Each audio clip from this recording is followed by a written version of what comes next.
The Worcestershire team today: Pollock, Azhar Ali, skipper, Barnard, Cox, wicket keeper, Josh Baker, Charlie Morris, and Dylan Pennington. Alex Mills and Cheteshwar were the umpires, Wickets back referee, and Susie Porter and Billy Boxall are the scorers.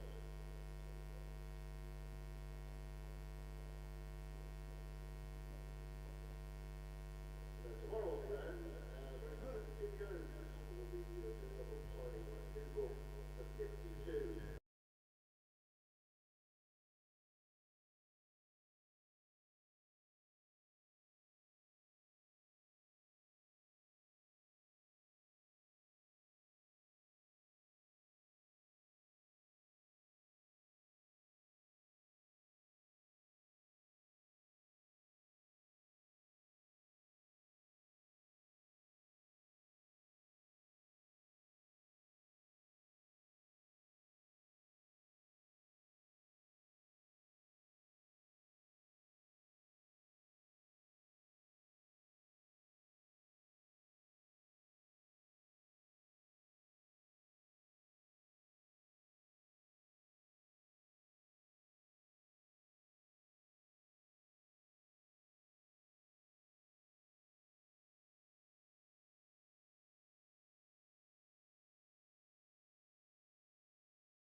towards the end of last season with a number of events that have impacted both the cricket world and the world more broadly.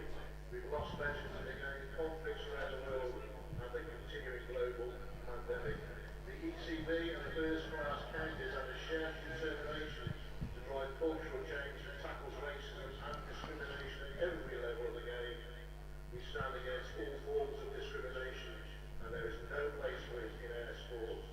We will embrace and celebrate differences everywhere, knowing that with diversity we are stronger. Please join us in a moment of reflection as we remember those that we have lost, as well as other events taking place in cricket and around the world.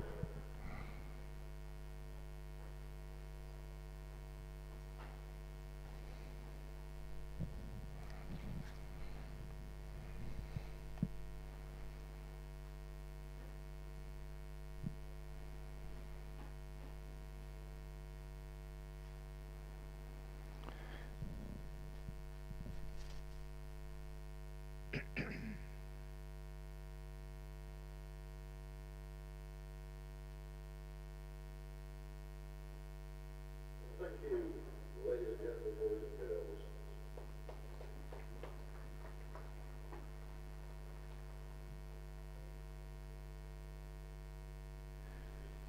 Good morning from New Road, Worcester, where it's day one of the LV Insurance County Championship game between Worcestershire and Sussex, and we'll be bringing you live commentary here on the BBC Sports app throughout the day.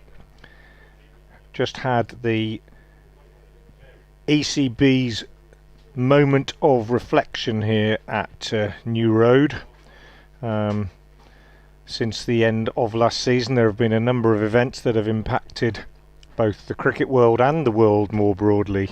We've lost legends of the game, conflicts around the world, and seen the continuing global pandemic.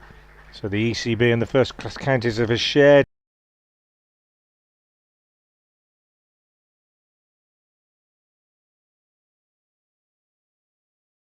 standing in silence, and the ground recognising in a moment of reflection those ECB aims. And we're now about to get some cricket, with Worcestershire having won the toss and chosen to bat, and their opening batsmen Jake Libby and Ed Pollock are on the way out to the middle in bright sunshine here at New Road. A beautiful morning, and a healthy looking crowd beginning to build up here. And I'm delighted to say that I'm joined by Adrian Harms from BBC Radio Sussex, who's alongside me. And Adrian, a little bit of team news really as far as Sussex are concerned. Worcestershire unchanged from the last game against Leicestershire, but a bit of an injury crisis really for the men from Brighton.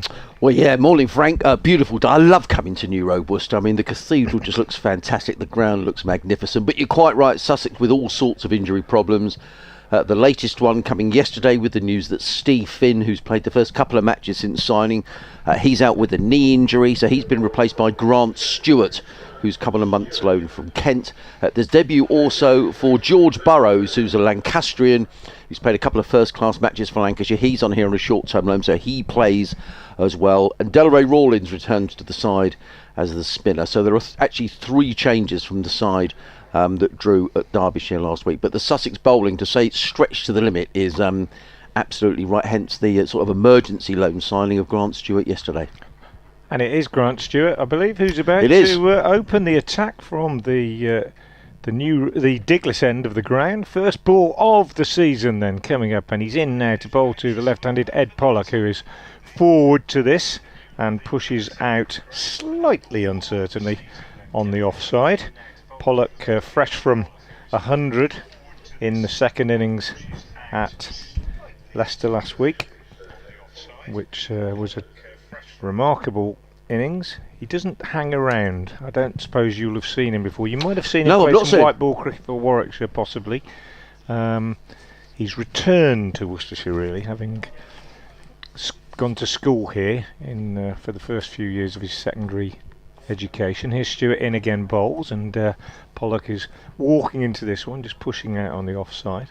So he started here at Worcester and then went to Warwickshire, where he was mainly a white ball cricketer, T20 opener, and has come back here with the opportunity to play some red ball cricket. But he isn't going to change the way he plays a great deal, and the way he plays is pretty aggressively. And that 100 he made at Leicester a couple of weeks ago showed that. He waits now again as Stewart is in and lets this one go outside the off stump, and through it goes to the Sussex keeper, Mohammad Rizwan. Yeah, Pollock's 100 at Leicester in the second innings, 112, scored very, very quickly, and changes the momentum of a game, doesn't it, when it's been a fairly slow scoring game and then somebody comes in and plays like that. I think Worcestershire were in trouble in that game, weren't they? Sort of 40 odd for four. In the first session they were, yeah, absolutely. Stewart in again, bowls, and Pollock edges this one down to third man for 4.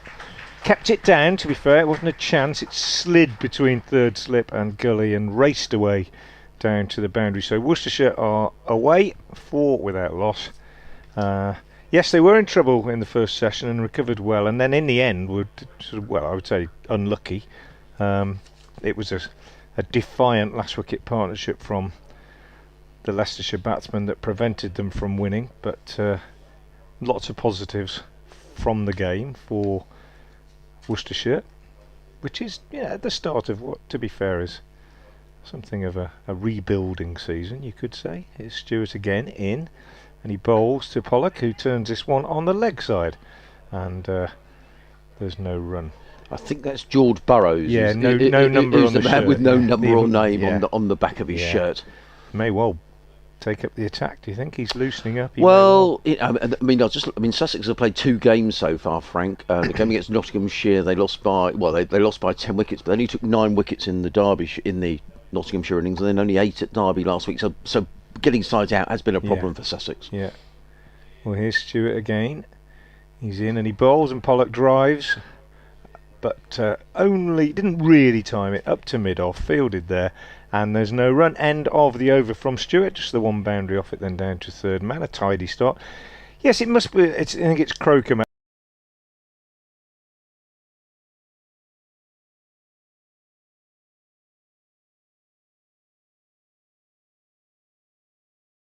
You only take a few wickets, and you're wanting to work with your bowling unit, and you've worked with them through the winter and everything, and then it's decimated almost straight away. Just have to do an update for BBC Hereford and Worcester.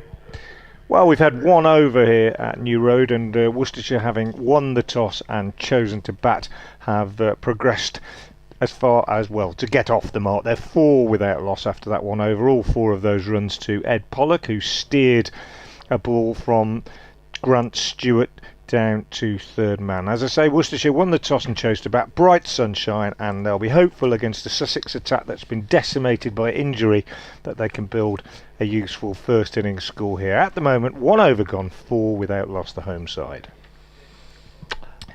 Yeah, just, you want to work with your bowlers and so on, and then suddenly hardly any of them are there. No. Very tough. Well, as Frank said, it is going to be Henry Crocombe who's going to open the bowling from the New Road end of the ground. He comes running into bowl to the right-handed Jake Libby. He's in and bowls, and Libby glides this down to fine leg. They've taken one, well fielded down there by Grant Stewart, who's another player without a name or number on his back, on loan from Kent for a month. And Jake Libby, I was just looking back through the records. Last time he played against Sussex, he made 125 here, Frank, in that game that was sort of late August, early September last year. Yeah, I remember it well. It was a enjoyable game from my point of view, as I remember it, to see those young Sussex starlets, really. And the one who really impressed me in that game was Dan Ibrahim, with bat and ball, and sadly he's got injured in the first game, isn't he? Yeah, he did. He's another. Yeah, he made 94, and he would have become the youngest ever player to score a county championship 100 if he'd have gone through to 100. In comes Crocombe and bowls. Pollock lets out and go outside of the off stump, and there is no run. But that was the start, Frank, of a run of 5 consecutive. That they lost here at Worcester by 6 wickets. Then they lost to Middlesex, Leicestershire, and Derbyshire. So they lost the last 4 games of the season. They lost the first game this season against Notts. So the draw at Derbyshire last week arrested a run of 5 defeats on the spin. And Sussex finished bottom of the Championship last year. And a lot of those, we'll see how many are playing today that played in that match. I'll tot them up in a minute as Crocombe is in again and bowls. And Pollock hammers that one away through the leg side. Is that gone for... I lost the fight. It's gone all the way for 4 runs. But you said he gets tucked into the bowling. That was a lovely looking shot. That's the way Ed Pollock plays. And those of us that have seen him over the years, certainly in league cricket, I mean, I've seen him play some really remarkable innings in league cricket in Birmingham League for Barnard Green, for whom he plays. Well, really, I'm talking top class. 8 sixes in the first 5 overs. That sort of thing, really. That's just the way he plays. Well, he whipped that one away through mid wicket for 4 runs. You know, there will be some days where it comes off and some where it doesn't. Crocombe bowling with 3 slips in and bowls, and Pollock whipped this. Well, he looked to whip this one away on the leg side. I don't know if the ball hit him on the thigh pad, and apologies for me perhaps not getting the description right. We're quite a long way from the wicket here today. The wicket is set over towards the cathedral side of the ground. So, what do you reckon he is? 100 yards, maybe? I always feel it's important to stress this because our commentary is going out with the pictures on the live stream, and sometimes we say things about a ball that people viewing it might think, what are they talking about? It's not going down the leg side. Crocombe in again, bowls, and whipped away again by Pollock, and that's another lovely shot. Whipped away, and it's another boundary. So 2 boundaries in the opening over. Henry Crocombe is scratching his head, looking in the direction of his skipper Tom Haynes, as if to say, maybe I need a bit more protection on that leg side. Nonetheless, Pollock has very quickly moved on to 12, and Worcestershire to 13 with that. Is that scoreboard in a new position, or is it a new scoreboard? It's this. That just looks different. No, I think it might just be that we've moved slightly further along, and you were in that seat last year. That one of the pillars is slightly in the way, but no, it's the same one. Very good scoreboard here at New Road in terms of the information it gives. I think he's gone round the wicket now. Crocombe in bowls and driven away by Pollock. More runs here. This is going to race away for 4 runs. So 3 boundaries taken off Henry Crocombe in his opening over, pitched, and well, he didn't belt the ball away, he just timed it beautifully. Did Ed Pollock. So he races away, so he's on his way. He's on to 16 already, just 2 overs gone.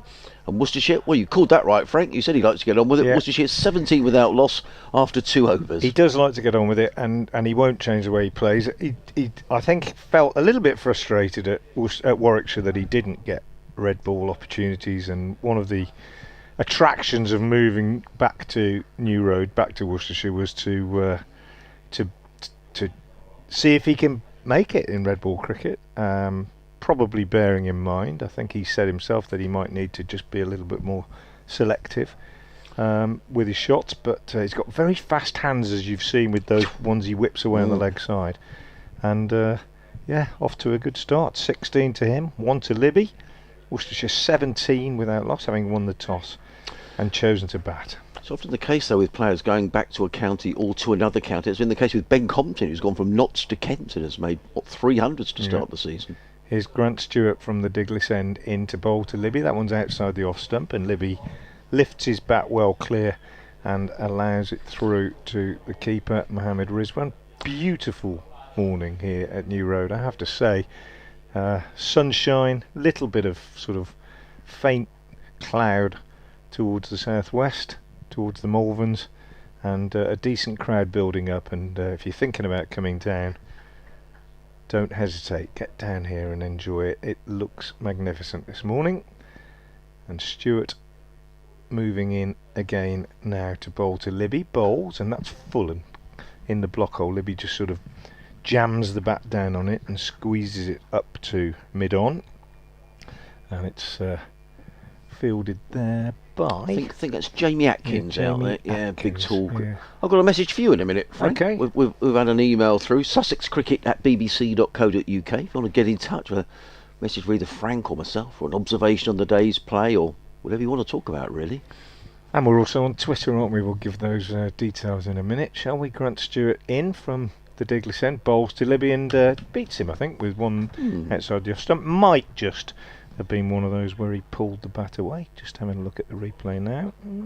Yeah, can't quite make my mind up, but it went a little bit off the seam. Yeah. Yes, do get in touch on Twitter if you'd like to. I'm at FrankWatson58, and you are? At BBC Sussex Sport or at Adrian Harms, either will find its way through, Frank. Okay, Adrian Harms, Harms. The award-winning Adrian Harms. Oh, dear. Congratulations, Adrian. I should have said. Here's Grant Stewart in again to bowl to Libby, who's forward, pushing confidently up to extra cover, and fielded there by Cheteshwar Pujara, and there's no run. Yeah, tell us about the award if you don't. It's very kind of you. Yeah, it's the there's an award that's made by the ECB every year for the domestic broadcaster of the year, which is named after Christopher Martin Jenkins, who's had a great affinity with Sussex. Of course, yeah. Lived in the county, and indeed the family still does. So yeah, I was very, very, very humbled and very proud to get it. So thank you, Frank. Well, congratulations. Thank you. Well deserved. Here's Stewart again. He's in and he bowls, and Libby gets a run this time, maybe two, as he turns this one on the leg side in the gap between mid-wicket and mid-on, and indeed it is a comfortable 2 for Worcestershire, and the total moves on to 19 without loss in the third over. Pollock on 16, and Libby moves on to 3. Yeah, the message has come in from Peter Turner, Frank, who lives in Leeds, Okay. and he says, "Hello, Mr. Harms," which is very kind. I get called Mr. Harms very often these days, except when I'm in trouble for something. I'd be most grateful if you could pass on this message to Mr. Watson. Hi, Mr. Watson. I'm very keen to obtain a signed copy of the Daryl Mitchell book. Okay. Can you help me, please? Right. Oh, here's Stewart in again, bowls, and this one's pushed out on the offside, and there is no run. The end of the over from Grant Stewart, the third of the innings, 19 without loss. Well,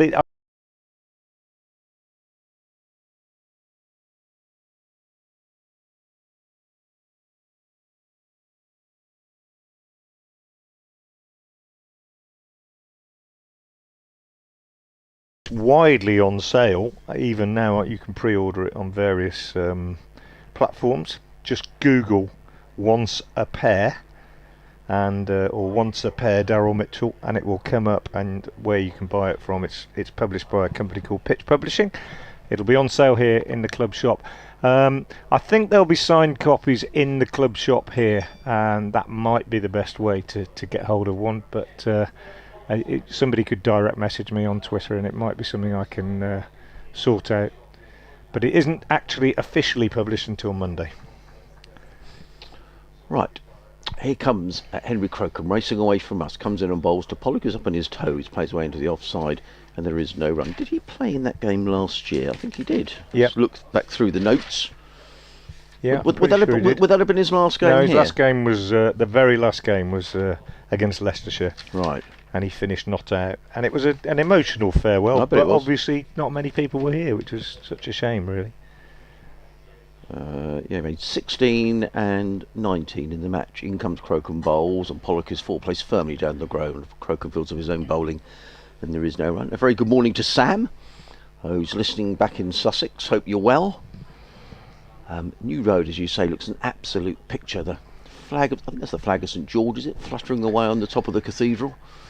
And Yeah, mentioned. I think the probably to do with the Queen's birthday, isn't it? yeah, income driven by Pollock firmly into the covers, fielded by Pujara, and there is no run. Yep, and also St George's Day is a couple of days away. Yeah. As Frank is just killing a fly. Yeah, that's made a nice mess of my scorecard. 3 slips, backward point, cover mid-off, mid-on. There's already a deep backward square out for Henry Crocombe. Ed Pollock already shown a liking to whip the ball through the leg side, and a fine leg as in comes Crocombe in and bowls, and Pollock tucks this one through mid-wicket. There's a comfortable single there now, fielded by Atkins, and Pollock moves on to 17. Worcestershire to, I think that's going to go up to 20 without loss in a moment. Yes, there we are, 20 without loss. Pollock 17 off 15 deliveries. He's already hit 4 lovely fours. A couple of other messages have come in this morning from Bob Pook. Hello, Bob. He says, "I'm enjoying the commentary and live stream, for which I'm very grateful, as I'm unable to get to matches at present due to my back problems." This is Bob in Hastings. I'll read the rest of his email in a moment. In comes Crocombe, in and bowls, and Libby runs this one down towards third man. Alistair Orr is in hot pursuit. He makes one of those sliding stops, and it's a single to Libby, who goes to 4, and Worcestershire to 21 without loss. I'm hoping for the same as when Sussex last played at New Road in 2017, when Sussex ran out comfortable winners by 9 wickets. None of Sussex's 11 on that day are playing today, and only Archer is still with Sussex. That's a great stat. Thank you for that, Bob. In comes Crocombe again to Pollock, and Pollock is back and just plays that comfortably through square. It's all very well having a couple of men back on the boundary, but that's a very easy single taken by Ed Pollock. He goes to 18, and at the end of the over,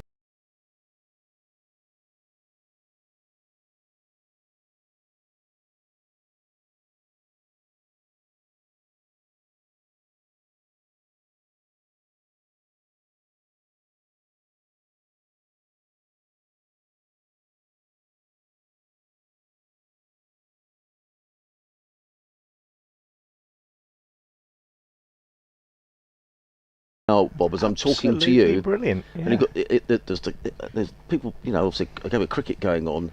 What a wonderful! Presumably you did that from a photograph or whatever, but it's a wonderful painting, Bob. So thank you for sending that to us. Brilliant. Grant Stewart to start his third over from the Diglis end of the ground. Turns now, moving towards us ish, given that they're quite a long way away. And he comes in now and bowls, and Pollock drives firmly into the offside. It's a diving, sort of sprawling stop by Pujara at extra cover, and there's no run. Lovely looking shot that was, Frank. Yeah, just going back, I'll say it once again. I hope people will forgive me for repeating this, but if you look at, if you're following the live stream and listening to our commentary, and we say just outside off or drifting down the leg side, and you think, what? You must be looking at the wrong feed. We're not commentating on the pictures that you can see. We're commentating on the cricket as we see it, and we're at sort of fine leg as the left-handed Pollock drives this one up to long off for 4. Beautiful shot on the up. Beautiful shot. Slanted across him. Really top cricket shot from Ed Pollock, and his 5th boundary. He moves on to 22, and it's 26 without loss now in the 5th over.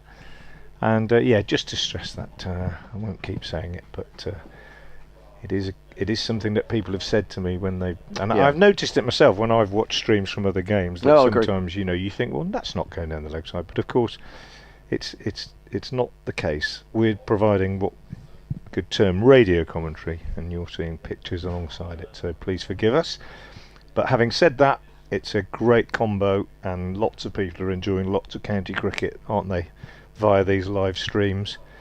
Here's Stewart again, and he beats Pollock this time, slanting that one across the left-hander, and it goes through to Mohammad Rizwan. Definitely. Yeah, I mean, Frank's absolutely right. From where we're commentating, we're looking over the head of Henry Crocombe, who's at fine leg, and you can see him on the screen.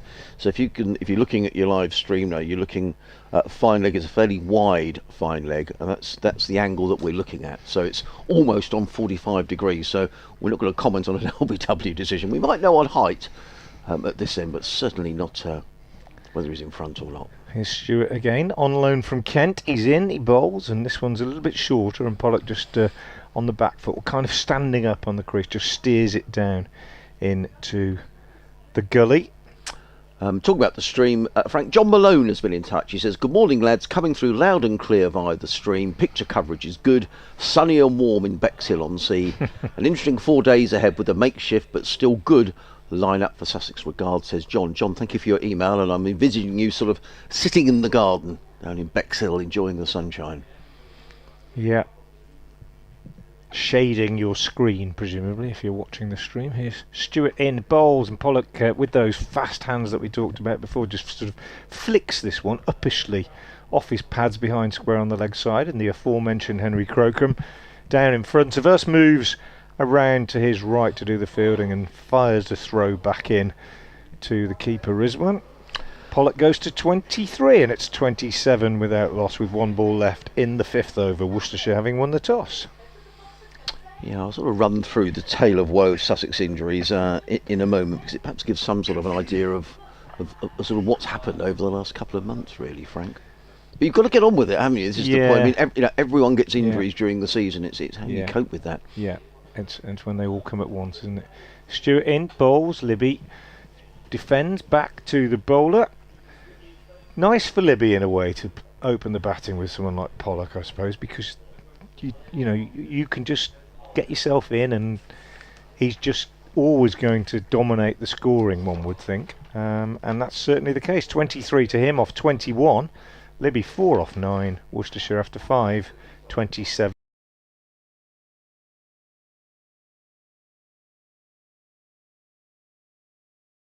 Wickets. They chased 3 up. They were 315 for 4. They finished. And Brett D'Oliveira made 56 in 31 balls. I remember they had the basis, didn't they? Yeah, but he came in and just licensed to play some shots, wasn't it? Yeah, and he batted beautifully. Well, what can Henry Crocombe do? 2 overs for 16 for young Henry as he runs away from us. Comes in and bowls to Pollock, and Pollock ducks underneath a shortish delivery through to keeper Rizwan. And there is no run. Mohammad Rizwan, one of 2 overseas players in the Sussex side. Cheteshwar, Pujara being the other. Rizwan, who made 21, I think it was last week, up at Derby. 22, I'm sorry. In a game that Sussex drew, batting for the last 2 days to secure the draw. In comes Crocombe bowls, and forward comes Pollock driving to mid-off, fielded by Haynes. And there is no run. So in terms of the Sussex injuries, they've been Finn Hudson-Prentice, who had a good winter training down at Sussex, picked up a stress fracture just before the start of the season. He would have certainly played in this game, and indeed he played here last year. It was his first game since returning to Sussex. So that was a big blow to miss the all-rounder. He's out for several weeks. Crocombe in again, bowled, driven firmly. That's 4 more runs. That's a lovely shot by Pollock, my word. Over pitched and absolutely thumped through the covers towards the Graham Hick Pavilion away to our right hand side. Lovely shot. He goes to 27. That's 6 boundaries he's hit. 31 without loss are Worcestershire. Then Jack Carson, the off spinner, had a knee problem for quite a bit of last season, did Jack Carson. Very promising, but at the end of the season quite a lot of rehabilitation which didn't go as well as they'd hoped. So he has had an operation and is now undergoing a rehab. So that's 2 bowlers out. George Garton, we haven't seen this season, away with England in the winter, but has had COVID and complications, we understand, after COVID. So we hope George is recovering as well. Ollie Robinson, been away with England, centrally contracted, so Sussex really have no call on Ollie and when he's going to play. However, in comes Crocombe in and bowls and ducks underneath a short delivery through to Rizwan, and there is no run. The club announced yesterday that Ollie Robinson is needing some dental treatment. Perhaps surprisingly, he's here though. I understand he's travelled with the team and he's on the ground. So I'm not sure whether he's had the dental treatment or quite what's happening. Famous dentists in Worcester. Well, I don't know. We'll try and find out more about that. But from a Sussex point of view, he's not playing. And then Steve Finn, who signed at the tail end of last season for Sussex from Middlesex. In comes Crocombe again. Bowls and driven firmly by Pollock to mid-off, fielded by Haynes. And there is no run. Steve Finn played the first 2 games. Bowled a fair number of overs. He bowled 25 overs at Derby last week. He bowled 28 overs in the opening game against Nottinghamshire at Hove. I have to say, I don't think he was bowling at full pace, certainly not at Derby. And he's got a knee problem, an inflamed knee, which needs some rest. So no Steve Finn.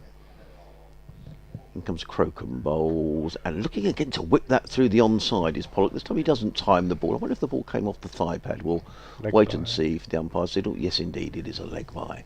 And Worcestershire go to 32 without loss. So I think that probably covers. And Jofra Archer, we haven't seen Jofra for ages.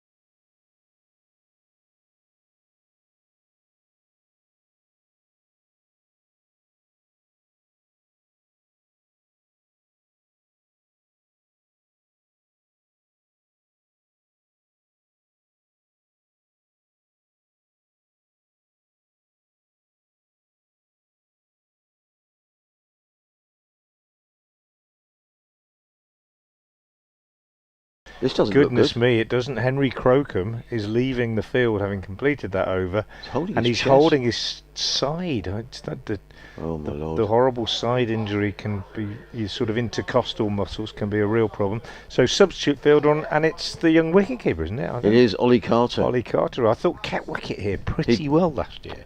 Oh, that's a massive blow for Sussex. I mean, Yeah, it could be. you know, it's just the way he went off. I mean, he looked really didn't look very disconsolate, happy, didn't did he? So Sussex down a bowler already. Yeah, Stewart to continue. Going back to Stuart Bailey, the other Stuart, Cartmel, wonderful little place in the Lake District. Got a little race course there. I think I was going to say, bank is it the same holidays, place? bank holiday Right. Mondays. I think they have their race meetings. I remember going on a school geography field trip and going to Cartmel. Fantastic little place. Anyway, back at sunny New Road, here's Grant Stewart bowling to Pollock, who smashes this one away on the offside for 4 more. This is remarkable.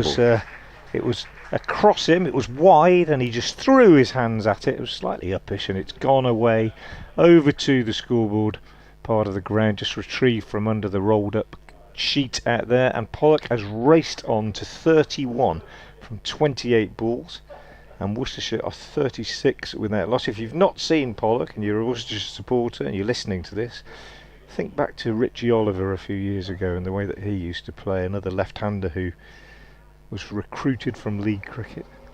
Gets you off to a flyer, doesn't always work. He waits again now. Now Stewart is in again, and he's more studiously and watchfully forward this time, pushing up to mid-off. Blinding reflection of the sun on one of the tractors. Is it one of the groundsman's machines? I think. Oh, they've just moved it. Oh, it's back. That's how bright it is down at the Azhar Ali end. Crowd basking in glorious sunshine. What a beautiful April day this is at New Road. April the 21st.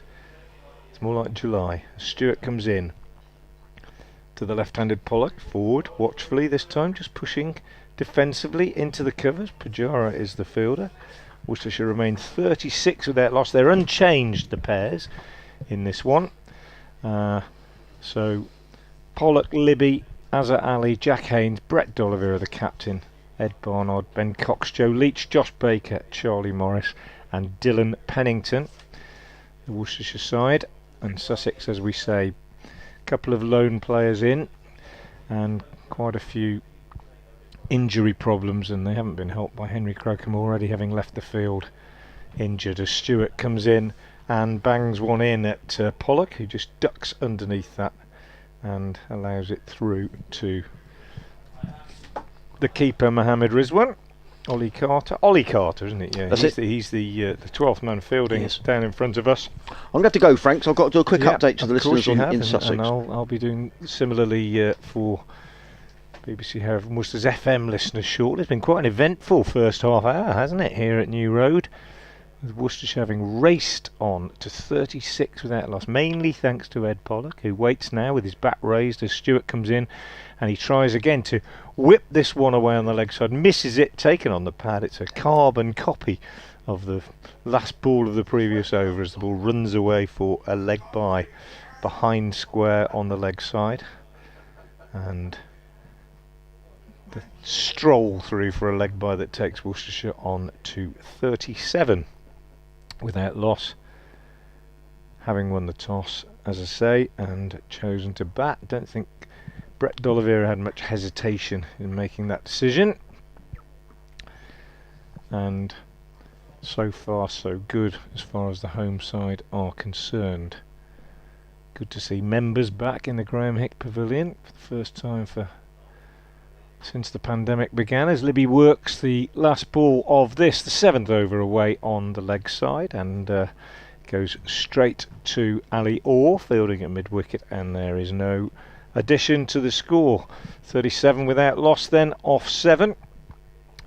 Yes, the members allowed to resume their seats in the pavilion and in the ladies' pavilion. First time, of course, for some time that they've been able to do that, and it's great to see them back. Sadly for them, the action is away on the far side of the square, on the cathedral side.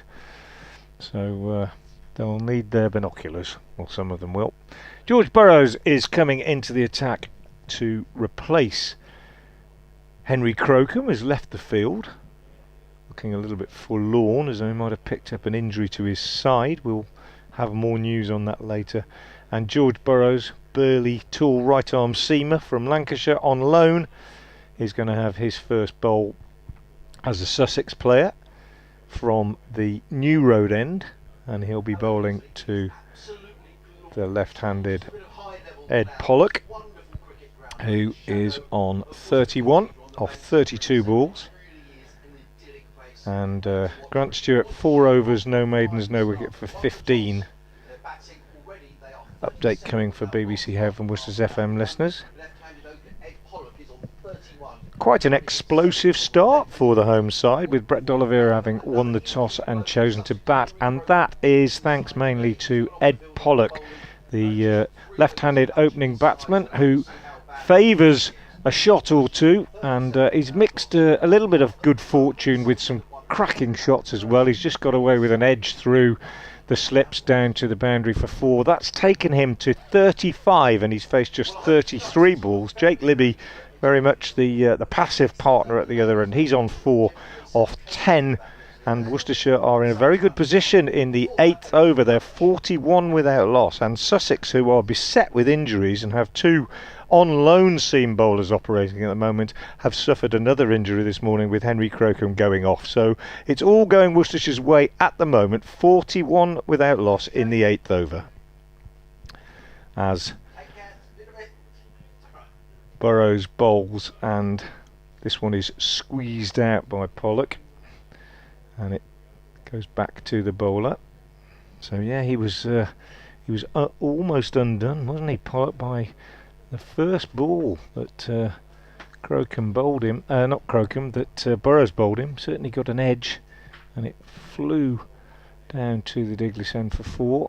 Here's Burrows in again. He bowls, and Pollock throws his hands at this one, quite a wide one, and misses it, and it goes through to wicketkeeper Rizwan. Just having a look to see if I can see that Burrows to Pollock one, the first ball that George Burrows bowled. Just watching a replay of it now, and he bowls, and yeah, edged between the keeper and first slip, I think, down to the boundary. So unlucky for Burrows. He comes in now, bowls again to the left-handed Pollock, who drives up to mid-off, and there's no run. I might as well finish this over now, Adrian, of course, and then let you take over with the bowling from the Diglis end. Good start by Burrows. I think he's almost got a wicket with his first ball, and since then has been fairly tight. One play and miss. Does it go down as a chance, that, between keeper and first slip? I mean, it's got to, I suppose, really. But in he comes again, slightly accelerating, cocked wrist, bowls, driven by Pollock, wide of mid-on this time.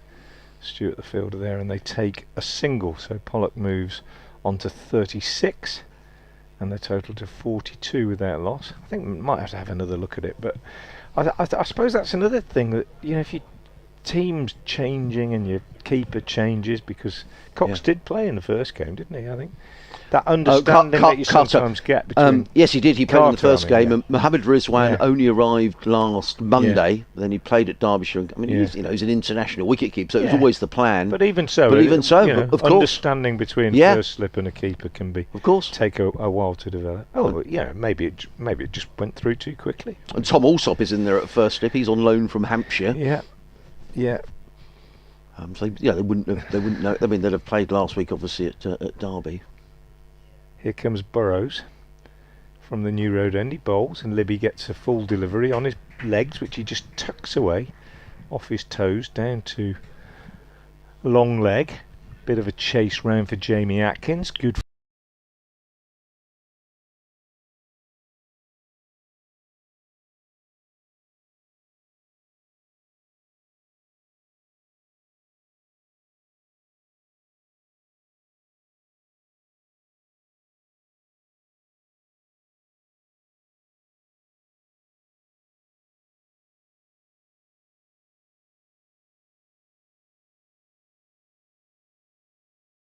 58. What's the 58 for, Frank?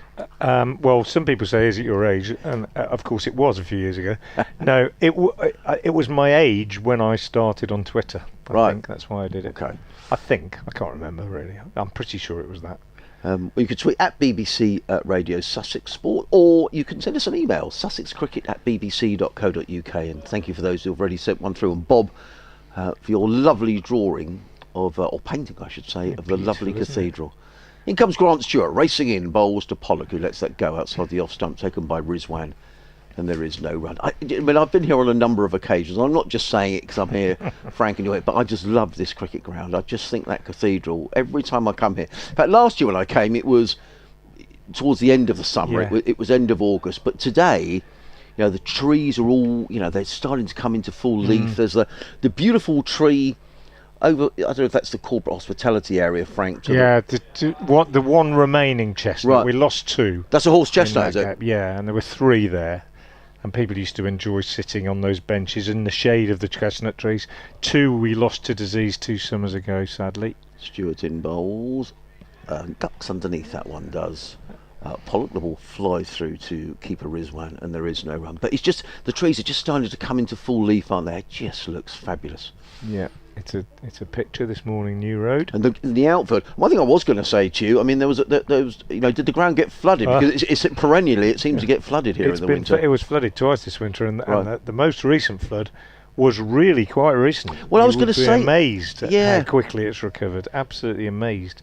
Well, I was going to say, because there was a lot of heavy rain. I remember a lot of the towns, up the Severn from here getting flooded. February.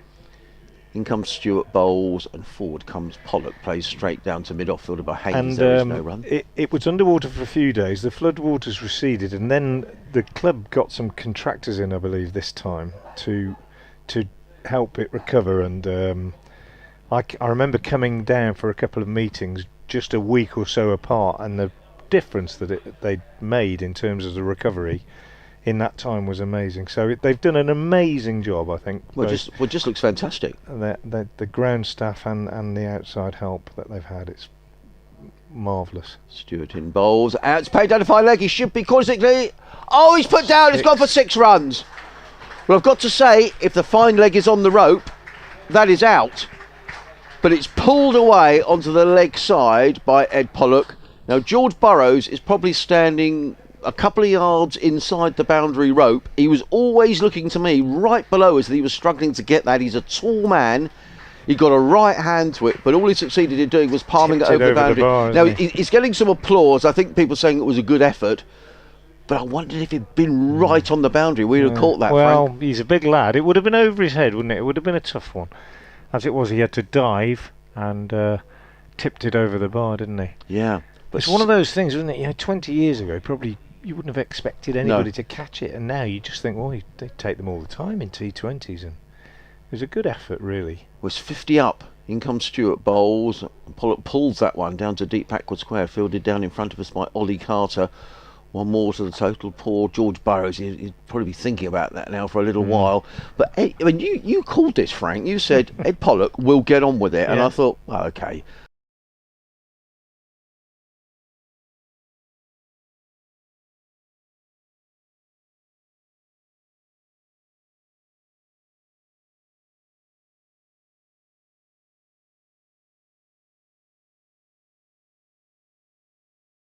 Well, no, that wasn't a kind of guess. It honestly, it was just the way he plays. It's just he will do it every time. Stewart in bowls. Tillerby beats him. Good delivery outside the off stump, taken by Mohammad Rizwan. There is no run. End of the over. Worcestershire are 51 without loss. Pollock on 43.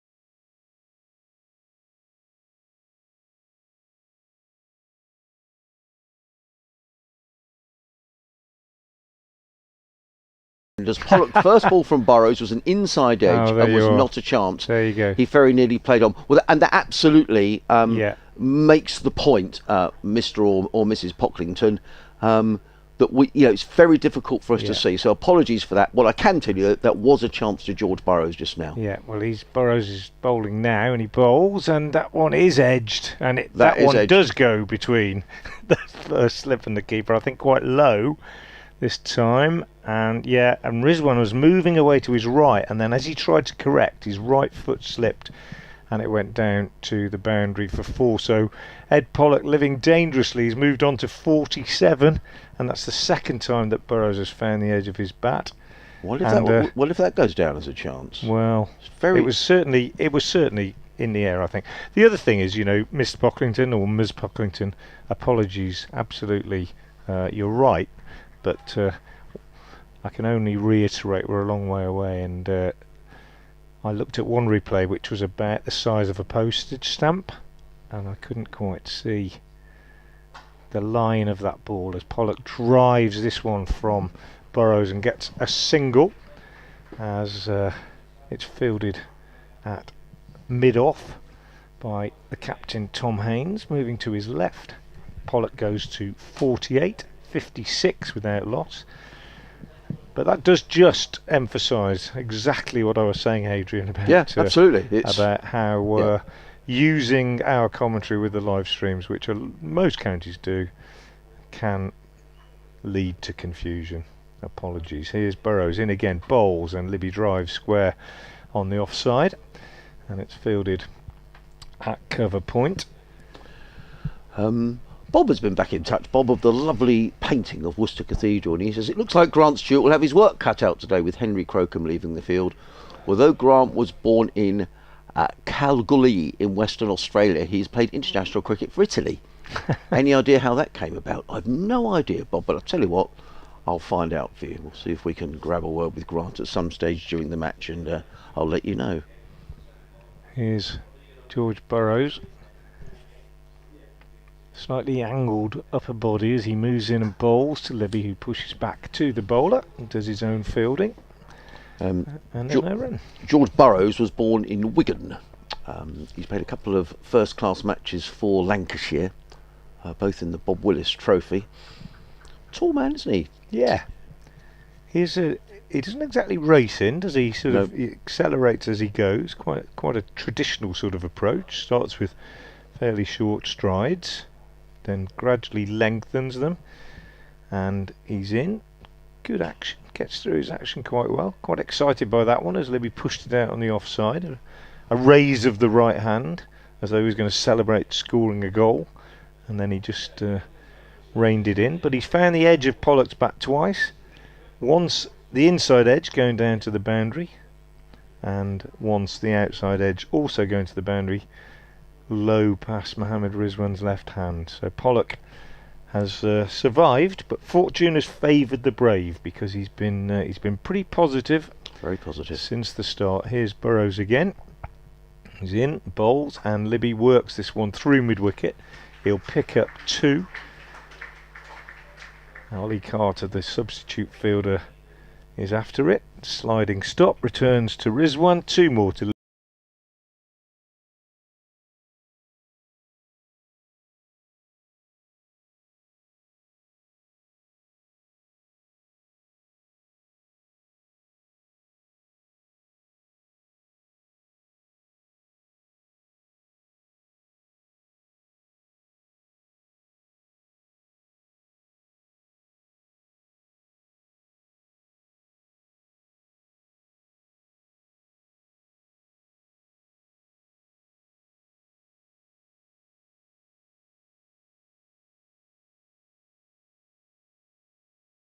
Hudson Prentice, Ibrahim. Now, we didn't talk about Daniel Ibrahim earlier, so we'll speak about him in a moment. George Garton, Steve Finn, Ollie Robinson, Jack Carson, possibly Henry Crocombe. And I guess you could add to that list if you like, because he quite, if he was around and he was fit, you think Jofra Archer might be playing some cricket now, because for example, of the others are. Jimmy Anderson's playing, Saqib Mahmood's playing. I think Stuart Broad could have played in this round. We'll have to check. So you could almost make that 8.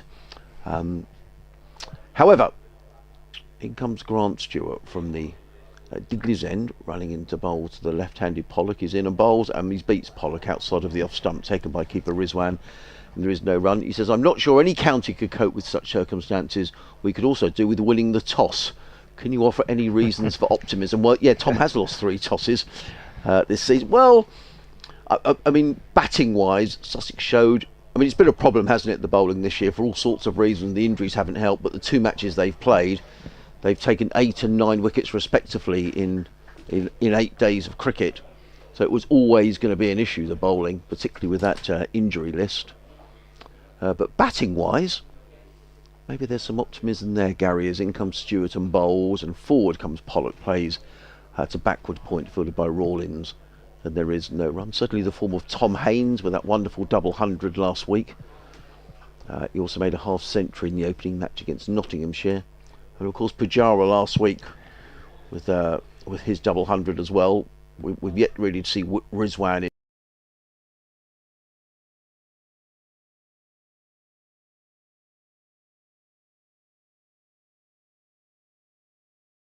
but the way Worcestershire have started off here, this looks a good track, and the Sussex bowlers already inside the first hour really up against it. In comes Stewart over the wicket bowls and driven by Pollock, and that's going to be his half century. It's driven away onto the onside. He's going to come back for a second run, and there we are. It's a half century for Ed Pollock. Extraordinary innings. It's just come in 47 balls.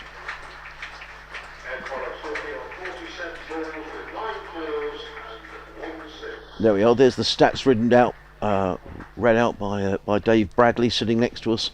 9 fours and a 6. We've only been playing for what, 48 minutes or so, and Worcestershire are 60 without loss. And you have to say, well, his chances are a little bit, but I'd say it's exciting, really exciting. Yeah, well, this is very similar to how he played in the second innings at Leicester when he went on to get 100. He got a little bit becalmed as he went past about 80, but it is just the way he plays. And he's playing beautifully as Stewart bowls, and he plays out in the offside, does Ed Pollock. Mr. Richard Pocklington was the gentleman who got in touch. Thank you very much, Richard, for getting in touch. He says, I'm definitely not a Ms. or a Mrs. or a Miss. I'm only watching this because I can't find the live stream of the MCCU match my son is playing in for Leeds Bradford MCCU. Yes, I've seen his name. Yeah. If you know where I can find it, I would be grateful. I don't know where that game is being played, or indeed if there is a stream available. But thank you for getting in touch, and thank you for tuning in to watch some of this exciting cricket from New Road this morning. As in comes Stewart and bowls, and he beats Pollock outside of the off stump. Pollock holds the pose, taken by Rizwan, and there is no run. Worcestershire 60 without loss, having won the toss and elected to bat first.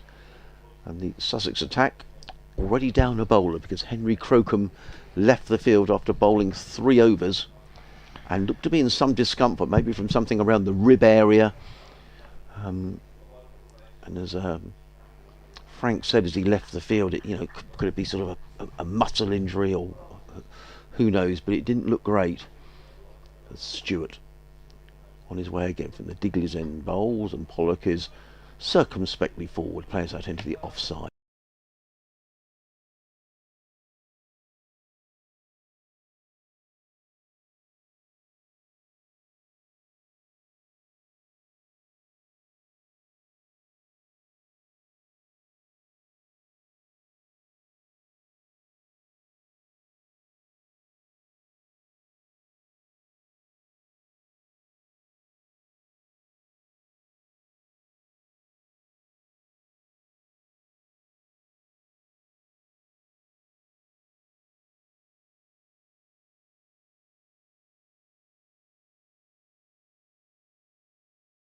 Morning, and the main reason for that is Ed Pollock, who's run a ball 50, has, well, it's not put Worcestershire into a position of great dominance, but it's got them off to a really good start. Here comes Burrows, and he beats Libby outside the off stump as Libby goes back to this one, and it just goes past the outside, sort of went back and across and then pushed at it, and just did him. Again, been one of those where he just pulled his hands away, but I think he had a little push at it. Anyway, 60 without loss. A few fluffy white clouds over the Basil D'Oliveira stand as we look out from our position at wide long on the New Road end of the ground. As Burrows is in once more and bowls, and Libby drives at this one on the front foot, and again goes past the outside edge and through to keeper Rizwan. That was just a little bit of shape on it from Burrows, a little bit of away movement. He's been unlucky, I think, the young Lancastrian. He'll be walking back to his mark. He's only in his third over. 14 runs have been conceded. 8 of those going down to the boundary, almost directly behind the wicket keeper. One off the inside edge, one off the outside edge, and he's beaten the bat 2 or 3 times as well. Comes in again now and bowls, and this time Libby leaves alone outside the off stump, and it's taken by the keeper. Tom Haynes doing a bit of loosening up at at mid-off. Yep, he does mid-on. He does bowl a bit of medium pace, does Tom. In fact, I would say he was the pick of the Sussex bowlers last week up at Derbyshire. So he might well be thinking of having a little dart here. Yeah, he bowled 18 overs last week at Derby, 3 maidens, 1 for 35. He was by far the most economic. Well, it wouldn't have been in the plan, I suppose, when he went out this morning, but there we go. Here's Burrows again. He's in and bowls, and Libby pushing this one back past the bowler. Thinks about a single. Set off, really, but Haynes at mid-on, very fleet of foot, moving quickly across to his left and preventing that single. I have to say, Ed Pollock wasn't a name I was remotely familiar with before today. And just looking at his stats, maybe I should, because he's 26, so he's been around a little while. Yeah, he has. I'll tell you a little bit about him. In comes Burrows and bowls to Libby, who drives up to mid-off. He went to school here in Worcester at the Royal Grammar School, and a good friend of mine who might well be listening and watching this morning, Mike Wilkinson, who was master in charge of cricket there, told me just the other day, he said, I remember his very first game for the under-12s.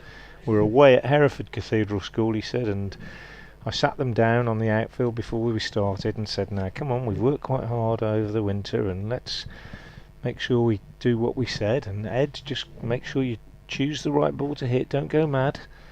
And he said, out we went, and I was umpiring, he said, and he swept the first ball of the game for 6 and then just grinned at me. So he hasn't changed in the last 14 years.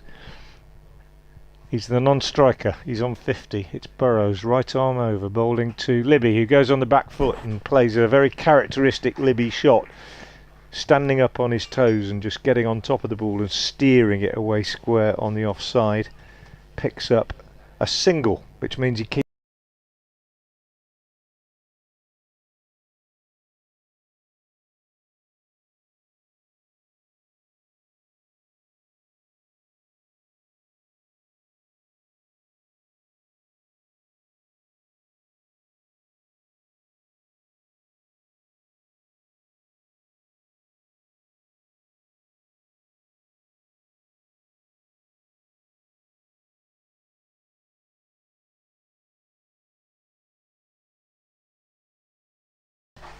What a start for Worcestershire here this morning. 61 without loss. Better over though from George Burrows. 3 overs, no wicket for 15, and in comes Grant Stewart from the Digley's end of the ground. 3 slips go down. He's in and bowls, and Libby is forward to a ball of good length. Punches that into the covers. There is no run. Just had a tweet, Adrian, from a chap called Guy Fenney, who's a school friend of mine, was actually captain of cricket at my school a couple of years before me. He's now an umpire in the Worcestershire League and lives quite locally, and he said surely Frank Watson 58 is his Twitter handle because he was born in that year. He's quite right, that might well be the reason. I can't remember. It could well be the reason that I chose 58. He would know that. Stewart in bowls, and Libby beaten outside the other. Good delivery by Grant Stewart, who's bowling a good spell here for Sussex. I reckon that one went a bit, off the seam. Beat the outside edge, taken by Rizwan. Not a huge carry, mind you. They're not express pace, these two, are they? To be fair. Yeah, so Ed Pollock, ball in High Wycombe. son of A.J. Pollock, Cambridge University, 82 to 84, younger brother of A.W. Pollock, who also played for Cambridge MCCU. But as you say, Frank, played at Warwickshire from 2017 to 21, white ball only. In comes Stewart, bowls, and driven by Libby through the covers. More runs here. Ollie Carter is in hot pursuit. I think this will just be a single, as it's fielded by Carter chasing back. Libby goes into double figures. He goes to 10. Worcestershire to 62 without loss. High score for Warwickshire, 103 in the Royal London Cup last year, and high score in T20 cricket of 77. So he certainly likes to get on with it, and he's getting on with it here. Yeah, it was his first class 100, obviously, at Leicester last week. And I've just had a message from Trevor Owens, who is our sports editor at BBC Hereford and Worcester, who said, "Stop it," or he doesn't quite say that, but I think he means that, because he says, "How old do I feel? Ed Pollock's dad was in a year above me at school." And he hammered me to all parts during various house matches. So obviously it's in the genes. Happens to us all, Trevor. In comes Stewart, bowls, and ducking underneath that is Pollock. The ball whistles through to Mohammad Rizwan, and there is no run. 62 without loss. Alistair Orr is now down on fine leg duty. He's got a big grass stain on his trousers. Well, actually, he's got one on his backside. Also right down his right leg as Alistair Orr, the young Sussex batsman, who I think made 100 here in the one-day game, I think, last year. I'll double-check my stats in a minute, but it's a ground he probably remembers fondly. Definitely made a ton here in one of the games. As Stewart turns at the far end of the ground, the Digley's end of the ground. I'm just going to thumb through my notes, try and do it quietly, as in comes Stewart again, bowls, and played by Pollock to backward point, fielded there by Rawlins, and there is no run. He made 52 in the first innings, Ali Orr, 57 in the second innings of that championship game last year, and in the Royal London One Day Cup, yes, he made 108. Super game of cricket, actually. Yeah. 233 for 9, Worcestershire, Sussex 234 for 8. I remember Travis Head hitting a big 6 to win the game in the last over of the match. It was a really good game of cricket. That was back last July, early August. In comes Stewart again, bowls, and Pollock plays to mid-wicket. There is no run. Good over from Grant Stewart, who's impressing here on his Sussex debut. 7 overs, no maidens, no wicket for 25. And Worcestershire, after the opening hour of play here at a stunning new road with the cathedral, the blue sky, some high-level cloud floating around, but the ground looking absolute picture. And as Frank was saying, well done to the ground staff. 62 without loss, Pollock on 50, Libby is on 10. Grant Stewart, 7 overs, no maidens, 0 for 25, and we've had 13 overs. And just to reiterate for anyone joining us that Sussex already a bowler down with Henry Crocombe leaving the field, which looked like some kind of side or abdominal injury. And we just have to hope that he may be back, but it didn't look great, I have to say. George Burrows to continue from the new road end of the ground. 2 slips and a gully in place as he comes in to bowl to the right-handed Libby. And Libby flashes at this one. Loose shot, uncharacteristically loose from Libby. Wide-ish outside the off stump. Threw the bat at it, missed it. Went through again, fairly low to sort of shin high to Mohammad Rizwan. So it's been they've just tightened things up a little bit in the last few minutes. Certainly Burrows has been the tightest of the bowlers, although you could say that Stewart reined things back quite well as well. 7 overs, no maidens, no wicket for 25. Burrows has conceded 15, but 8 of those off the edge, and he's in and he bowls to Libby, who is slightly squared up by this one, but steers it down off the back foot behind square on the offside. Tumbling stop by Ali Orr at backward point, and again there's no run. Sorry, Frank, I was just last week Glamorgan had a terrific win at Trent Bridge against Nottinghamshire, and I think they're a good side, Glamorgan. However, famous last words, Adrian, because they're playing at Cardiff against Middlesex this week, and after 12 overs they're 30 for 5. Wow. Is Labuschagne out? Yes, he made 8. Yeah, because he took wickets as well, didn't he, in that game at Trent Bridge, I think. Here's Burrows again. This one dug out by Libby. Did he take wickets? He took wickets certainly recently. I've seen some video of him bowling his medium pace quite effectively. It's one of those cricketers you just can't keep out of the action, isn't he? Yeah. Well, everyone is in action in the second division in this round of matches. So Durham 42 without loss at the Riverside against Notts. Glamorgan 30 for 5 against Middlesex. Leicestershire 30 for 1 against Derbyshire. And here Worcestershire off to a flyer. As Burrows comes in to bowl to Libby. He's on his toes, pushing this one back to the bowler. Have you got to do an update, Adrian, at 12? No, I do one at... I only do one an hour, we do. Right. Be one coming for BBC Hereford and Worcester's FM listeners shortly. Right, I'll keep quiet. No, you'll hear it through, don't worry, right. You'll hear it through the headphones when they want it. It'll probably be in about 3 minutes' time. But a good start, as you say. And Burrows in again, bowls, and Libby drives square on the offside, this time off the front foot. He'll only get one again, as Azhar is quite quickly back from backward point to do the fielding. Libby moves on to 11, and it's 63 without loss. The Leicestershire wicket to go down, they'll have Hassan Azad, who was LBW to Sam Connors. I only mention it because I'd never seen Sam Connors. I thought he was excellent last week for Derbyshire. Ran in really well, got a lovely action. Yeah.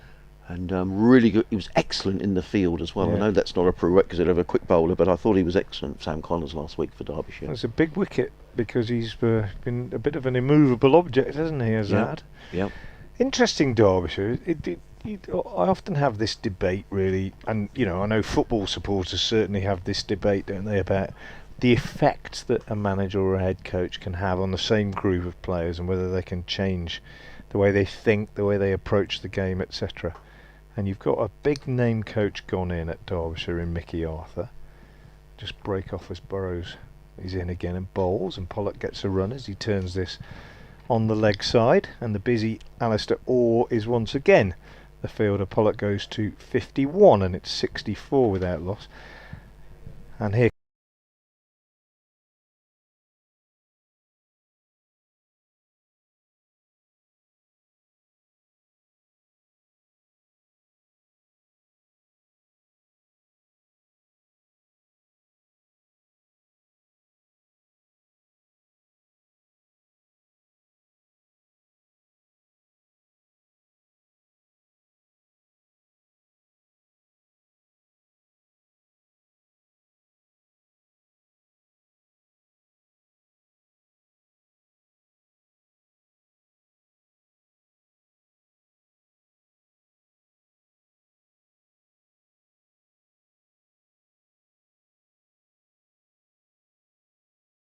James Kirtley, two of the, legend is a bit overused really, isn't it, in sport, but certainly Mike Yardy. And I would say James, they're both members of the side that won the championship in 2003. They're just stopping to talk some people who are in the grandstand above us.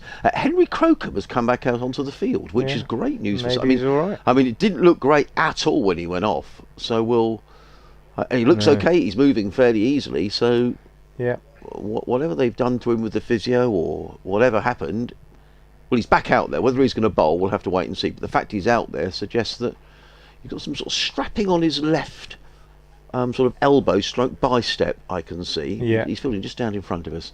In comes Haynes around the wicket, comes in and bowls, and forward comes Pollock and plays defensively to mid-off, and there is no run. It's interesting what you say, Frank. It helps when you got a good overseas in Shan Masood. He just batted beautifully last week for his 239. But it's just in mindset. I agree. A mindset change, isn't it? Haynes bowls, and again Pollock defends down the track. Haynes feels of his own bowling, no run. Dave Houghton was there before. Was a well-respected coach worldwide. He's coached here, coached the batters at Middlesex. Has coached all around the world. But when someone like Mickey Arthur comes in, he's a big name, isn't he? And they don't come much bigger. Haynes in bowls and cut away by Pollock. That's a lovely. Now that's a shot he's not played so far today. I think that shows what a good player he is. He's driven very effectively pulled as well, but this was just outside of the off-stump, and he just deftly played the ball through backward point for 4 runs. That was a beautifully played shot, lovely timing. And Pollock goes to 55, I think that is, 68 for no wicket. Yeah. Just, he prefers pace on the ball, I think. So, you know, I think he'd probably prefer to be facing the sort of pace he was before. Haynes in again, bowls, and Pollock covers up, plays down the track. Haynes feels off his own bowling. There is no run. In fact, funnily enough, I was talking about a Worcestershire player last week comparing the Azhar plays for Derbyshire. I think he's a very fine all-rounder. Always at the batsman when he's bowling. He's a good bat as well. Excellent in the field. He reminds me a bit of Ed Barnard, not in terms of stature, of size, but just an excellent all-rounder in the side. In comes Haynes, bowls, forward comes Pollock, plays into the offside, and there is no run. Yeah, pretty much established at 6 now, Barnard, in the Worcestershire batting lineup. I like him. I think made his first 100 in the very first game last year, and has really looked the part at number 6 in recent games. Haynes in again, bowls, and just plays that one with soft hands into the offside, does Tom Haynes, fielded by Tom Clark, and that is the end of Tom Haynes' opening over, an over that cost him 5.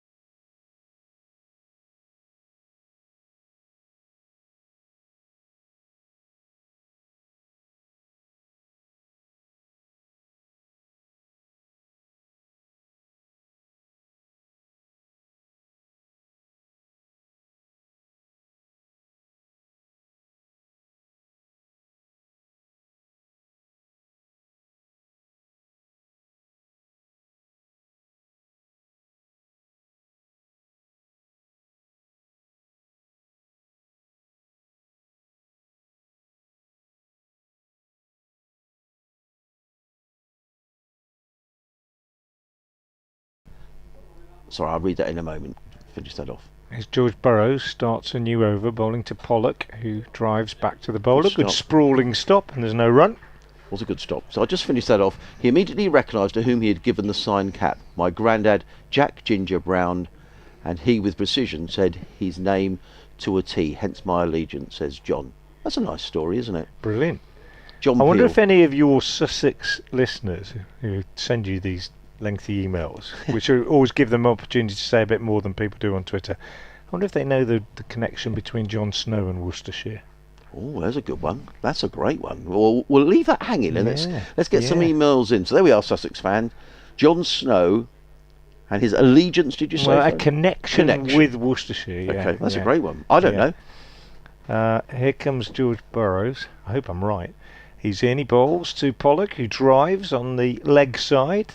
Thickish inside half of the bat, really, through the gap at mid-wicket. 2 more runs to Pollock. The thing about Pollock is that he scores runs even when he's sort of not necessarily timing it perfectly, because he's just so what's the word, not aggressive but just busy. You know what I mean? His hands are quick, and he'll get the bat down on it like there and pick up a couple. Keeps the scoreboard moving. Difficult to bowl at. 58 off 62. Kind of surprised. 71 without loss. Yeah. Sorry, Frank, to interrupt on. Burrows again. He's in and bowls, and Pollock smashes it down the ground. Absolutely laid into that and whacked it over mid-on for 4. Lovely shot.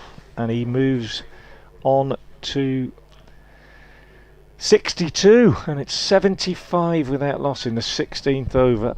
And this is exactly what Worcestershire hoped would happen when they signed Pollock.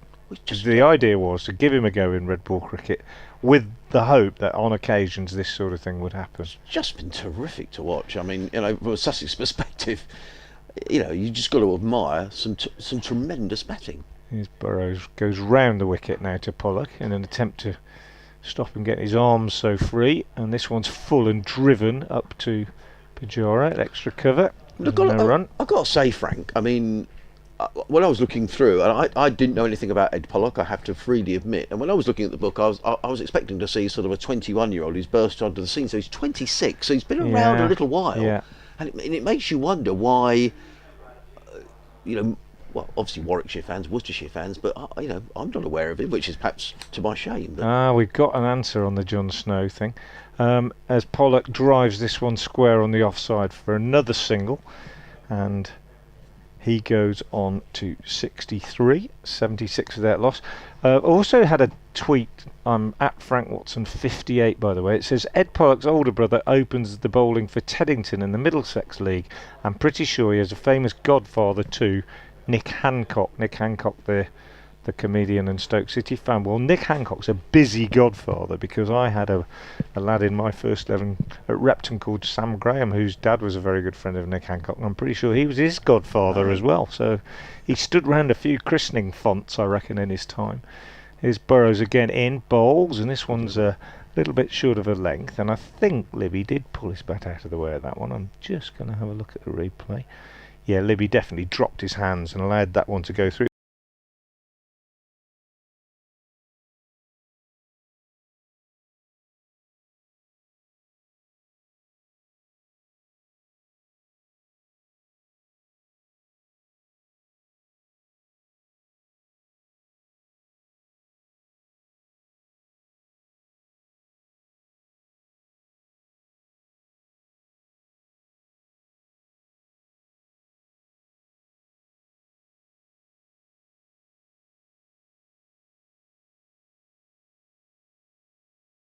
It's quite close to where I live now. In fact, I drove past it this morning. Tom Haines in from the Digley's End, bowls, and Pollock's at it again as he thrashes that one away through the leg side, through mid wicket for 4 runs. This is exciting stuff. He goes to 67 of 66 deliveries, and Worcestershire to 80 without loss. Colin Bowman's been in touch. He says, a couple of tweets from Colin. The second one says, exciting start at New Road, Pollock a half century already. I always feel that 50 without loss on the first morning takes that team into at least draw territory. Oh. Sussex have it all to do, says Colin. Lovely to hear from you, Colin. Thanks for getting in touch. Early for that, I think. In comes Haines, bowls, and Pollock runs this one to backward point, fielded there by Henry Crocombe. There is no run. What it's done here, Frank, is to put Sussex on the defensive. I mean, we're just through the first hour. One slip. Yeah, just the one slip in place, and this ball is only in its 17th over. Yeah. I'll just for a bit of amusement tell you what Pollock did in the Birmingham League last Saturday. Worcestershire didn't have a game last weekend, so quite a few of the players were released to play for their league clubs. In comes Haines, bowls, and Pollock is going to get. It's got away for 4 runs. It was just out of the clutches of Tom Clark, who's at backward point. It was cut away, but cut away firmly by Pollock. Again, from this angle, if you're watching on the live stream and you think that was very close to Tom Clark, let us know. But from the angle we're at, Clark was diving away to his right hand side, couldn't catch it. Pollock goes to 71 of 68 deliveries. It's like a one-day knock. 84 without loss on Worcestershire. Haines in again, bowls, and Pollock plays this more studiously to backward point, fielded again by Tom Clark. Again, there is no run. Jamie Atkins, the young Sussex quick bowler, is just fielding down below, as he may well get an over or two in the relatively near future. So in the Birmingham League last Saturday, Ed Pollock played for his club, which is Barnard Green. In comes Haines again, bowls, and cut away by Pollock. This time it's just a single to the sweeper on the cover boundary. One of 3 men were on the boundary for Sussex. Sweeper on the cover boundary, a deep mid wicket and a fine leg. And they played Kenilworth Wardens. Kenilworth were bowled out for 41. Ooh. And they're not a bad side, and they included somebody who's playing for Worcestershire today, actually, Josh Baker, the left-arm spinner. Decent side, bowled out for 41, so obviously, it wasn't a big ask. Barnard Green knocked them off for none fairly quickly. Give you the details in a minute. Haines in bowls to Libby, who's caught, and that's a terrific catch at first slip by Tom Alsop, and just the breakthrough that Sussex needed so desperately. It's Tom Haynes, the skipper, who gets it, and that's a really good catch by Tom Alsop, diving away to his right at first slip. He caught it inches above the ground. Tremendous piece of work, and the first wicket goes down, and it's Jake Libby who's on his way for 11, and Worcestershire 85 for 1.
O'clock? Well, no, what time do they 2 start? o'clock, I would think. They start at 12, so it would have been all Okay. over a lot earlier than that. But that, yeah, like I say, the way he plays, great catch. That best catch. You know, we'll watch cricket all season. We won't see a better slip catch than that, I don't think. Fantastic catch by Alsop. Yeah, Tom Alsop. Really, really low to his right, quick as well. Came quickly off the bat. I know he's not a quick bowler, but he's only standing about 6-7 yards behind the stumps. Keeper standing up. Really outstanding catch. Well, it certainly was. And the skipper gets the breakthrough. The new man So in. Azhar Ali, yeah, didn't score many runs at Leicester. Run out in the first innings when he went for an unlikely single and then slipped in that little mini collapse on the first morning, and then trying to move things along in the second innings. Was out cheaply, but no doubting his pedigree. His first innings for Worcestershire at New Road. He's the non-striker, as George Burrows, the loanee from Wigan, comes round the wicket to Pollock, who edges down to third man. It's running quickly away, and it's going to be 4 more. Not in control of it. Burrows not impressed, and they're having a few words, I think, or are they? Maybe he's just asking for a field change. But Pollock has moved on to 76 off just 71 balls, and it's 89 for 1. And as we were saying, this is exactly what Worcestershire had in mind when they signed Pollock. So it was a function that he gave an interview at just 2 or 3 weeks ago, when he said that he was thrilled to get the opportunity to play red ball cricket, and he flashes at this one outside the off stump, missed it, taken by the keeper. I don't think Burrows is very impressed with Pollock at the moment. I think he might have had a little word after that one. Certainly followed through quite a long way down the pitch, but fortune favours the brave, as we say, and Ed Pollock is not shy when it comes to putting bat to ball.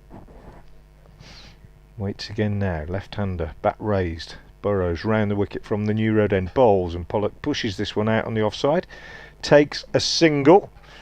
Fairly hasty they had to be for that one. Azhar Ali, who was run out in his first game for Worcestershire last week, had to get through quickly for that one, as it was fielded by Delroy Rawlins, who's wearing that number 9 shirt.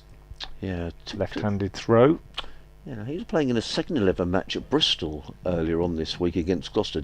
Played in the first game, didn't play at Derby last week, but took wickets down at Bristol. More than useful middle order batsman. Hasn't really fulfilled his potential in terms of runs in the Championship. Burrows changes to over the wicket to bowl to Azhar Ali, who watchfully covers up, pushes defensively out on the onside. good line from Burrows, that one. I think they'd have been interested if he'd have not got a bat on it. Ali just remarks his guard with his right foot, scraping his stud in the crease, and waits the Pakistani Test veteran. Burrows is into him and he lets this one go outside the off stump. Fairly well, wide enough to leave, but then just carried on. I guess he would know. Fairly wide. I guess he would know Mohammad Rizwan, maybe Shan Masood as well. So Sussex will be hoping he doesn't make the same impression that Masood did last week. He batted absolutely beautifully. He's played county cricket for Somerset, of course. Azhar Ali. He was a replacement for Worcestershire with Matthew Wade, who was due to come and play in all formats for Worcestershire, dropping out when he got an IPL contract. He's Burrows into Azhar Ali, who's off the mark with a inside edge, thickish inside edge behind square on the leg side, and picks up a single, keeps the strike.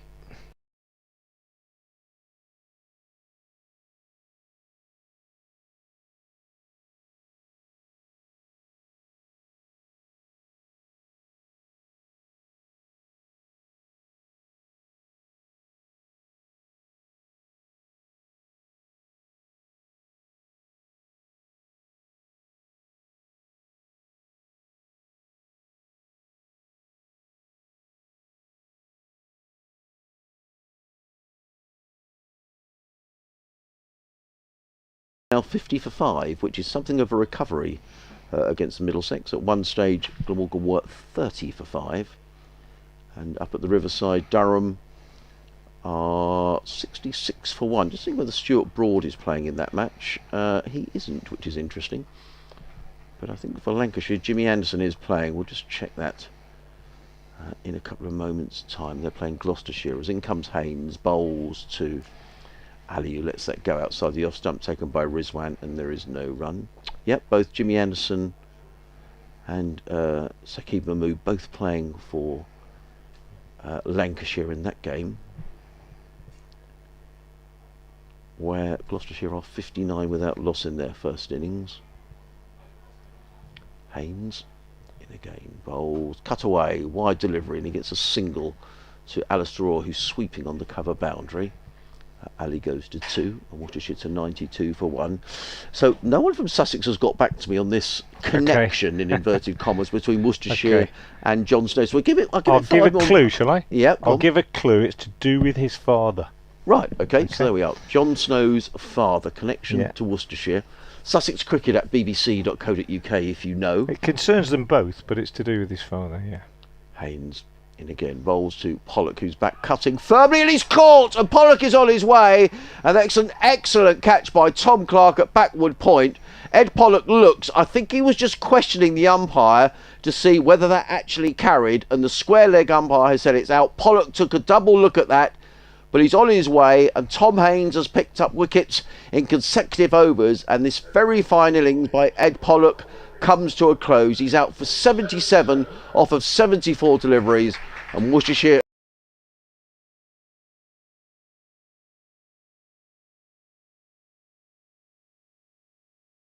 for 2, and another very good catch, this time by Tom Clark at backward point. And this entertaining, breezy innings from Ed Pollock comes to a close. And Worcestershire now 92 for 2. Yeah, excellent catch again, low down. I wasn't sure but we're a long way away with it carried, but you can usually tell from the fielder's reaction, can't you? Yes. And he immediately clutched the ball and celebrated. But it's a great start to Ed Pollock's home batting career, as it were, and he goes for 77 with 14 fours and 1 6. 14 fours and 1 6. That's pretty impressive stuff in the first hour and a half or so. But double breakthrough from Tom Haynes, and talk about captain leading from the front. He's that kind of guy, isn't he? Really. Well, he bowled very nicely at Derby last week, Frank. Picked up one for 35. He also made a double hundred. Yeah, he did. I mean, we worked out he was on the field for all but about a couple of hours last week. Pretty impressive. And in fact, we were sent a very nice photograph from the Haynes family, who were gathered around on Easter Sunday listening to us when Tom went through to his double hundred. And so if they're listening this morning, Tom is now doing it with the ball. So terrific breakthrough for Sussex. Lovely to see. Lovely innings though from Ed Pollock, and who was put down when he was on 42. But well, he wasn't quite. Oh yeah, by George Burrows, put over. Put over. Yeah. You're right. So the new man in is Jack Haynes. Jack Haynes. Haynes to Haynes, different spelling. Yes, this is Haynes is Hay as opposed to Hai. And Sussex. Haynes in bowls to Haynes and plays down to mid-on. I'm glad it wasn't Haynes into Haynes, who plays it back in Haynes field.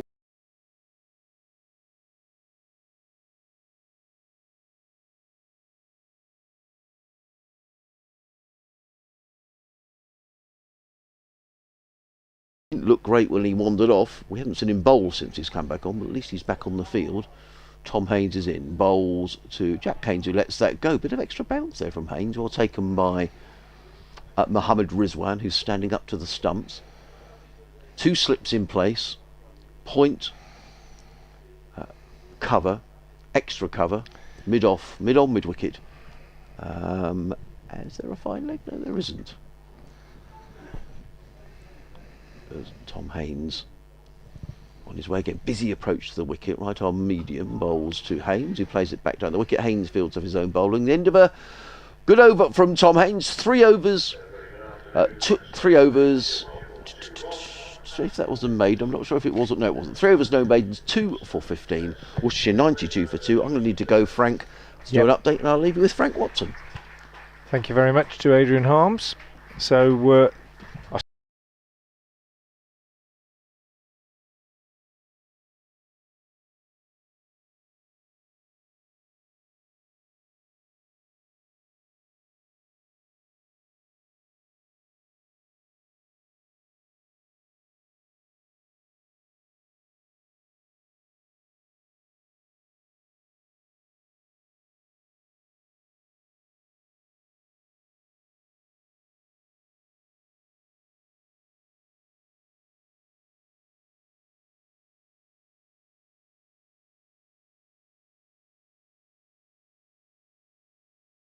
here's this one square on the offside, and it's fielded by Ali Orr in the gully,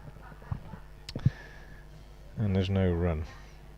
I have been told via Twitter that every time the stream moves to a different camera, cuts away to look from the side, you lose our commentary. I have to say that's completely and utterly beyond my control. There's Burrows again, who's in, bowls, and Azhar Ali drives, square on the offside. There's a misfield this time by Ali Orr, and they go through for a single as a result, which takes Azhar Ali on to 3, and Worcestershire to 93 for 2. We sit here commentating, and there are various wires coming out of the box that we use, and one of them goes off to feed the live stream, but all the apparatus involved with the live stream is nothing to do with us here. We're just loaning our commentary to them, so I'm afraid it's beyond my control, but I'll see if I can mention it to somebody at lunchtime, and there might be something we can do about it. 93 for 2 then. Jack Haynes on strike for the first time now against George Burrows. Burrows has bowled pretty well, I think. Been quite unlucky.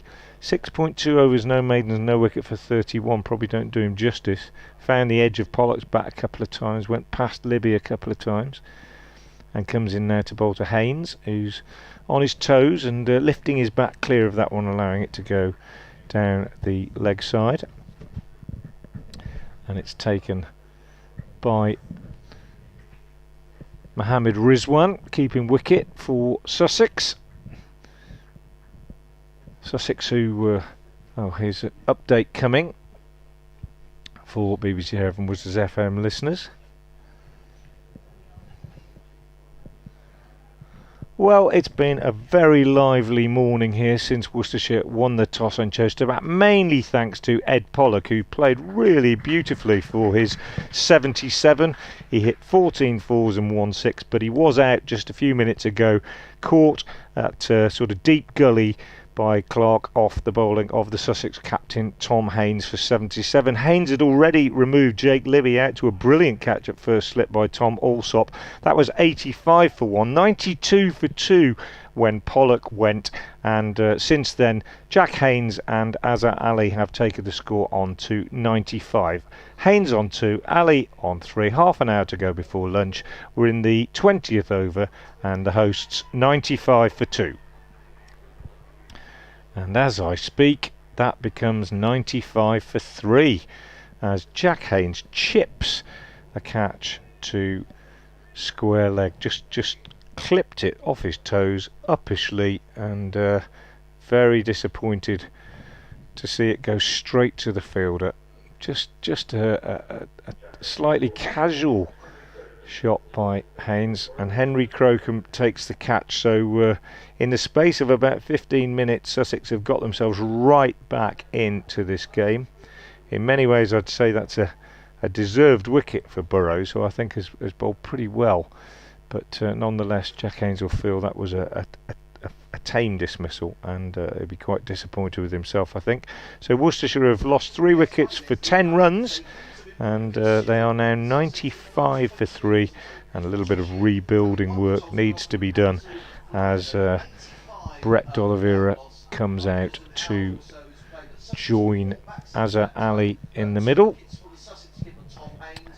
So just to recap, Worcestershire off to a flyer. Pollock reached his 50 off just 47 balls this morning with 9 fours and a 6, and he and Libby cruising along at 85 for 1 when Haines removed Libby, brilliantly caught low down at slip by Tom Alsop, and he quickly followed that up with the wicket of Pollock, who was out eventually for 77, made off 74 balls with 14 fours and a 6, and that was 92 for 2. And then just a moment ago, Jack Haines just chipping a little catch up to square leg off the bowling of George Burrows, and he's gone for 2, and Worcestershire are now 95 for 3, and D'Oliveira, the captain who won the toss this morning, in the sunshine now, making his way out to join Azhar Ali.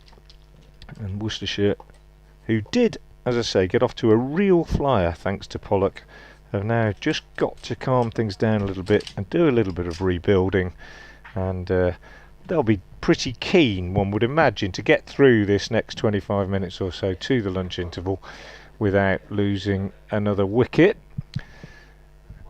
And Sussex, who just 20 minutes or so ago were feeling pretty sorry for themselves, one would imagine, are now got a little bit of a spring in their step, and no surprise, that's what wickets do for a fielding side. So Brett D'Oliveira, fresh from 100 at Leicester 2 weeks ago, takes guard, little prod of the pitch, and he shapes up now to face his first ball from the right arm seamer George Burrows, who's in from the New Road end, and D'Oliveira just covers up, pushes back up the pitch to the bowler, and there's no run. It's the end of the over from Burrows, his most successful one to date, and his figures are 7 overs, no maidens, 1 for 33 at this stage. And just watching a replay of that Jack Haines dismissal, just well, fairly loose delivery actually down the leg side, and he just fell over it possibly a little bit and just chipped it away on the leg side. I expect he could probably have, if he'd have been a little bit more in, he might well have just picked it up over the fielder at square leg. That sort of a ball. As it was, he just flicked it and it went straight to the fielder. Here's Tom Haines bowling to Azhar Ali, who's forward to this one, and just turns it away on the leg side for a single. Takes him on to 4, And the score to 96 for 3. Pretty tame dismissal for Jack Haynes, Adrian, I thought. Yes, Just it was. Probably could have clipped it for a one-bounce 4 over the fielder if he'd have wanted to, and he just reining himself in early in the innings and just clipped it straight to the fielder, didn't he? Funny how games change, isn't it? Yeah, just saying that. 85 for none becomes 95 for 3. Completely different, isn't it? As Haynes comes in again to D'Oliveira, captain to captain. D'Oliveira on the back foot, forces up to mid-off. No run. Crocombe the field. I must say, good catching as well. The last one was straightforward, but the first 2, very good catches. And that's the sort of thing you've got to do if you're going to get yourself back into a game. And they have done that. I mean, it's I always say 80 odd for 2 or 3 at lunch on the first day is about par. At one stage it looked like Worcester should be, 120 for 1 or something. As Haynes comes in, bowls, and Oliver is pushing this one back up the pitch, and there's no run. But they've maybe scored a few more than you would expect, but it's pretty much back on an even keel now, isn't it? Well, it is. And I agree with you. It's 85 for 9. Sussex, Henry Crocombe was off the field. I was thinking, crumbs, this could be well over 100 at lunch, but Crocombe comes back on, but that catch by Tom Alsop really seemed to galvanise Sussex. Yeah. And here's Haynes again into D'Oliveira, who pushes back up the pitch. I've had another correct response to the John Snow thing, but again it's from a Worcestershire supporter, but it might be time to put everybody out of their misery. What do you think? Yes, I think you should. I'll tell you. When I said that... oh, hang on, I've got one. Oh, you got one? Might be an answer. John has been in touch. Let me just see. He says... I'll wait for this ball, Frank. Okay, Haynes again is in. D'Oliveira drives nicely, beautifully in fact, straight down the ground, and probably expected to get 4, but I think it's Grant Stewart at mid-on makes a really good diving stop. He says John has they get 1 only. Sorry, Frank. He says John Davis has been in touch on Twitter. John says, wasn't John Snow's dad a vicar in Peopleton? Or he says, actually, Elmley Castle. No, well, I think it's Peopleton. They're quite close together.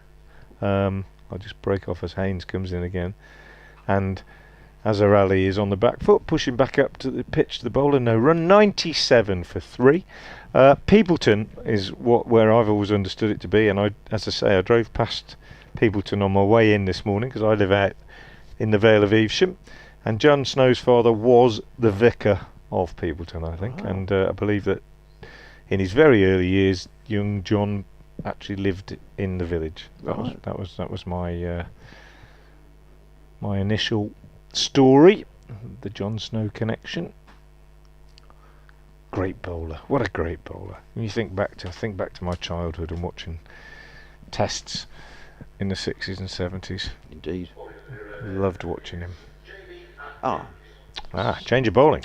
So we hopefully get Jamie Atkins, the young Sussex quick bowler, replacing George Burrows, who picked up his first wicket in Sussex colours. HJG has been in touch, says what's happened to Finney. Well, Steve Finn isn't here this week. We understand he's got a problem with his knee, some inflammation apparently after the game at Derbyshire last week. So no Steve Finn, one of the several Sussex bowlers who are unavailable for this match. I think the intention is that he's back next week for the game against Durham, but we'll have to wait and see. Chris has been in touch. He says, I'm enjoying the commentary for New Road. He says, after both wickets, we've lost the commentary. Seems to be when the camera cuts to a wide shot with the cathedral in the background. I've mentioned this. I've been told that when the camera changes, the commentary is lost. I have no idea why. Beyond our control. We just commentate, and the wires go to where the wires go. Here comes Jamie Atkins, running in, bowls, and cut away, and his first delivery is going to go for 4 runs. Cut away nicely down to the third man boundary, widest third man. Lovely shot by D'Oliveira. That's a shot of a player in form, beautifully played. A little too short from Jamie Atkins, bit too much width, bit of a loosener read, but it brings up the Worcestershire 101 for 3. That was beautifully played. I have absolutely no idea why commentary would change when the camera changes. I'll see if I can find out at lunchtime, but that is extraordinary, isn't it? The audio feed only goes to one camera. Atkins in and bowls, and D'Oliveira's forward, placed to mid-on, fielded by Haynes, and there is no run. There's a slip, a wideish third man,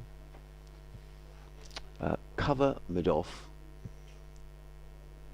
And the onside, there's a mid-on, deep backward square, and a final. What I would say is, Frank, and certainly with most grounds we go to with the live streams, it's all very new technology. As in comes Atkins over the wicket, bowls, played by D'Oliveira straight back down the track, and there is no run. And you know, there's not an army of people who are sorting out the streams and that sort. So I think the clubs are really trying to do their best, as we all sort of. And I'm not defending, but I just think it's people are doing their best, and it's definitely from where it was only a couple of seasons ago. I couldn't agree more.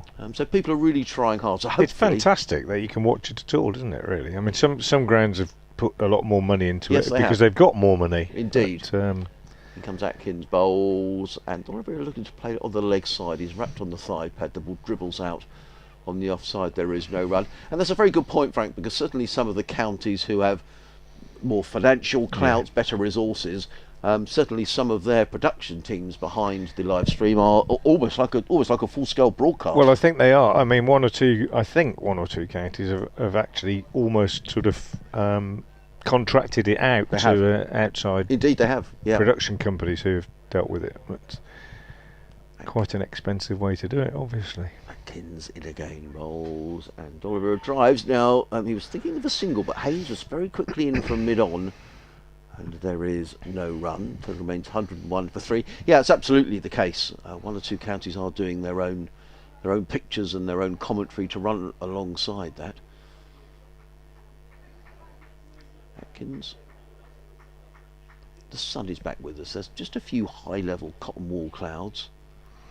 Other than that, it's a lovely blue sky. In comes Atkins and bowls, and let go by D'Oliveira outside the off stump, taken by Mohammad Rizwan.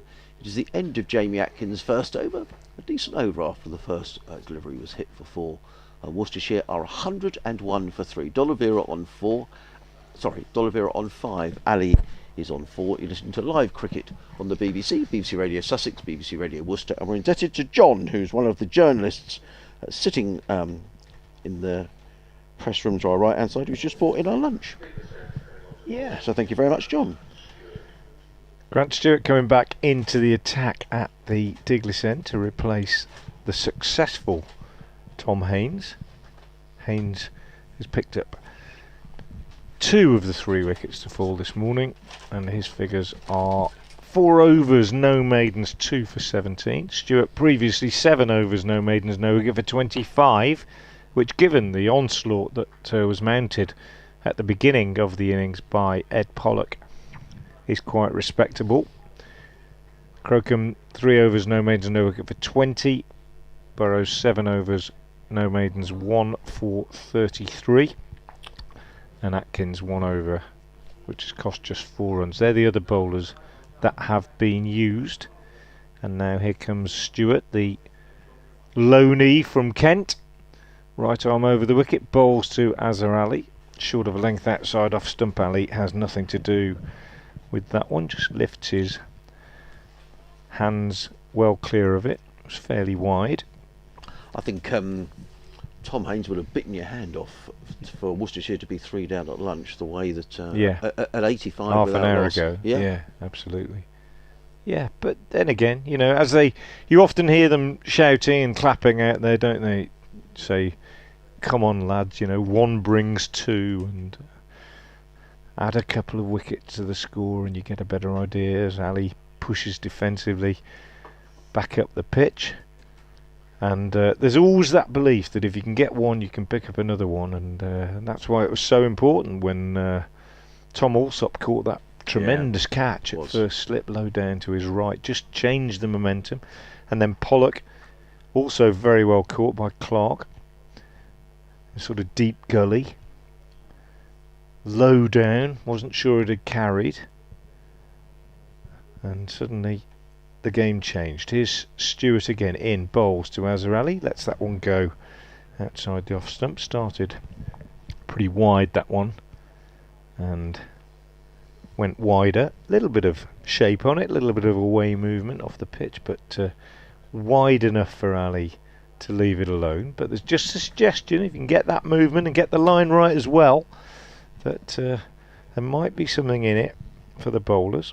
that's the other thing, isn't it? You kind of get a false impression when someone plays like Pollock did in that first hour of what might be in the pitch. Here comes Stewart in again. Bowls, and Azhar Ali drives but doesn't really time it. And the ball runs up to mid-on. Kind of closes the face on it, actually, and fielded at mid-on by the captain. And there's no run. 101 for 3 then. It's been a lively morning in bright sunshine. Not a huge crowd, but a healthy crowd, particularly at this end of the ground, at this new road end of the ground where they're enjoying the sunshine the most. Very well populated. Here's Stewart in again, bowls outside of stump. Ali again leaves that alone, showing good discipline. Has nothing to do with it, and through it goes to the keeper. I think capable of playing those sort of innings, Azhar Ali, as we've seen in Test cricket, long innings, choosing which balls to play and which ones to leave. Sorry, Adrian. I was going to say, I think it's a really good crowd, and from the Worcestershire point of view, I mean, spectators having to wait until, what are we today, the 21st of April to see their first game. Well, you know. They've waited 3 years. Well, yeah. So really. Yeah, absolutely. Yeah. Here's Grant Stewart again. Bowls, and again Ali leaves alone with one of those rather extravagant little leaves where you turn your bat over in a sort of Steve Smith style. End of the over from Grant Stewart. 8 overs, no maidens, no wicket for 25, his figures, and it's 101 for 3. If you're just joining us, the men out this morning after a rapid partnership of 85 for the first wicket. Jake Libby out for 11, and then Ed Pollock, who had dominated proceedings up to his dismissal, out for 77. That was 92 for 2, and since then Jack Haynes out for 2, 95 for 3, 2 wickets for Haynes, 1 for Burrows, and Worcestershire 101 for 3. Probably got about 4 overs left before lunch, I should think. Yeah, and the first of those is going to be bowled by Jamie Atkinson. This is the new road end of the ground. There's quite a breeze now has got up. The trees around the ground are swaying in the breeze as Atkins is in and bowls, and clipped away by D'Oliveira down to fine leg, fielded down the distance by Grant Stewart. He gets in the throw, one more to D'Oliveira, he goes to 6. Worcestershire to 102 for 3, and as Frank was saying, the flag of St George on the top of the wonderful Worcester Cathedral is fluttering away. We were thinking that's probably the flag of St George because it's the Queen's birthday today, at 96 years of age. And St George's Day to come in a couple of days' time as well. But Atkins, with his trousers being ruffled by the breeze, is on his way and bowls, and that's wide and cut away by Azhar Ali down to third man. Alistair Orr, who's very quick around the boundary, fields and gets in the throw to Mohammad Rizwan, but not before Ali's gone through for his 5th run, and Worcestershire to 103 for 3. The good news also from a Sussex perspective is that Henry Crocombe, who went off the field after bowling just 3 overs this morning, is back on the field and seems to be moving very freely. So he hasn't bowled again though. No, he hasn't. I don't know whether our assessment of a side injury was right or quite what, but anyway, he's back on. Atkins in, bowls, and just glides that down to fine leg as Crocombe has to come running into field, and it's fielded down there by Stewart, who gets in the throw, but not before D'Oliveira has gone through for another run. He goes to 7. And Worcestershire to 104 for 3. Well, Crocombe was in quickly for that, and he sort of made as if to pick the ball up and shy. Look at the trees now, and they really are blowing in the breeze, particularly at the Digley's end of the ground. The horse chestnut we were referring to earlier is getting a bit of a buffeting as Atkins in bowls, and Ali is forward, plays to just behind point, but Tom Clark, who's a good fielder, young Tom Clark, just 21 years of age, came racing into field from his position, almost in the gully, and there is no run. Still lots of blue sky, a little bit more cloud. I know the forecast for the southeast of England isn't that great for the next couple of days, a bit of drizzle and low cloud, but hopefully we're going to be far enough west to avoid that. Atkins in again, bowls. Ali lets that go outside the off stump. There is no run. I remember here last year, Frank, it was a game that we had quite long periods we were off the field for bad light. I remember it was a really grey 4 days. We barely saw the sun, I think, until the last day. You're right, I remember that, yeah. Yeah. We were off for long. Well, it seemed like long periods, and it was played in a very gloomy light for much of the. I think we are going to be all right for these 4 days in terms of weather, in terms of rain. I mean, Atkins in bowls, and Ali's surprised by a quicker delivery that he plays past Clark, who's fielding in what's a gully position, and the ball runs away very fine down to the third man boundary for 4 runs. Good shot by Ali. He goes to 9. And at the end of the over, Worcestershire 108 for 3. Jamie Atkins 2 overs, no maidens, no wicket for 11. yeah, played it really well, didn't he? In the end, he kind of rode it, He didn't did. he, with soft hands and just ran it down. But yeah, I don't think we're going to get any rain. It's not going to be really warm. I think the breeze is expected to be significant over the next 2 or 3 days. But no, we're not talking about a gale or anything. Or just a moderate breeze, I suppose they call it. 108 for 3 then. What have we got? 10 minutes till lunch. Probably about 3 more overs, maybe just a couple. I suppose it depends what happens. D'Oliveira just checks his guard and prepares to face Grant Stewart. Alex Wharf, I think, the umpire at that far end, isn't it? The taller of the two. As Stewart is in and bowls, and D'Oliveira just turns this one off his pads down to backward square leg for a single. Shortest part of the boundary on the ground, that there down towards the hotel, when the pitch is situated on the cathedral side of the ground. Not quite, it's not right over on the cathedral side of the ground, but it's on that side of the square. And that single takes D'Oliveira on to 8 as Worcestershire rebuild a little bit after the shock of those 3 quick wickets after such a bright start. Stewart in again, bowls, and Azhar Ali a little bit nonplussed by this one, as gets an inside edge and it runs away between him and the stumps, and he gets a fortunate single down to long leg, which takes him into double figures. He's on 10. 110 for 3. It's actually looked a different game. When you think about it, it's looked a different game for every batsman except Pollock. Yeah, I agree. No batsman other than Pollock has looked particularly comfortable, and he lived dangerously, as he tends to, but they haven't bowled that badly. Stewart is in, bowls, D'Oliveira pushes up to mid-on, and again there's no run. So yeah, good healthy crowd in here at New Road, and as I say, particularly at this New Road end of the ground, which is very well populated. And I think as the sun moves round, you might get more spectators in the Basil D'Oliveira stand. And of course, for the first time for a good while, we've got spectators in the Graham Hick Pavilion, the members, enjoying that facility today. Stewart is in again and bowls, and D'Oliveira is forward. Slightly stiff-legged forward defensive, and that one runs away on the leg side. It's fielded at mid-wicket by Burrows. There's no run. No, it's a. I think it's a good crowd. Yeah. It really is. And nice to see. Grant Stewart then, at the end of a fairly long run, very straight. You don't see the curved runs that we used to see these days, do you?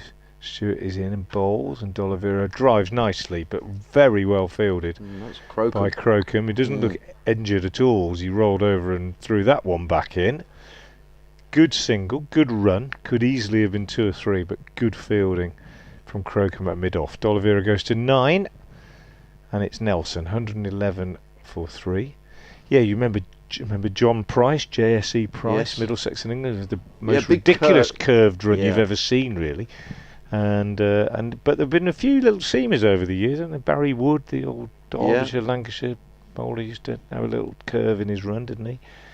As in comes Stewart, and Ali drives up to mid-off, no run, end of the over. I think as a coach, and we spend a lot of time now talking to bowlers about momentum and keeping everything in straight lines, keeping everything going in one direction, and it would seem just pointless to come in off a curved run up for some quirky reason, really. I don't know what ever happened, really. 111 for 3 at the end of the over. Did Ken Higgs have a curled run? Might well have had a little curve at the end of it, and there was never anybody like Price, was there? No. But yeah. Anyway. So it's going to be Delray Rawlings. Yeah, a little bit of spin before lunch. Why I not? mean, there are 3 wickets gone down, but Sussex have only bowled 25 overs this morning, so they're a little bit behind where they should be in terms of over rates. And Delray suddenly rattles through his overs quickly. I don't know which clock we go by, whether we go by the clock on the one on the digital clock on the Graham Pavilion that you can't see. Right. Well, it says 12:55 on the scoreboard. I don't know whether those two clocks are. I think there'll be 2 more overs.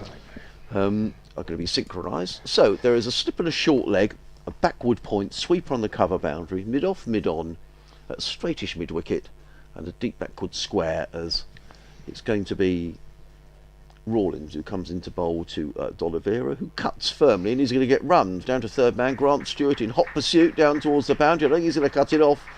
Wide delivery by Delray Rawlings and cut away by D'Oliveira. A lovely looking shot. He goes to 13. And Worcestershire to 115 for 3. We'll rattle through the scores in the other games at the end of this over, or indeed as we go through. At Leicestershire, 66 for 3 in the second division against Derbyshire. Rawlings in and bowls and cut away again, and that's going to be 4 more, I think. Stewart gets a hand to it and he takes enough pace off of the ball. D'Oliveira's coming back for a second round. Very good running by Brett D'Oliveira. Was a good shot. Stewart with a good bit of fielding got his hand to the ball. Jamie Atkins came running round the boundary to prevent it going for 4, but not before D'Oliveira came back for his second run. He goes to 15. Worcestershire to 117 for 3. Rawlings again. And again he tries to play that shot for a third time in the over. This time misses out. And the ball goes through to Mohammad Rizwan. And there is no run. A play and a miss outside the off stump by D'Oliveira, who twiddles his bat. Rawlings in again. Bowls, and D'Oliveira's back on his stumps and plays defensively into the offside. This time it's a dot ball at Cardiff Glamorgan at 69 for 7 against Middlesex. Rawlings in again and played into the offside by D'Oliveira. That's a well-run single, because there perhaps shouldn't have been a single there, but he judged it perfectly. He goes to 16. Worcestershire to 119 for 3. Is that going to tick over to 119? Oh, they're ahead of me. Oh no, I'm wrong. 118 for 3. I apologise. D'Oliveira to 16. Rawlings waits, about to bowl his first delivery to Azhar Ali, who is on 10. And Rawlings is in, around the wicket, bowls, and forward comes Ali, plays into the offside. There is no run. The end of Delray Rawlings opening over, an over that cost him 7 runs. And I think Frank was right. We're going to get 1 more over in before lunch, which means Sussex will bowl 27 overs in the session. Worcestershire 118 for 3. D'Oliveira on 16. Ali is on 10. Just very quickly in the other games in the second division, Durham 92 for 1 against Nottinghamshire. And in the first division, Essex 82 for 2 at Edgbaston against Warwickshire. Somerset 55 for 1 against Surrey at the Oval. Yorkshire 97 for 3 against Northamptonshire at Wantage Road. Gloucestershire 94 without loss at Old Trafford against Lancashire. And Kent 76 for 1 at Canterbury against Hampshire. And we're going to see our 7th bowler of the morning, because Tom Clark's coming on to bowl at the Diglis end. Worth a little try. Possibly hints at the fact that Tom Haynes isn't quite sure what his plan is, if you know what I mean. I don't mean that disrespectfully, but he's got options and injuries and loan players, and he's just tried everything really this morning at various times. As Clark comes in and bangs this one in just short of a length. Oliver on the back foot plays defensively. Would that be fair, do you think, Adrian? Yes, I mean, he bowls a brisk medium pace, does Tom. He's not unlike Tom Haynes. I would say he's a little quicker than Tom Haynes, but he bowls this sort of nagging line. I mean, I'm sure Mohammad Rizwan is thinking, no, he's almost of a pace where you think he might stand up out of the stumps, but Rizwan is standing back. I think from Tom Haynes' point of view, he's just thinking, well, it's worth a try, isn't it? Just give him a little over before lunch. This one is quite lively in terms of bounce and carry. He's a big lad, isn't he? Hits the deck quite hard, but it's wide-ish, and left alone, but again, tiny little bit of away shape on it, and you think if he can get that right and get that level of bounce, a little bit of seam movement, there might be something in it for him. He's made a decent start, and he comes in again now and bowls, and D'Oliveira is taken on the pad, and there's a shout for LBW. My initial reaction is that it looked a bit leg-sidey, and that is confirmed as I watch the replay, but slightly encouraging for Clark. He played slightly across the line then. Yeah, he might just have kind of head fell over a tiny little bit. Anyway, remarks his guard. 3 balls remaining to lunch, we imagine, and here's Clark in bowls, and this time D'Oliveira defends on the offside. It's kind of loose-limbed, youthful, leggy sort of delivery, isn't he, Clark? Very, you know, he's got that sort of loose-limbed athleticism of the young man, hasn't he? That's what I'm getting at, really, as he comes in again now. All very easy. He bowls this one outside the off stump, left alone by D'Oliveira, taken by Rizwan. Another young man who plays his cricket at Horsham Cricket Club. That's where Tom Haynes plays with his brothers, and Tom Clark is also one of 4 brothers, the youngest of the 4 brothers. Right. And plays his cricket at Horsham. That's his home club. Made his maiden first-class century this season against Nottinghamshire at Hove. Good cricketer. Good cricketer, yeah. And he comes in now, bowls to D'Oliveira outside off stump. A little bit annoyed with himself because he didn't make him play, and that was pretty wide to start with. So that's it, lunch here at New Road. That was the last ball before lunch. D'Oliveira is on 16, Azhar Ali on 10. It's 118 for 3, Worcestershire having won the toss. And, well, it's been an eventful and interesting and a quite topsy-turvy morning, you could say. Well, I think it's been a terrific morning's cricket, Frank, hasn't it? I mean, you have to take your hat off to Ed Pollock, who came out and played. I mean, I'm loath to say like a T20 match, because his shots were better than that. I mean, they were beautiful cricket shots, and Sussex looked in real trouble with Henry Crocombe off with an injury, and Worcestershire racing along 85 without loss. But as you say, 1 wicket led to 2. An excellent catch by Tom Alsop to get rid of Jake Libby. Another very good catch by Tom Clark as well to get rid of Ed Pollock. And honour's just about even at lunch. I think Sussex will be very happy to have picked up 3 wickets after the start. Yeah, I would say honour's about even is right. Maybe if you said that Worcestershire would have 118 on the board by lunch when they won the toss, you'd think it had gone slightly in their favour. But given where we were, been an excellent fight back by Sussex, and particularly also given the relative paucity of their seam bowling resources and the fact that Crocombe had to leave the field in the middle of his first spell.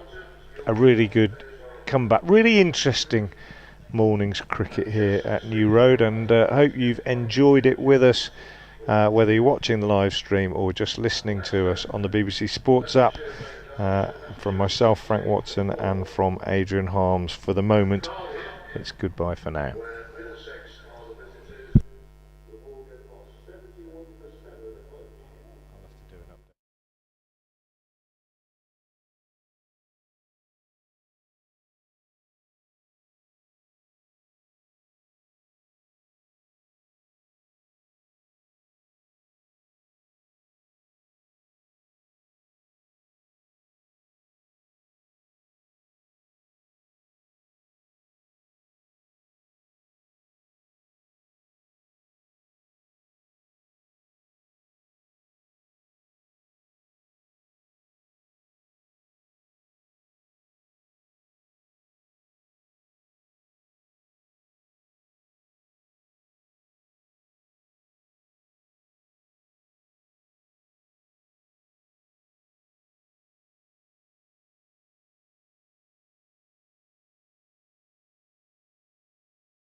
Good afternoon, welcome back to New Road in Worcester, where play is about to resume after lunch with Worcestershire batting against Sussex, and we had a very interesting and entertaining morning which saw Worcestershire off to a flyer at one stage, 85 without loss, but then Sussex claiming 3 wickets in fairly quick succession, which means that Worcestershire went to lunch at 118 for 3, and Henry Crocombe, who opened the bowling this morning, bowled just 3 overs before leaving the field, is going to take up the attack from the New Road end, and to tell you about it, alongside me from BBC Radio Sussex, is Adrian Harms. Good afternoon, Adrian. Yeah, thanks very much, Frank. As you say, it was a terrific morning's cricket. Let's hope it's replicated this afternoon. A couple of messages have come in. Randy Baldwin's been in touch. He says Grant Stewart's mum is Italian, which is why he's there you go. played cricket for Italy. Well, this is good news for Sussex. Henry Crocombe, who we thought was in a bit of a bad way as he went off earlier on, is in and bowling to Azhar Ali, who plays it into the offside, and there is no run. He left the field, Henry, after just 3 overs. Yeah, and we were worried, weren't we? He looked as though he was struggling, and he's fine. He really did look like. And the other good news I have is that I think those people that got in touch with us and said that there was a problem with the commentary sort of cutting out when the camera angle changed, it's been fixed. Wonderful. Well done the technical people. As in comes Crocombe bowls, and Ali runs that one down. I'm not sure he quite intended that, but doesn't he get 4 runs straight after lunch down to third man. Henry Crocombe had his hands on his head just for a moment, so the ball running away. Well, they kept a bit low with that one. Wide of second slip.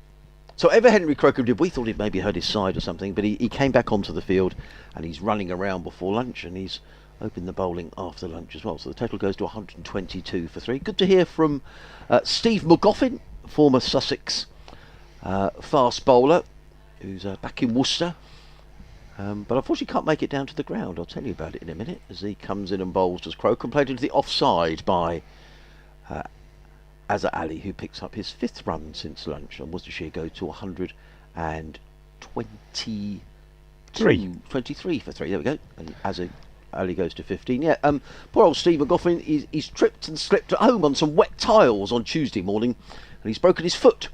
So poor old Steve won't be down here this week, but I wish you well in your recovery, Steve. That sounds painful. The amount of accidents you hear about people slipping on tiles and that sort of thing, or slipping in the bath. So we wish you well. In comes Henry Crocombe. Away from us comes in and bowls to D'Oliveira, who's solidly forward, plays onto the onside, and there is no run. The sun is back with us. And we said it before lunch, the ground looks an absolute picture. It really does. The trees just coming into sort of full leaf. There is a breeze across the grounds, and the trees are swaying gently in the breeze, but it's just a great day to be watching cricket. If you're out the breeze, it's probably lovely and warm. Most people in t-shirts, and a few people in shorts as well.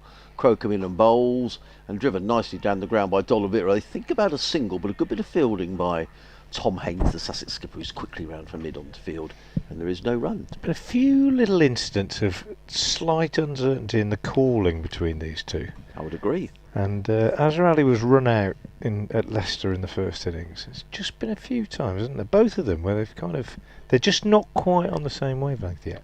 Crocombe in bowls and flicked around to the leg side by D'Oliveira, who picks up a single.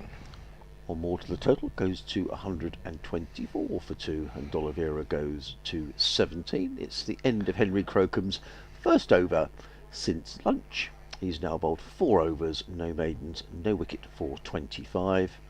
And there goes the scoreboard ticking over. D'Oliveira on 16, Azhar Ali on 15. And you're listening to live cricket on the BBC Radio Sussex, BBC Hereford and Worcester. Myself, Adrian Harms, alongside Frank Watson, and I think we're going to get a bit more Tom Haynes after lunch. Yeah, I think we are. Why not? He bowled pretty tidily this morning for a while.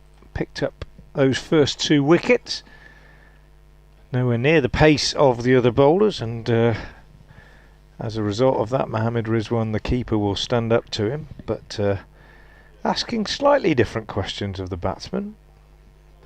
Pace off the ball, and had Jake Libby brilliantly caught at first step this morning by Tom Alsop, and then had Ed Pollock caught in sort of deep gully position. He's in now and bowls, and D'Oliveira stands up straight and punches that off the back foot out into the covers. Fielded by Cheteshwar Pujara. One of 2 double centurions for Sussex in the last game at Derby. Yeah. It must have been a good pitch, that. 2 double centurions in the 3rd innings of the game. In April. Unheard of. As Haynes is in again and bowls, and Oliver again defends out into the offside and Pujara fields. And Sussex were in real trouble when they came together as well, Frank.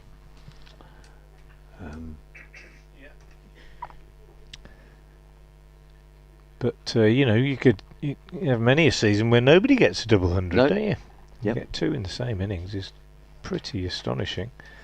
Anyway, here is Tom Haynes. Slight adjustment to the field for the Sussex captain as he comes in and bowls right arm over the wicket to D'Oliveira, who's forward again, pushing out into the offside.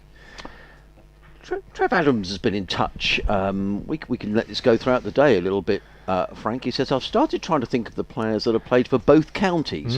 He says, perhaps we could construct an 11, but he says, I'll need some help. Yeah, okay. So he's got 1 or 2. Something I often think about, not with whoever you're playing, but yeah. Well, I'll throw a big one in first, if you like. As Haynes comes in, bowls to D'Oliveira, pushes that up to mid-on. The former president of Pakistan, we'll have him, shall we, to start with? So Trevor's got him in at number 6. Shall I tell you the other ones that he's got in so far? Yeah. He's got David Smith, number 1. Okay. Bill Athy at 3. Lou Vinton at 4. Imran Khan at 6. As Haynes is in again and bowls, and D'Oliveira gets one that bounces a little bit. He takes his hand off the bat as he drops this one down on the offside. Bit surprised by that one. Didn't expect Haynes to hit the pitch that hard. Peter Moore's at 7. And the aforementioned Steve McGoffin down at 11. He's a better bat than number 11 is Steve. But there we are. So there are 6 so far. Okay. I'll try and think of a few more. As Haynes is in again and completes a very tidy maiden over to Brett D'Oliveira. Was it a maiden? I think it was. Yes, 5 overs, 1 maiden, 2 for 17. It's 124 for 3. If you want to get in touch, you can do so with Adrian's very, very busy email, which is at, what is it? It's sussexcricket at bbc.co.uk. Sussexcricket at bbc.co.uk, or I'm on Twitter at FrankWatson58, or at Adrian Harms. At Adrian Harms or at BBC Adrian Sussex Harms, Sport. Yeah, BBC Sussex Sport. But I'll get you some. yeah, the emails have been busy. Yeah, people who've played for both counties. I'll have a think during this over, if I can think of any more. Henry Crocombe is running in from the New Road end. He comes in and bowls to Ali, who's forward, and plays to Rawlins, who fields at mid-wicket, and there is no run. There are 2 slips, a third man. Just peering around a pillar here. 2 slips, a third man. There's a cover, a mid-off, mid-on, mid-wicket, a deep square leg, and a fine leg. Crocombe in his 5th over. The sun momentarily disappears, but lots of blue sky around, so no worries on that front as Crocombe is racing in, bowls to Ali, short, and Ali ducks underneath. That delivery goes through to wicket-keeper Mohammad Rizwan, and there is no run. For those of you just joining the live stream for the first time today, very good afternoon to you. You missed a really entertaining morning. Ed Pollock, 77 off 74 balls, 14 fours and a 6. It really was all action, and Worcestershire raced to 85 without loss. Subsequently lost Jake Libby for 11. Brilliant catch by Alsop in the slips. As in comes Crocombe bowls. Ali lets that one go, taken by Rizwan. Good carry from Henry Crocombe. Good carry from the pitch. Rizwan taking that round about his midriff.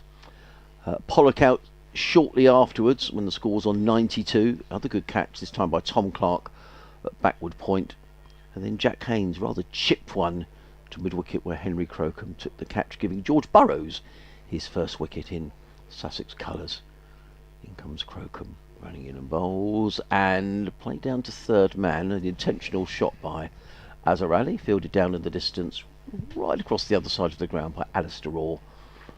And Ali goes to 16, where he joins Brett D'Oliveira, 125 for 3. Just a reminder, if you've just tuned in, that you've got brilliant pictures on the live stream, but Frank and I are looking over sort of a wide-ish mid-on, so we are no means wicket to wicket here this week. Very difficult to judge LBWs and maybe catches to the slips. As in comes Crocombe bowls, and I think that might have come off the pad. The pad or the thigh pad of D'Oliveira, and indeed it does.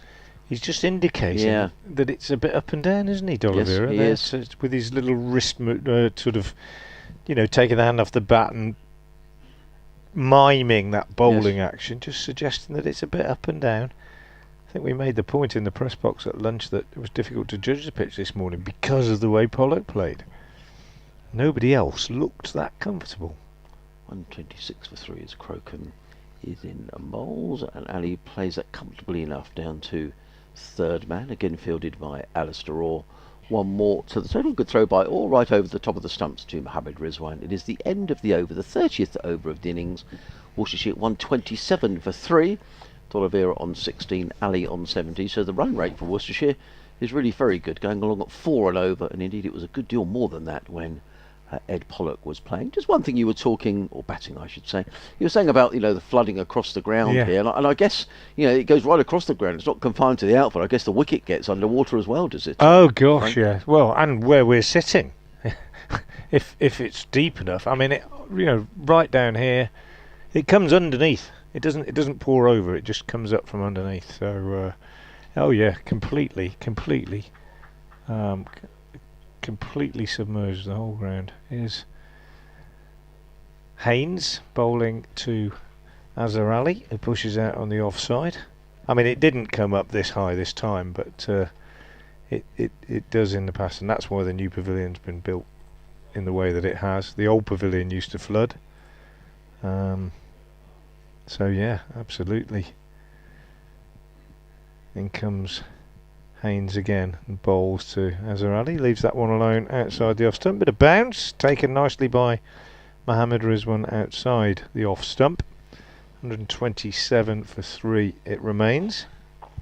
Just reading that Ben Compton, who's the new Kent opening batsman, has faced over 1,000 deliveries so far this season. He's still in. He, virtually carried his bat in the last game, which is extraordinary against Lancashire. In comes Haynes again, bowls, and Azhar turns this one on the leg side, and there's a tumbling misfield actually by Ali Orr at mid wicket, and they pick up a couple.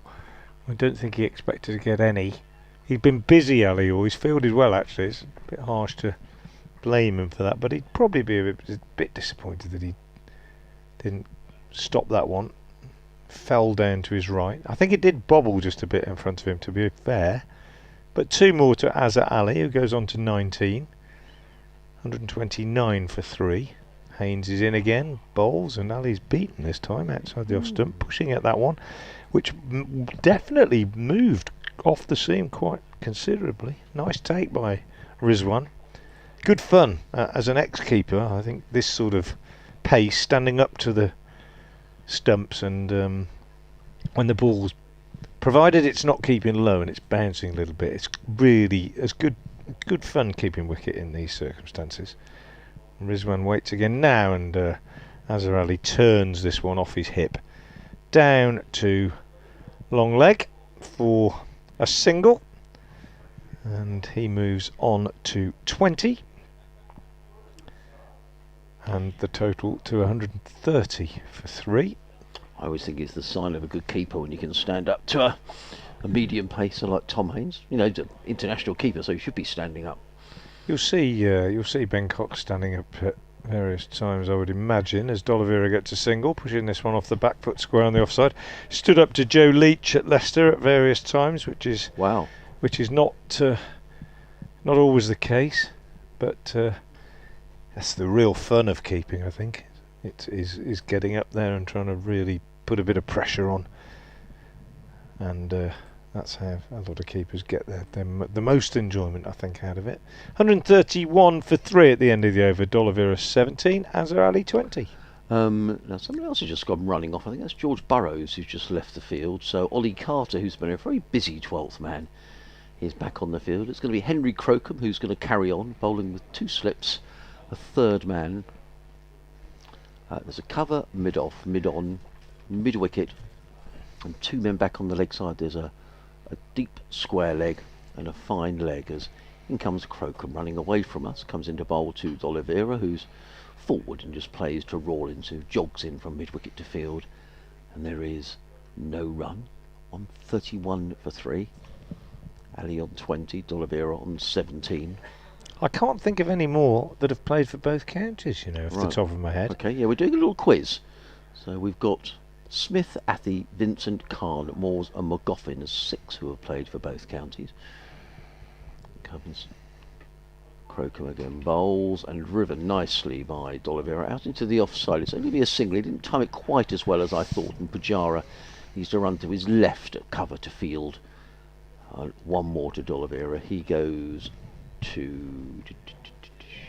He gone to 18. 18. Yeah, the total 132 for 3. It's quite bright here at Worcestershire, and the numbers are not quite as clear unless my eyesight's deteriorating. No, they're not. I think there might be an adjustment they can make. Well, there must be, surely. Crocombe. Right arm over the wicket, bowls, and forward comes Ali with his bat and pad closely together, played on the offside of the track, fielded by Henry Crocombe off his own bowling. On the other scoreboard, there is no run. It's clearer, so it's obviously a sun issue, but... oh yes, because you can't, because the other scoreboard's sort of round the corner here, isn't it? We're sort of next to the pavilion, and the wicket is cut a long way away towards the cathedral side of the square. Big square here at New Road, actually. In comes Crocombe over the wicket, bowls, and Ali's beaten outside the off stump. That was a good delivery by Henry Crocombe, and Ali was groping for that one outside of the off stump. Probably didn't miss the stumps by very much either. And again, Ali makes a signal towards D'Oliveira as if to suggest that maybe the pitch is going up and down a little. But suddenly, if you'd have watched Ed Pollock batting, you'd have thought it was just a road the way he started off. It was just magnificent. He did have a bit of fortune, didn't he, against Burrows when he nicked a couple to the boundary behind him. Yeah. But yeah. Crocombe again, in and bowls, and again, I'm not sure if that was a play and a miss from where we are, but I get the impression from Henry Crocombe he didn't miss the stumps by very much. That's gone a long way off the seam as well, I think. It's a good little spell, this. Yeah, it is. He's got a good whippy action as a Henry Crocombe. He's a fairly slight build for a quick bowler. He's 20 years of age. And he's on his way again. Coming into bowl to Azhar Ali. He's in and bowls, and Ali this time is fought a ball of good length that he punches to mid on. There is no run. That's the end of a very good over by Henry Crocombe, which he just conceded the 1 run. And Worcestershire 132 for 3 with D'Oliveira on 18. Ali is on 20. Crocombe 6 overs. No maidens, no wicket for, I think that says 28. It's in white figures, but it's not standout clear, but I think that's 0 for 28. Yeah, it is. And the other bowling figures, Grant Stewart 9 overs, 1 maiden, 0 for 28. Burrows 7 overs, no maidens, 1 for 33. Doesn't flatter him that. I think he bowled better than that. Haynes, who's about to continue, is 2 for 21. Atkins no wicket for 11 off 2, and Rawlins just 1 over for 7, and Clark just 1 over, which was a maiden.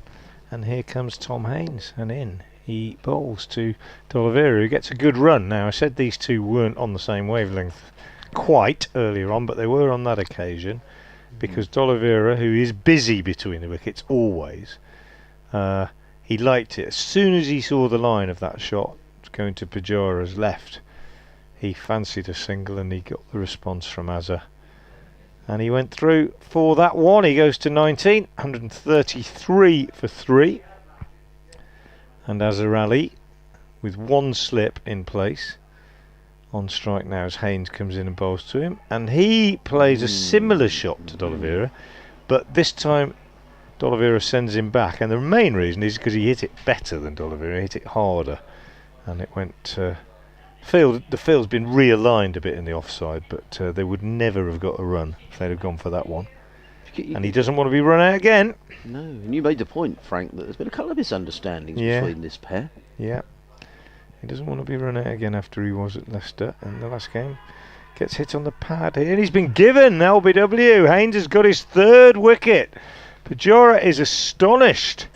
Not Pujara, I beg your pardon. Azhar Ali is astonished by that decision, but it's been given. Just watching a replay now, and that looks a decent shout to me, I must say. That looked a good shout. He's just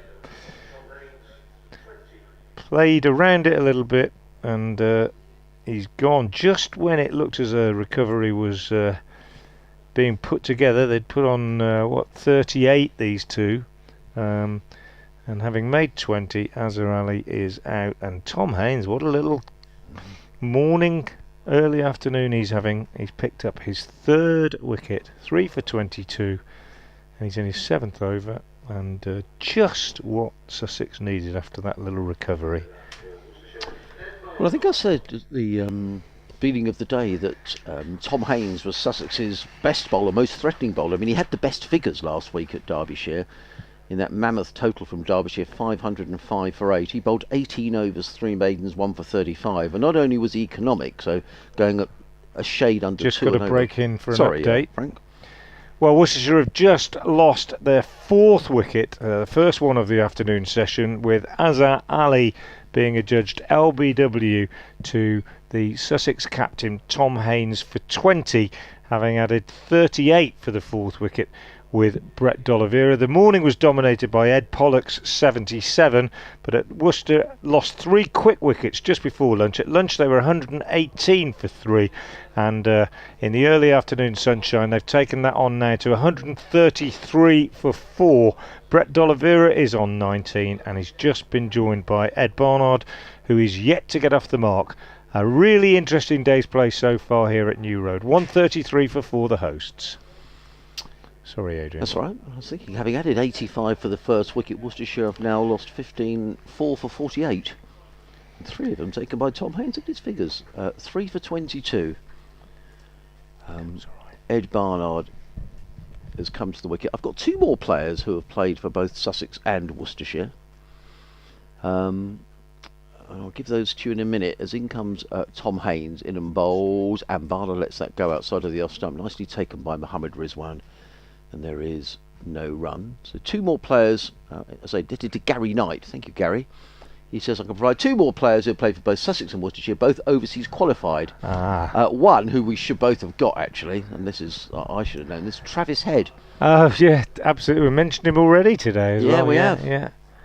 Haynes in and bowls, and Barnard plays a lovely looking shot through the covers, and what a way to get off the mark there. He's a little too short from Tom Haynes. Ed Barnard just steered that ball through the covers. Lovely timing by the Worcestershire all-rounder on his way with a boundary. Worcestershire to 137 for 4.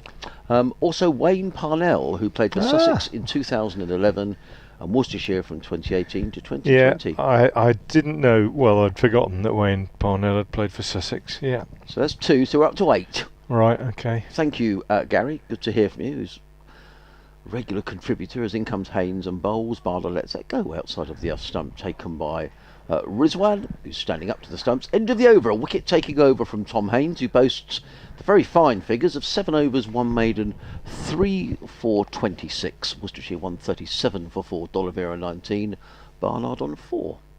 And I think you should carry on with Crocombe as well, because I was on Haynes, wasn't I? So I probably I broke it all up to do my update. Oh, don't worry, I? don't worry, Frank. Whatever. You carry on with Crocombe. That's fine. Yeah.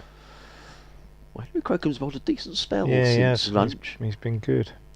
6 overs, no maidens, 0 for 28. His first 2 overs went for 17. As Ed Pollock got tucked into him early on. But here comes Crocombe running in to bowl to the right-handed D'Oliveira. He's in and bowls, and D'Oliveira forwards of all a good length, plays onto the onside, fielded by Rawlins at mid-wicket. I'm beginning to think, that we probably did misread this pitch a bit this morning.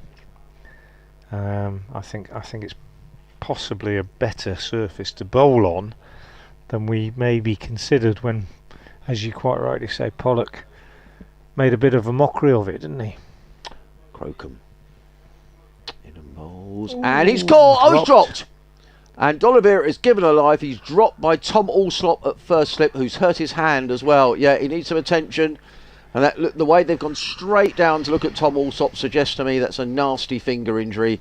He's going to leave the field. It could be a dislocation. Let's hope it's nothing more than that. It went very fast to first slip. The chance has gone a begging, and immediately they all look down at Tom Alsop's finger, and he's leaving the field. An umpire Alex Wharf just gives him a pat on the back. Tom Haynes is going to have a look. Oh, that is painful, isn't it? If they're going to put it back in, I hope they put it back in the dressing room. I hate seeing fingers put back into joint. Well, he's coming off top. He's holding his hand. He's by the side. On comes John, the physio. Ollie Carter, the physio. Ollie Carter, the 12th man, is coming on. John. Thumb, I think. Do you think it's thumb? Mm. Well, it looked really nasty. Immediately they looked. He's going into the dressing room. That is painful. It went quickly, didn't it? And you said how well Henry Crocombe were bowled, but unfortunately, always grimacing, isn't he? Or is it his little finger? I'm not sure. Whatever, that is painful. But it's a chance that Brett D'Oliveira has given. As in comes Crocombe again. In and bowls, and D'Oliveira lets like he's getting good bounce here, is Henry Crocombe, you know. So he's dropped by Alsop of the bowling of Crocombe. When D'Oliveira was on 19. Yeah, 19. He was on 19 when he was dropped. And the total was 137 for 4. But certainly the pitch, I mean, you're quite right. Pollock's made a mockery of the wicket, really, because everyone else seems to have struggled. Crocombe is really racing in now. Comes in, bowls, it just whistles past the nose of Brett D'Oliveira. And Henry Crocombe is really fired up here, you know, Frank. He's racing in, as I say, for a relatively slight of stature. Mm. Well, he bowls in a decent way. I think he's miffed that he's looking at the board and his figures are 0 for 32, and he's bowled a lot better than that, really. He turns. That's probably what it's all about. No justice. In and bowls. D'Oliveira forwards a ball of good length that he plays into the offside, fielded by Delray Rawlins. And there is no run. So D'Oliveira remains on 23. Worcestershire 141 for 4. It's been a day that's been packed full of incident, you know. Yeah, it has. You know, we've had runs smashed around the ground by Pollock. We've had a couple of brilliant catches. Poor Tom Alsop off the field now with an injury to his hand. It was motoring, that chance, but I guess at this level you kind of expect them to be taken. Let's hope he's okay, as Crocombe is in on bowls and D'Oliveira is wrapped around the thigh pad. The ball bounces out onto the onside. It's going to be a leg bye to finish up Henry Crocombe's over. 142 for 4. D'Oliveira 23. Barnard is on 4. And a chance with D'Oliveira put down by Tom Alsop at first slip, in which he injured his hand when he was on 19. Yeah, we'd commented on the quality of the catching this morning. It's a nice day and it's sunny, but it's not hot. It's not, you know, and when you're standing at slip and your hands are a little bit cold and a ball comes as quickly as that, it's not easy. No, it was a really sharp one, and you've got to say it's a chance, obviously, but it was a really sharp one. Yep. And it was motoring, wasn't it? It was, and when your hands aren't warm, they're horrible. Anyway, let's hope he's okay to. Here comes Tom Haynes, the Sussex captain and their most successful bowler so far, from the Diglis end over the wicket to D'Oliveira. This one just tucked away off his hip by the Worcestershire skipper, and he picks up a single, and that takes him on to 24, and the total to 143 for 4. Brings Ed Barnard onto strike. He's on 4. That was a beautifully timed sort of square drive off the back foot, cut almost as Haynes dropped a little bit short. He waits again now, and Haynes bowls. This one is not short, it's full, and driven by Barnard sweetly up to mid-off, where the substitute fielder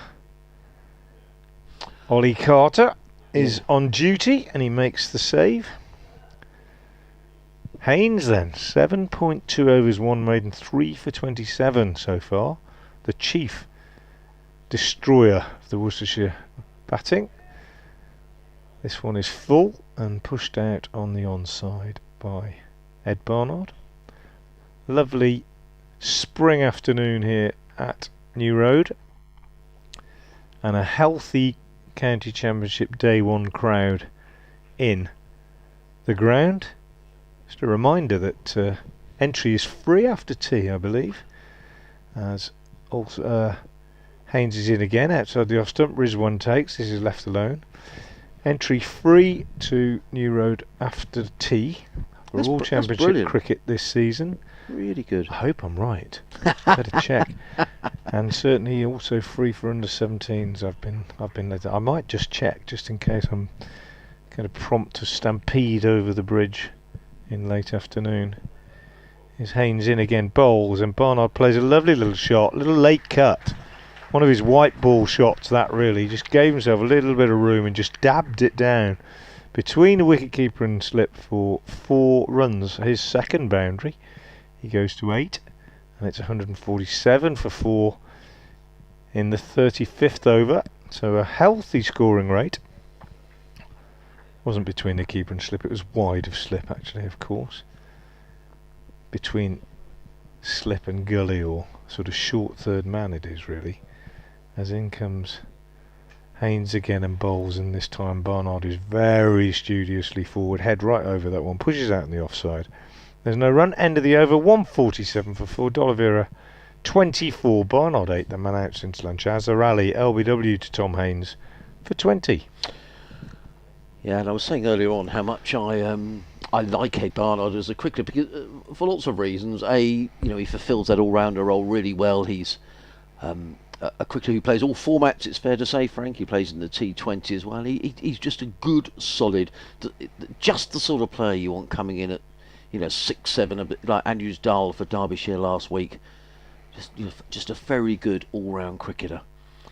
A little bit of a repair job to do. I mean, 147 for 4 is by no means a disaster, but a bit of consolidation perhaps as Crocombe is coming into bowl to Brett D'Oliveira, who's 24 not out. Crocombe in and bowls, and D'Oliveira leans back and cuts that down to third man, where Ali Orr fields in the distance. Throws in to Mohammad, Rizwan, one more to D'Oliveira. He goes to 25. Very good afternoon, wherever you're listening from around the country, maybe in the UK, maybe further afield. Live cricket on the BBC, BBC Radio Sussex, BBC Radio Hereford and Worcester. Frank Watson and myself, Adrian Harms. The live stream provided by Worcestershire County Cricket Club, and well done to everybody here getting that up and running, and a couple of technical glitches that have been sorted out, so well done everyone.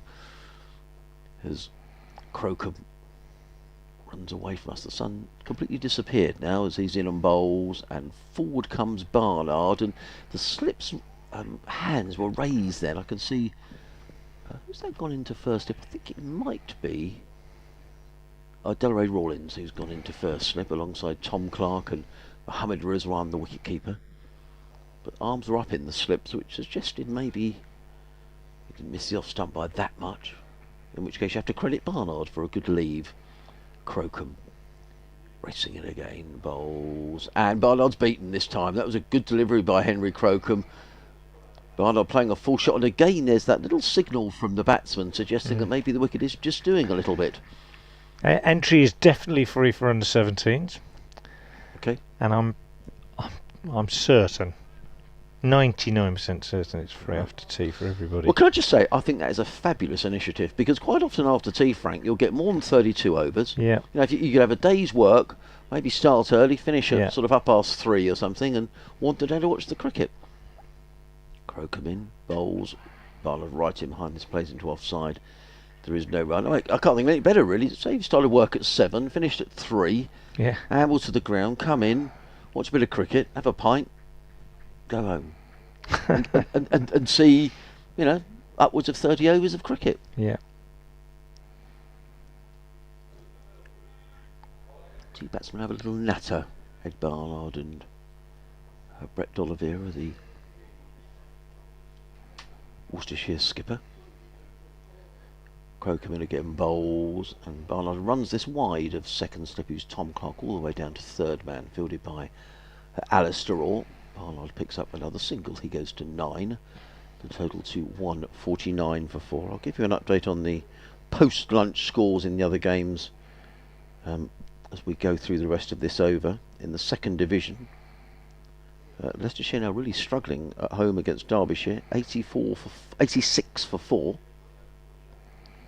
Sam Evans unbeaten at the top of the order as in comes Crocombe bowls and run by D'Oliveira to backward point. There is no run. It's the end of a good, accurate Henry Crocombe over, who's bowled better, as Frank was suggesting, than his figures suggest. 8 overs, no maidens, no wicket for 34. Worcestershire 149 for 4. D'Oliveira 25.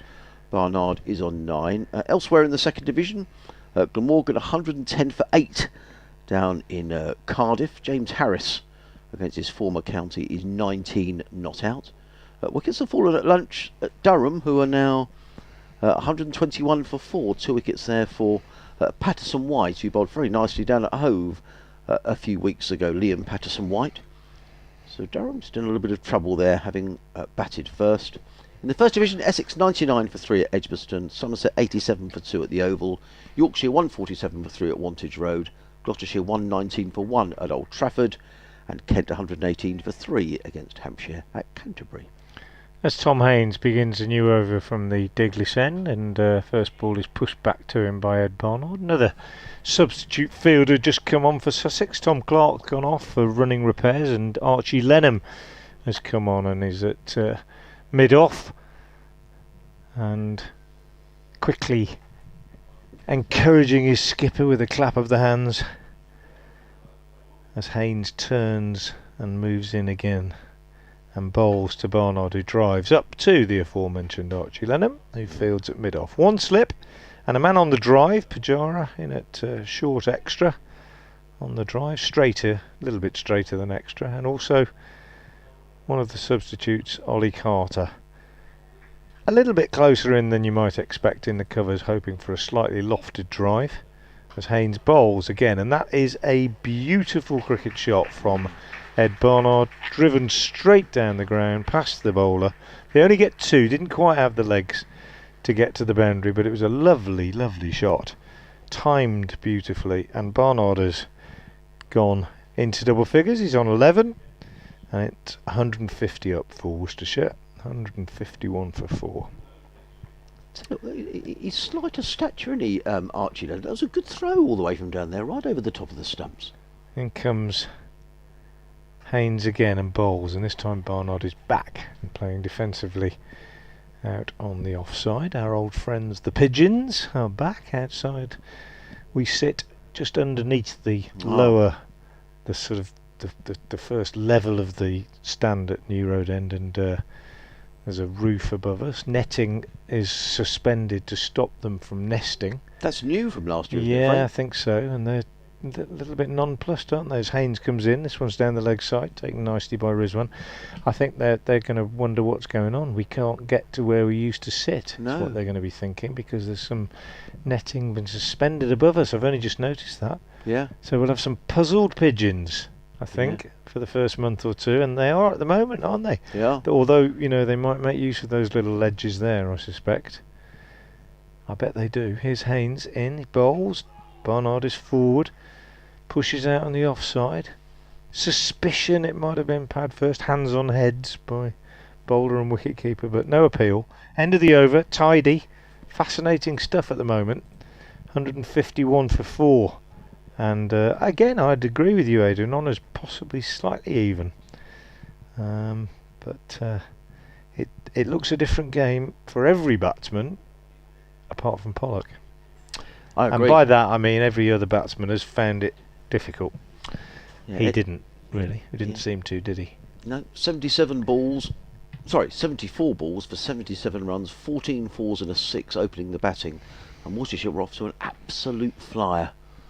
Sussex have dragged it back since then, and these two just rebuilding the innings. Worcestershire 137 for 4, now 151 for 4 as in comes Crocombe bowls, and more runs here for D'Oliveira outside edge. Henry Crocombe can't believe his luck. He can't. Well, D'Oliveira looks nonchalant as that one speeds away for 4 runs, and that's not going to improve Henry Crocombe's mood. He is really fed up, and I don't blame him. He's just He's looking at his skipper. I think he's saying, "Can I have a third slip, skip?" Stupid game. And I think that wouldn't be a bad move, actually. Tom Haynes is now wandering across from mid-off, and I think he's saying, right, I either want my third man a lot finer, or I want a third slip. But I certainly want one of the two. No, he surely doesn't want the third man any wider. He is. That's a new. Unless he's going to put in a third slip. I either want a third slip or my third man catching. Yeah, and he's now, Pujara has come across now the words of Tom Haynes. Sussex's over 8 is not good here. They're -2 at the minute. Yeah. Now, I think Pujara, right, that makes sense. So Pujara's going into third slip, and the third man is going a little wider. And I think that's what Henry Crocombe wanted. And I think the third man, right, Henry Crocombe's got his way. And I think that's fair dues, actually, Frank. You know, he's had one dropped. Yeah, he's had at least 2 or 3 He's have been gone down edged that through way. twice, yeah, definitely. In comes Crocombe, bowls to D'Oliveira. That's short and taken by Riz. He's building up a head of steam here, you know. Well, he just wanted to let everybody know how he's feeling with that one, I think. Yeah, he's just had another word to his skipper. Tom Hayes is probably, just calm down a bit, Henry. Just concentrate on line and length. Because when he's bowled a good line and length, he's made things happen. He's bowled really well. He has. He's had Brett D'Oliveira dropped, a difficult chance to Tom Alsop at slip. In comes Crocombe again, bowls, and D'Oliveira's right forward to this one, plays it into the offside, no run. There are some bowlers, aren't there, with a reputation for being grumpy, and you know, Jimmy Anderson's probably the classic example of that. And there are some who bowl better when they stay really calm and focused and so on. But it all depends on the individual. I get the impression with Crocombe that he probably bowls better when he's fired up, and he needs to just almost demonstrate that, really. In comes Crocombe, bowls, and he beats D'Oliveira outside the off stump, who rehearses the shot. That really went late, that one. Taken by Rizwan and low down to his right hand side, and there is no run. He stays down on his knees, does Mohammad Rizwan. I'm not entirely sure why. I think it's one of those pitches, you know, where as a keeper you're not quite sure where to stand in terms of depth. He's taken a lot round his shins, hasn't he? And but the odd one from the odd one, exactly, really exactly. So he can't creep up too far. Perhaps this pitch is not quite the pitch it looked at 11 o'clock this morning when Ed Pollock set about the Sussex bowling. In comes Crocombe, bowls, and forward comes D'Oliveira, plays to mid-off, and there is no... What I would say, I mean, the track at Derby last week, I mean, it was a good game of 4-day cricket that Sussex had to back themselves out of trouble. But all I would say was, though, Frank, that in 4 days we had 21 wickets. Well, yeah, and this is this perennial debate, isn't it, about what is a good cricket wicket? Was that too much in favour of them? And that's not to take anything away from 2 terrific double hundreds. In comes Crocombe and bowls, and lovely looking shot by D'Oliveira to extra cover. There is no run. End of the over, 155 for 4. Now, we had 2 days last year that Worcestershire supporters will remember, one against Nottinghamshire and one against Warwickshire, where no wickets fell on the last day of the game.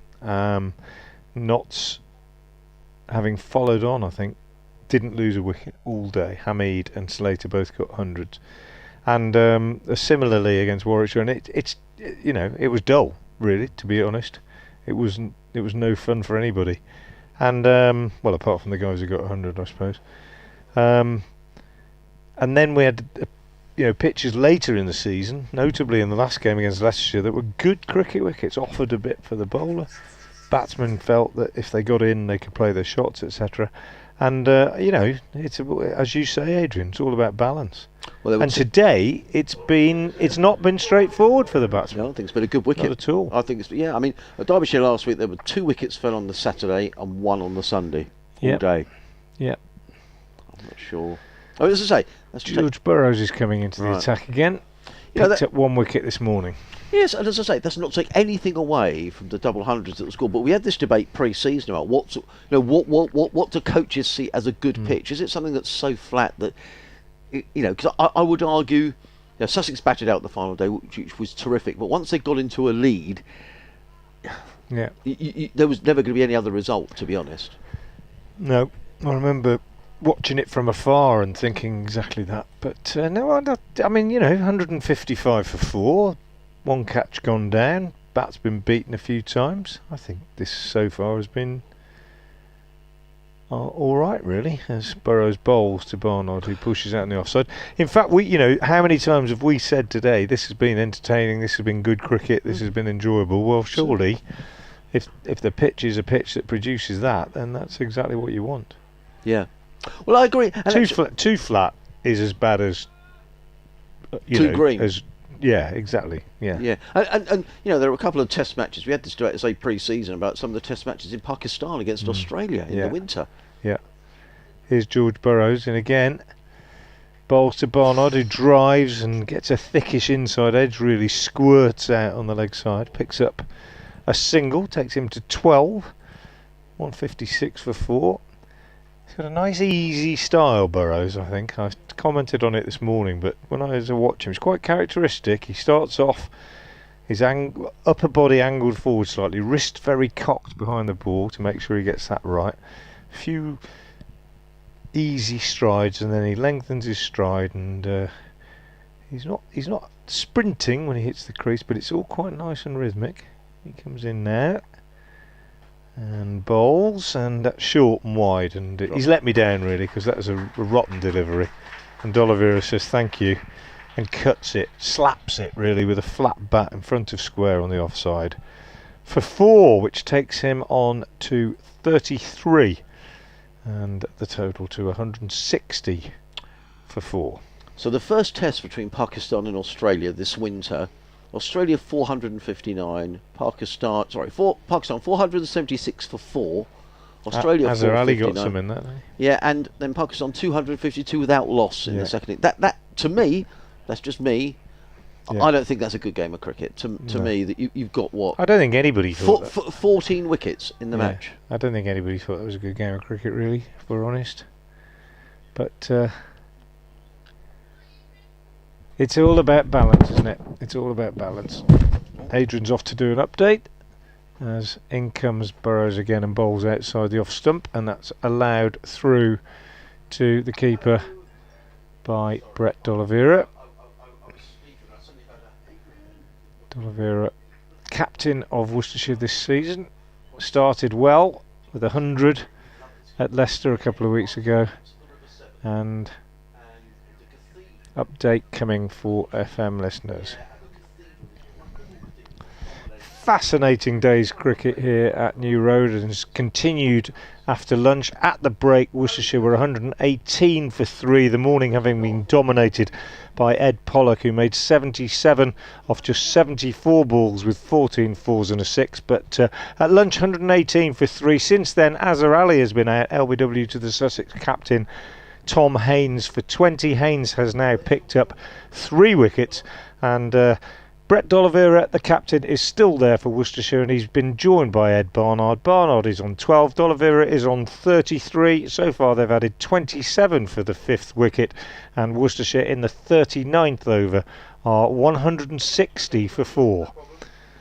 As D'Oliveira drives the last ball of that 39th over up to mid-on, and there's no run. 160 for 4 then at the end of 39 overs, and this partnership so far worth 27, as I said. Previous to that, D'Oliveira and Azhar Ali had added 38 before Ali was out, so it was a sort of recovery, and this is another sort of recovery, but Worcestershire will be wanting to put together at least one more big partnership in this innings if they're going to build a total of real significance, which would be, it would be a disappointment for them if they didn't, after getting such a good start this morning thanks to Ed Pollock.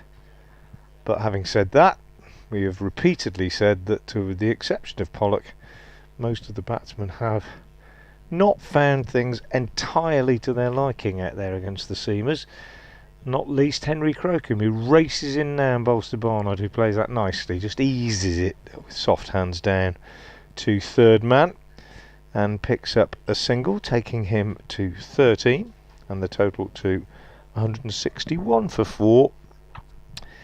In the 40th over of the innings, Worcestershire won the toss and chose to bat, as we said, and the game has been played in good weather conditions, fairly bright sunshine most of the time, although the sun has just disappeared briefly as I speak. Crocombe in again, bowls to D'Oliveira, who goes back and cuts and sort of gets a thickish bottom edge down to third man, picks up another single, 34 to him, 162 for 4. We've got a bit of a quiz running, Adrian Harms and myself, of players who have played for both counties. If you can think of any that we haven't mentioned, do get in touch. I'm on Twitter at FrankWatson58, and Adrian's got various email addresses and so on that most Sussex supporters know very well, as Worcestershire pick up another run a leg by as Ed Barnard moves inside the line of this next ball from Crocombe, and it runs behind square on the leg side. Henry Crocombe is feeling pretty disgruntled at the moment. He's bowled 9.3 overs, no maidens, no wicket for 40, and he probably deserves at least one wicket. He's beaten the bat, he's had a catch dropped, and he feels pretty fed up, I think, as he runs in and bowls into D'Oliveira. This one's a bit wide outside the off stump, and D'Oliveira leaves it alone, and it's not gathered cleanly by Mohammad Rizwan behind the stumps, but he manages to stop it. Tom Haynes, the captain, comes over from mid-on. Little word with Crocombe as he moves back to his mark, and Crocombe turns again and moves in to bowl to D'Oliveira, who's again leaving that one alone outside the off stump, and again a little bit wide to start with and going wider, and just sense that Crocombe's, as I say, a bit cheesed off with life, and possibly also just tiring a little bit in this spell. And Haynes again goes over from mid-on to have a word with Crocombe. He's got his hands on his hips. You can just tell from his body language that he's fed up with life, I think, at the moment. And I don't blame him to some extent. He's tried really hard and he's been very, very unlucky. He's in again now and he bowls, and again that is left alone outside the off stump by D'Oliveira. Again, just wide enough for him to do that with confidence. End of Crocombe's over. 10 overs, no maidens, no wicket for 40 for the young seamer, and Worcestershire 163 for 4. And Adrian's back. Yeah, back from doing the update. We were just talking earlier on, weren't we, about good pitch. We didn't think that first test between Pakistan and Australia was, I mean, the match, the second match wasn't such a bad game, to be honest. Australia 556 for 9, then they bowled Pakistan inexplicably for 148. Then Australia batted again 97 for 2, and Pakistan 443 for 7. But still in that first match, I don't think you can say that's a good wicket for Test cricket. Anyway, I think this has been a good track. 163 for 4, D'Oliveira 34, Barnard on 13. And it's going to be George Burrows who's going to carry on. And certainly in that second innings for Pakistan is where Mohammad Rizwan made not out 104. Azhar Ali was out for 6 in that particular innings. In comes Burrows running in. Sutton's momentarily disappeared. Comes in and bowls to Barnard, who's beaten outside the off stump. I was looking for that one to be flying through the covers for 4 runs. He was beaten outside the off stump, taken by Rizwan. And there is no run. 163 for 4. Tom Alsop is still off the field for Sussex. He went off about half an hour ago when he put down a catch at first. I mean, it seems unfair really to say put it down because he's hurt his hand, poor chap, but it was motoring to his right hand side and he left the field immediately with some kind of a hand injury. In comes Burrows and bowls, and up on his toes is Barnard, forces that to backward point, fielded by Carter, and there is no run. 2 slips, backward point, cover mid-off, mid-on, mid-wicket, and a fine leg. In fact, he's almost a deep backward square, to be honest. Jamie Atkins all the way down there.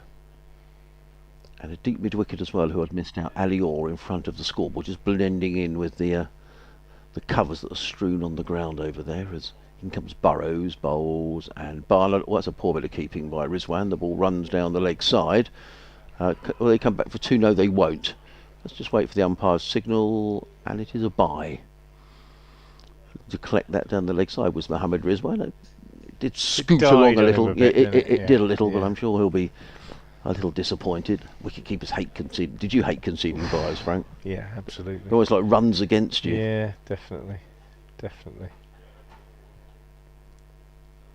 So will Azhar Ali be here all season? Yep, Frank? all season, Okay. playing all red ball cricket. Right, yeah. okay. Yeah.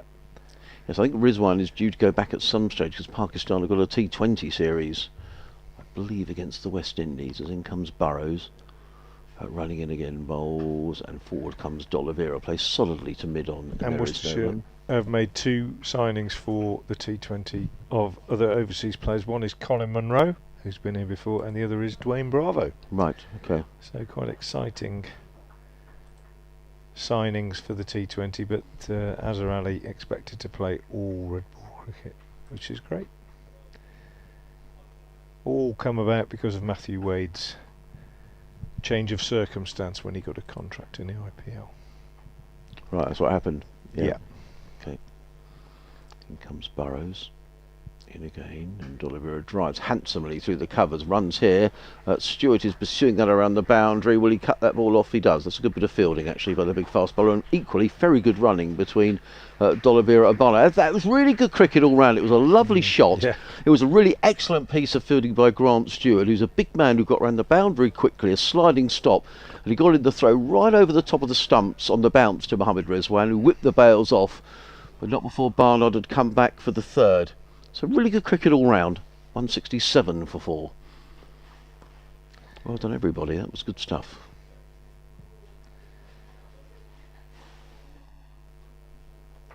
Just thinking about a change in the field, I think, is Tom Haynes. He's just having a natter away to George Burrows, but they're going to leave it as was with a slip and a gully, really, is where Tom Clark is, and a backward point, cover mid-off, mid-on, mid-wicket, 2 men back on the leg side. Burrows in, bowls, let go by Barnard outside the off stump, taken by Mohammad Rizwan. It is the end of the over, the end of the 41st over of the Worcestershire innings. There are 106.7 for 4, D'Oliveira 37, Barnard 13. There's a lot of flies around here, quite early in the year, isn't it, to see flies. A bit worrying, isn't it, really? Yeah. I don't know about in this part of the world, but certainly in the south of England, I know you had the floods here in February, but it's been pretty dry, really. Yeah, down very dry, very dry. Down in the southeast, it's been very dry for quite a little while, to be honest. Where I take my dogs for a walk up in the woods, you know, it's been since pretty much end of February, early March. It's been, you know, don't really need you to wear wellies or boots or anything like that. No, I'm a dog walker as well, and I'd agree with that. And regular listeners have probably been bored by me talking before about the fact that I have an allotment, Adrian. And, right. I've done a lot of work on that this spring and got it all in shape and got quite a few crops in the ground. But I'm already watering because it's so dry. Yeah, very dry indeed. Change in the bowling at the New Road End with Jamie Atkins coming back into the attack. And he's in now and he bowls outside the off stump, left alone by D'Oliveira. Atkins just 2 overs this morning. 2 overs, no maiden, no wicket for 11. Tall man, slingy sort of action, quite busy. Get a bit of bounce, I should think. It takes a bit of time, doesn't it, Frank, an allotment? Yeah. I mean, obviously, you clearly enjoy it. When I was working full time, I wouldn't have been able to do it, but it's quite close to where I live. It's walking distance. Here comes Atkins again. He bowls, and D'Oliveira's back, pushes out on the offside, and there's no run. I'm in the Vale of Evesham, right in the middle of growing country, although I must say that the particular bit of ground where our allotments are is not especially easy to work with. It's quite clayey soil. But I did have my first asparagus for tea last night, which was lovely, very nice. It's just coming into that. Is it? Right. Just beginning to come through. Yeah, so I shall be eating quite a lot of asparagus in the next month or so. Oh, lovely. Here's Atkins again, is in outside the off stump, left alone again by D'Oliveira and taken by Mohammad Rizwan. But it does take time. Once you get, when I started, it was a real labour of love because it hadn't been touched for years. But over a period of 7 or 8 years, I've got on top of it, and as long as you stay on top of it, it's okay. There was a waiting list around our way for allotments. I don't know what it's like up here. There's still a short waiting list of the allotments where I am. As Atkins is in again and bowls and left alone again by D'Oliveira outside the off stump. And you see, there's a hard core of people that keep them and look after them, and then you get a few people who come and go, think it's a bit easier than it's going to be, and then realise it isn't, and they give them up. But Do you have a little society on the allotment? no, there is a there's a kind of there's a camaraderie, but we don't I wouldn't say it's an official society really. We have an AGM.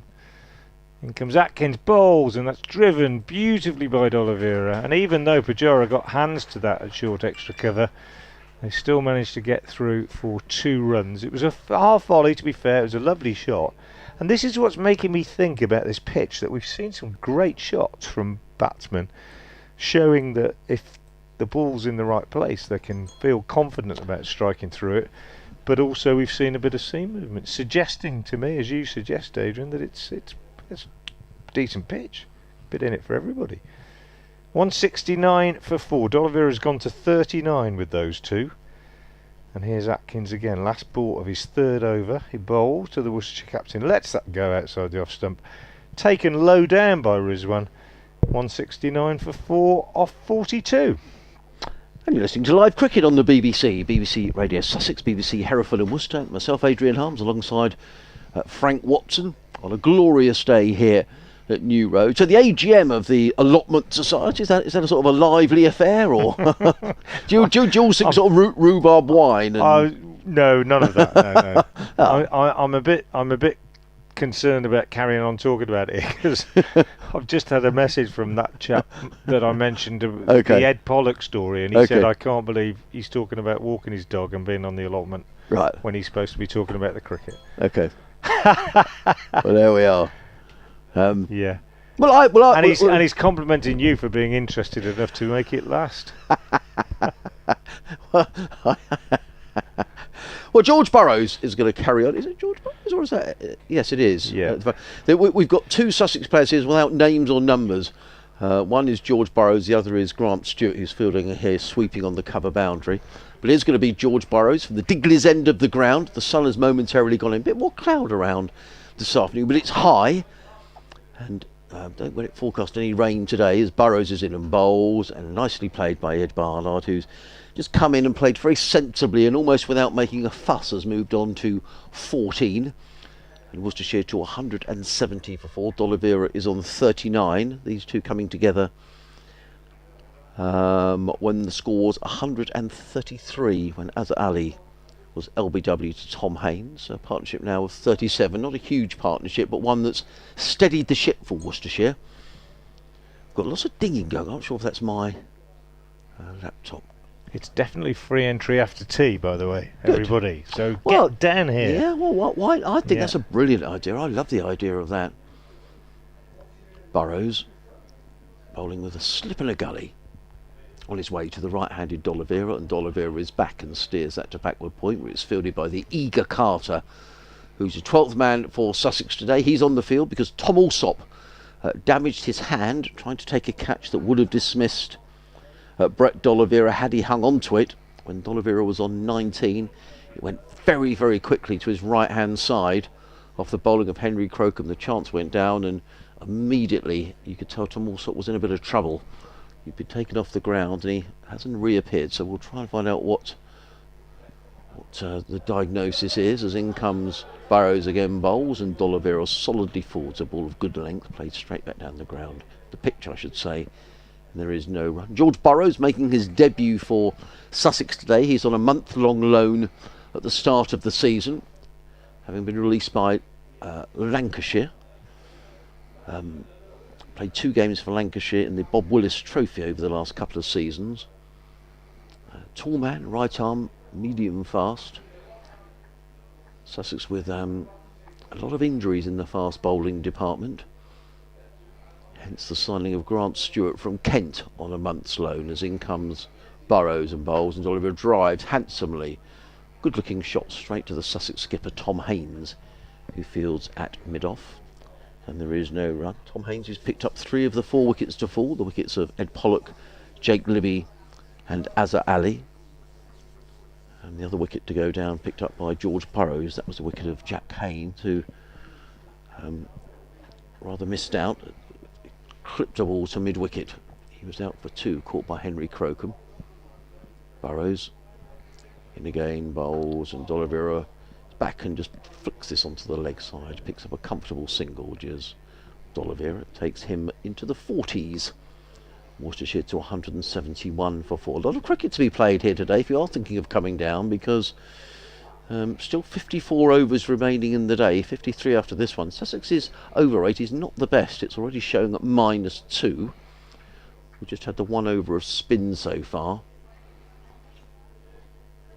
I mean, there is a bit of delay when new batsmen have to come in, because the wicket is cut right over towards that cathedral side of the ground. As in comes Burrows and bowls. And a sort of a stooping shot by Barnard, looking to edge that one down to third man. He's rather annoyed that he missed out on that. The ball goes through to Mohammad Rizwan. It is the end of another over, 171 for 4. D'Oliveira on 40, Barnard is on 14. George Burrows, 10 overs, no maidens, 1 for 43. The last wicket going down on 133 when Azhar Ali was LBW to Tom Haynes for 20. The sun is back with us, shining on the wonderful cathedral, which, as I say, completely dominates this lovely cricket ground at New Road. And it's Atkins to continue from the New Road end. Jamie Atkins, what, 6'2"-ish, 6'3", yeah, maybe, quite gangly. He's in, bowls outside the off stump. Lovely shot by D'Oliveira. Arguably, you know, for me, the shot of the day. That a cricket shot of the day. On the up, leaning into it, eased through the gap between cover point and cover, and a lovely, lovely boundary for the Worcestershire captain, who goes on to 44. And a good little partnership developing here between Barnard and D'Oliveira. They've added 42 so far, 175 for 4 with that boundary. Just thinking, I haven't really made my mind up yet about this pitch, Adrian. Looks okay now, doesn't it? Bit up and down, yeah, and a little bit of sideways movement, but you can play your shots. Maybe it's just a really good cricket pitch.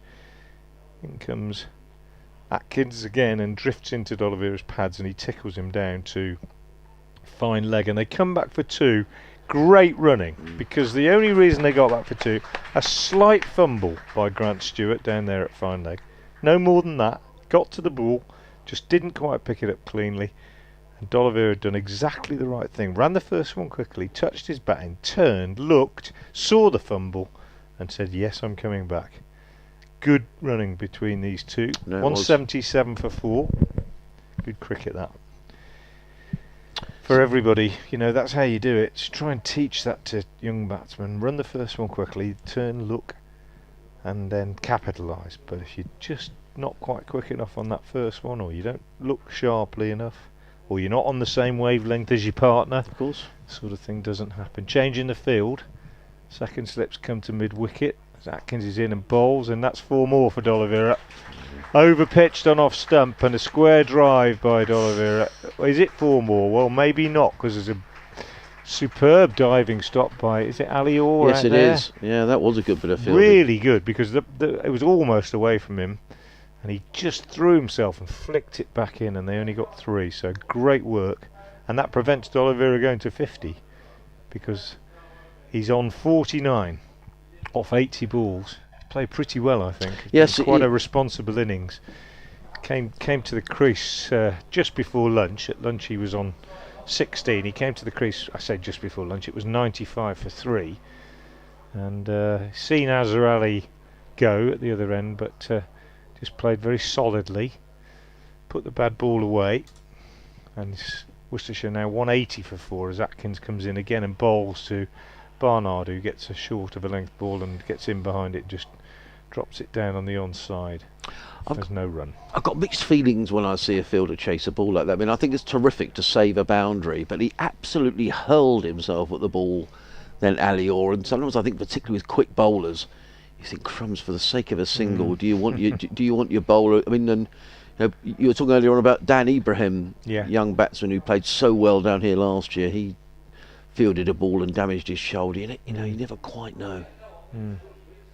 Atkins again, bowl short to Barnard, who swings at that and misses it, taken by Rizwan down the leg side. A certain amount of interest, noise, muted appeals, but no reaction from the bowler and none from the umpire.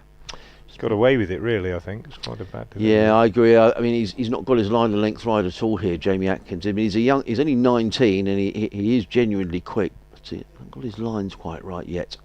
He's in again now. Bowls to Barnard, who will get 4 this time, because that's a beautifully timed back cut, shall we say, or square drive off the back foot behind square on the offside.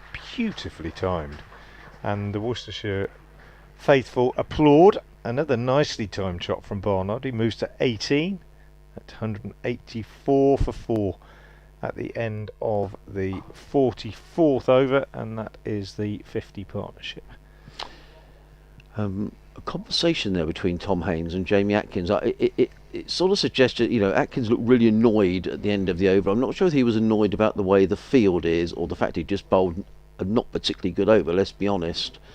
Tom Haynes, and when I had a chat to him, I thought initially Tom might have said, thanks very much, have a rest, Jamie, and he sort of stomped down to fine leggers, Jamie Atkins, or maybe he was just offering some encouragement. Delray Rawlings very quick to come and give some encouragement. But 4 overs for 26 is not quite what Sussex need here. They need a bit of control, because these two are just starting to get away. Another change in the bowling. He's certainly whipping the bowlers around, isn't he? He is. You wondered how tall Jamie Atkins was. He's 6'6". Is he 6'6"? Well, there you are. It's this angle that we're at again, isn't it? We're blaming it for everything. He'd make a good second row, wouldn't he? Yeah, he would. Good basketball player. Yeah. But as you say, maybe just not quite consistent enough yet in terms of line and length. And picked off a bit in that last over, to be fair. Grant Stewart's going to carry on from the Diggler's end, coming to bowl with a slip in a gully. He's in and bowls, and Oliveira looking for his half-century, plays to Carter at backward point. There is no run. Sussex listeners will be interested to know about Brett D'Oliveira. I mean, he took over. Joe Leach has been skipper here, hasn't he, for a couple of years? Was that more than that? Yeah. Right. Okay. Yeah. Was it a popular? Was it right for Joe to stand out? How did that work? Joe stood down through his own choice, and has said that he's really enjoying things so far this season, being able to concentrate on his bowling, but it was his own choice. In comes Stuart bowls to D'Oliveira, and that is his half-century for Brett D'Oliveira. A nice flick of the wrists and through the vacant mid-wicket area, and picks up a half-century for the Worcestershire skipper. He goes to 50 off 82 deliveries. Wait for the announcement. 6 boundaries from Brett D'Oliveira, who was in good form up at Grace Road the other week as well. So a good start to his captaincy career. 185 for 4. Sorry, I interrupted you talking. And then there was nobody was quite certain who it would be. There were various suggestions. Jake Libby is vice captain, and there were even suggestions from in some quarters that Matthew Wade, if he came, might fulfil the role. Comes Stewart over the wicket bowls. Forward comes Barnard, plays to backward point. There is no run. But then once it was decided that it was Brett D'Oliveira, my understanding of it from within the dressing room, the contacts that I have, is that it was a very popular decision. And it's a lovely thing for Brett that with his grandfather and his father having played, that neither of them actually skippered Worcestershire. So as he said, when I meet them up in the bar upstairs, I'll be able to tell them that I did something that they didn't do, which I thought was a lovely idea. And he started with 100, so that was super. Stewart in bowls. Barnard lets that go outside the off stump. There is no run. He's just signalling for something from the dressing room. And actually, bad commentary for me. I also missed the fact that that's the 50 partnership between. No, we said that. Yeah, it's all right. We said that in the last over. Yeah. Thank you. Yeah, sorry. So 50 to D'Oliveira and a 50 partnership. Now 52 between these two, who, wicket straight after lunch, and Sussex might have just smelt they're getting on top here, but these two have batted really nicely. That's why I think probably Tom Haynes won't elect to go for Jamie Atkins for much. They can't afford to leak runs at sort of 7 and 8 and over. Stewart from the Diggler's end is in and bowls, and Barnard just plays defensively on the onside. Stewart quickly round to field of his own bowling, and there is no run. Stewart in his 10th over, respectable figures, 1 maiden, no wicket for 19 so far.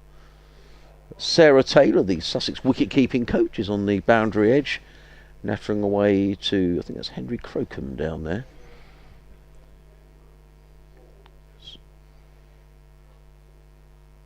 Stewart turns.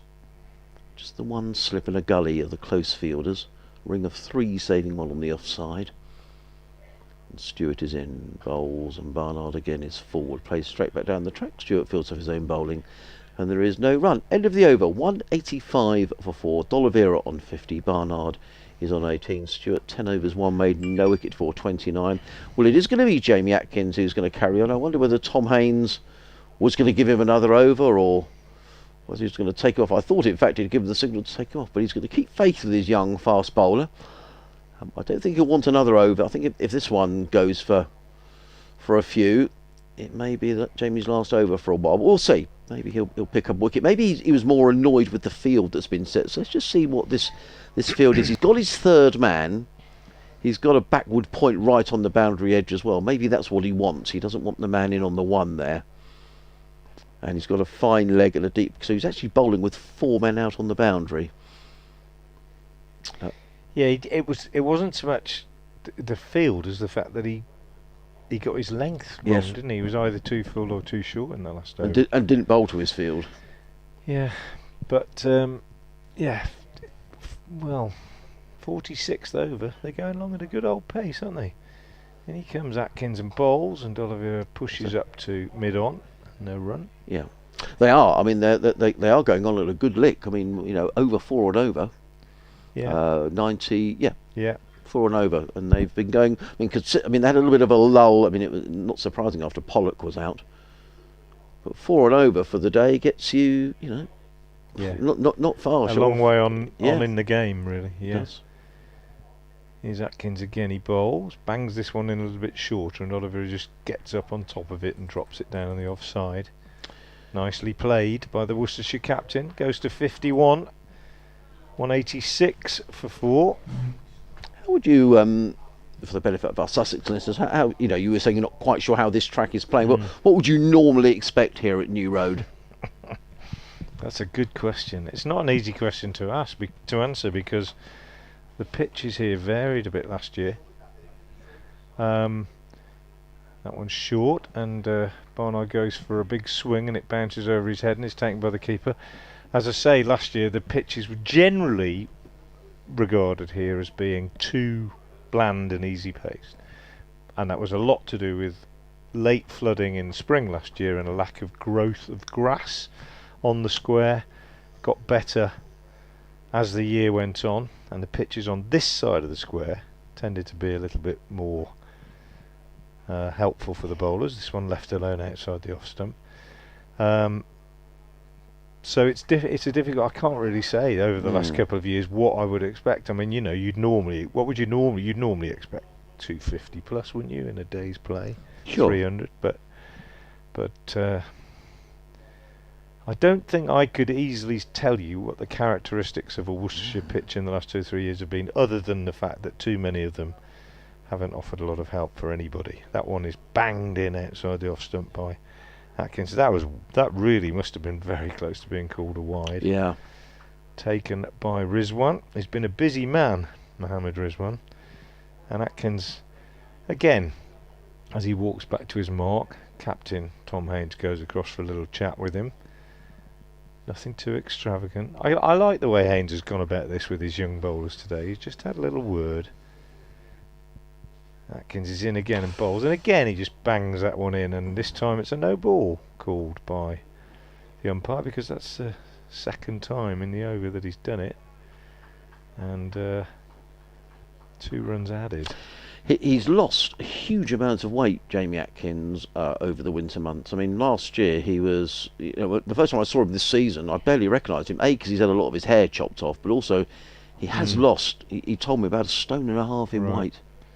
Well, he comes in again now and he bowls, and this one is just steered down to third man by Barnard, who will keep the bowling and move to 19. And at the end of the over, Atkins now 5 overs, no maidens, no wicket for 30, and it's 189 for 4. Yeah, he's just not quite got it right. But going back to Haynes, I like the way that he's used his youngsters. He's not been afraid to use them, and he's not been overly histrionic with them. He's just gone over and had a quiet word on various occasions when he's felt the need, and I think that's absolutely the right way to go about it. He looks like a calm leader, Haynes. Yes, he is. I know he's quite youthful and inexperienced. Yeah, he is. I mean, he is very calm. He's got a steely side to him, Tom. Yeah, in that sure. he, yeah, we must have to bat like he does, I think. Yeah, and he's very, very proud to skipper the county, having grown up in the county, born in the county. In comes Grant Stewart over the wicket bowls, and Barnard tucks inside the line and plays it down to fine leg, picks up a single. It's one of those sort of moments in the match, Frank, where all of a sudden this looks like a really good pitch to bat on. I mean, these two, I mean, I don't mean to be a jinx for Worcestershire, but I mean, at the minute, batting looks relatively comfortable. They've just got a nice rhythm about them at the moment as a pair, haven't they? These two, and the fact that they've actually added, was it 55 without you really noticing, is to their credit, really. Yeah, so Haynes was born in Sussex and captained Sussex. That's quite a nice thing, isn't it? Yeah. In comes Stewart, bowls, and D'Oliveira up on his toes, plays down the onside, fielded off his own bowling by Grant Stewart. Yeah, in fact, I've got a update time. Well, Worcestershire's fifth wicket pair of Ed Barnard and the captain Brett D'Oliveira are still together, and so far they've added a very nice 57 runs for that fifth wicket since the one wicket to fall this afternoon when Azhar Ali was LBW to the Sussex captain Tom Haynes for 20. D'Oliveira has completed a 50 off 82 balls with 6 boundaries. He's currently on 51. Ed Barnard is on 20. And Worcestershire, having won the toss and chosen to bat in the 47th over, are 190 for 4. As that one goes through to the keeper. Taken overhead height. Bit of a tendency the last couple of overs for the bowlers to just slam it into the pitch. See if they can possibly induce a top edge. This one is down the leg side. D'Oliveira looking to turn it away on the leg side, just gets taken on the pad, and they go through for a leg by, 191 for 4.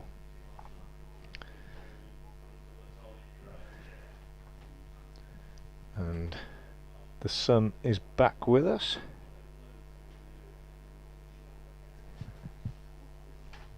With Grant Stewart, Kent Loney. One of 2 playing for Sussex today, comes in and bowls to Barnard, who steers this one down behind square on the offside and wants a single, but is unable to make it as a combination of fielders. Delray Rawlins diving, and even though he didn't get the ball, got close enough to it to make the batsman hesitate, and then Ollie Carter, the substitute fielder, running round to complete the job and just persuading D'Oliveira to send Barnard back. So no run. Stewart again, last ball of the 11th over he's bowled today. He's in now and he bowls, and that's outside the off stump and left alone by Barnard, and that's the end of the over. 191 for 4. The men out today, if you're just joining us, in the morning session: Libby for 11, Pollock for 77, an innings that dominated that morning session, 74 balls, 14 fours and a 6, and then Jack Haynes out for 2. At lunch it was 118 for 3, and since then we've seen Azhar Ali LBW to Tom Haynes for 23 wickets for the Sussex captain, but Brett D'Oliveira on 51 and Ed Barnard on 20 are holding firm at the moment for Worcestershire, and it's 191 for 4. Well, we're going to get a bit of spin now. Ray Rawlins coming into the attack. There's nothing else to perhaps hasten the over rate a little. Jamie Atkins has come off the field, and I see John the physio just coming out to have a word with Jamie Atkins. He doesn't look the happiest as he makes his way up the pavilion steps away to our right hand side. So that means that Sussex have now got 2 12th men on the field, if you can have such a thing. Archie Lenham has come on to replace Jamie Atkins, And Tom Alsop, that's still off the field after damaging his hand. We'll try and find out exactly how serious that injury is. Now we've got another delay. I think this, to be fair, well, it's because of the batsman. Some pads are being strapped on by Ali, who's going in at short leg. And Sussex need to be careful here, you know. No, another helmet is being bought out. So Grant Flower, the batting coach, is having to come out with the... Sussex is getting a bit thin on resources with these injuries. So he gives the helmet to Pujara, who goes running on to give it to Ali. We've still got, you know... 49 overs left in the day. Yeah, and it's 3:10. So, you know, Sussex need to get a bit of a move on it, or else they're going to incur the wrath of the umpires here. Well, you won't get your curry at this rate. I won't. Yeah, I won't. You've recommended somewhere in Worcester. I'll certainly go there one of the nights. I've recommended it. I won't say it because we're on the BBC. Yeah, but you know, you have recommended a number of establishments in Worcester. I won't get round them all. I'll tell you where I'm going to go is in comes Rawlins around the wicket, comes into bowl to D'Oliveira, wide long hop outside the off stump. Absolutely, it's carved away, and he's rather lucky to get away with just a single there. That really was a long hop from Delray Rawlins. D'Oliveira smashed the ball away through the covers, and lucky it just went for a single, fielded out there by... not sure who that is all the way out there. I think that might be Henry Crocombe. Anyway, D'Oliveira goes to 52, the total to 192 for 4. A slip and a short leg of the close fielders. Rawlins left arm round the wicket, in and bowls, and Barnard with a plainer miss outside the off stump taken by Rizwan, and there is no run. Impossible to tell from where we're commentating whether that did anything, whether it turned or whether it just went on with the arm. Rawlins in again, bowls, and nice little sweep shot by but beautifully played. That's a lovely shot. There's no one out on that leg side, and the ball just races away for 4 runs. It was a low risk shot from Ed Barnard, just swept the ball away down to fine leg. Absolutely no chance of George Burrows getting to that beautifully played. He is a very, very good player of that shot, Ed, but he's a clever white ball batsman, Ed Barnard. He'll score quickly in white ball cricket without whacking it, you know, in all the other imaginative ways that they do. And just occasionally, he'll do it in red ball cricket too. Rawlins in again, bowls, and cut away by Barnard to the sweep on the cover boundary. Who's Crocombe. Barnard to 25, 197 for 4. Did he get picked up in the 100 last year, Ed Barnard? No, he didn't in the end. But surprised. He was in the. If it had happened first time round, I think it was. I'd pick him. I've lost track actually now. Bowls to D'Oliveira at a backward point footed by Lenham, and there is no run. And what about the other? I can't remember his name. Who was the quick bowler who got... Dylan Pennington played a couple of games. No, young lad who got runs in the who took wickets in the T20 finals. Ross Whiteley. Oh no. In comes Pat Brown. Rawlins, yes, and D'Oliveira eases that out to backward point, picks up another single. He goes to 53, 198 for 4 at the end of Rawlins' over, who's bowled 2 overs, 0 for 14. Yeah, Pat Brown had a couple of outstandingly good years for Worcestershire in the T20 competition. Yeah.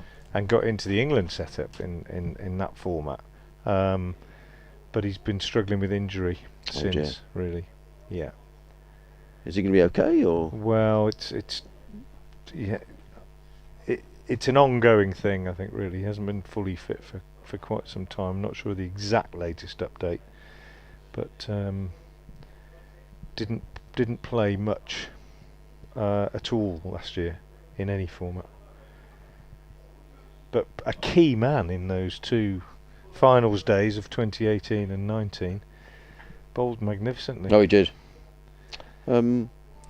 Rivlid has been in touch on Twitter, and he says, do you know how many matches Pujara and Rizwan will be available for Sussex? How do you rate the chance of promotion? Also, 5 Pakistan internationals playing quite a lot of championship cricket is really adding to the quality.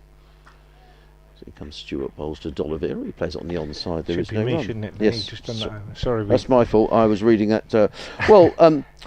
In terms of Pujara, my understanding is he's going to be here for most of the summer. I know India do have this one-off test match against England at the end of June or the first week in July. I would have thought Pujara would hope to be suddenly in and around the squad for that. So whether that means you'd have to join up with the Indians, I'm not too sure. I think otherwise he's here for the summer. Stewart again from the Diglis end is in and bowls to Oliveira, who gets in behind this and pushes out on the onside. As far as Rizwan is concerned, Pakistan do have, I understand, 3 T20 internationals against West Indies, which you'd have thought he'd be in the side, so he'll be going back for those. I guess the other danger is, with so much international cricket being lost to COVID, that tours are sort of springing up all the time. So that's the danger when you get a top quality overseas, that there's a chance all of a sudden that you find there's a series crops up and they leave. So I think apart from that, Rizwan is pretty. But I think there's the Asia Cup coming up in August as well, which you'd have thought Rizwan would have to leave for that. So here's Stewart again. Comes in to Oliveira and bowls. That's how the off stump, left alone, no run. I think one of the problems that county clubs have had in terms of their recruitment of overseas players is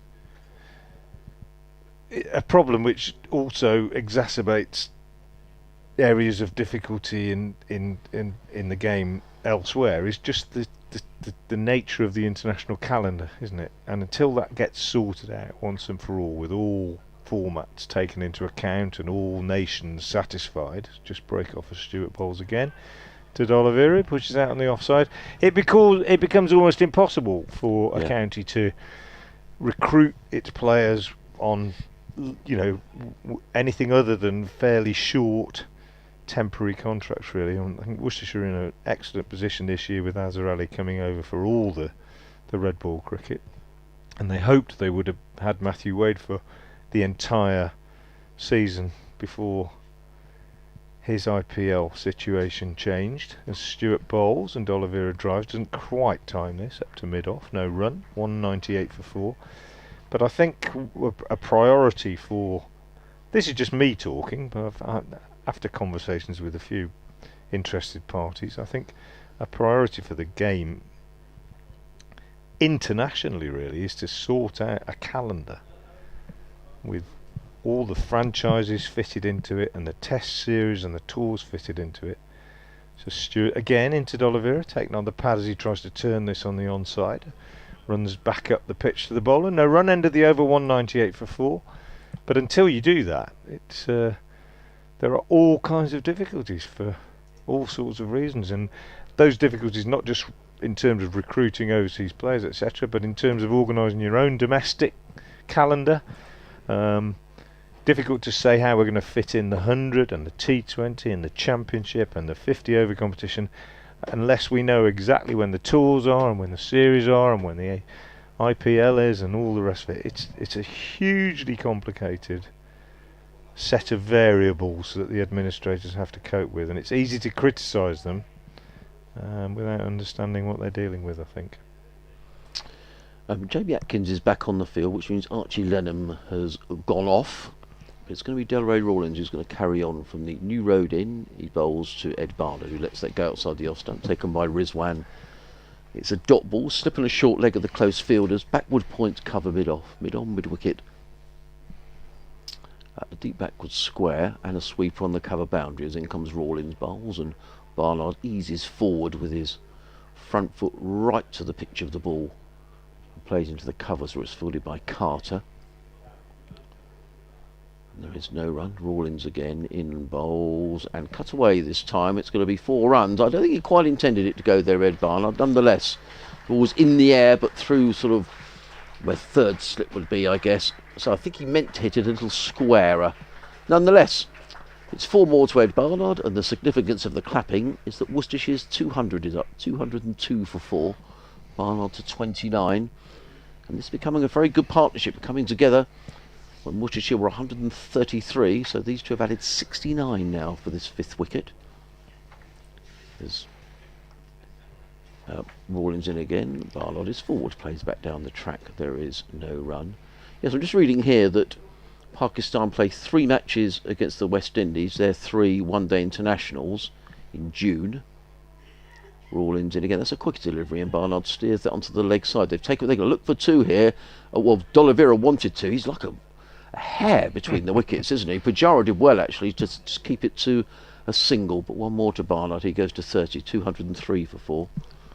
And then Pakistan tour Sri Lanka Well, they're playing 2 Test matches and 3 ODIs. So actually, looking at that, I wonder if we might not see much of Rizwan past the end of May. In comes Rawlins again. Bowls to D'Oliveira. Plays into the offside. Don't need to be quick. Carter gets in the throw. If he hits, he's out.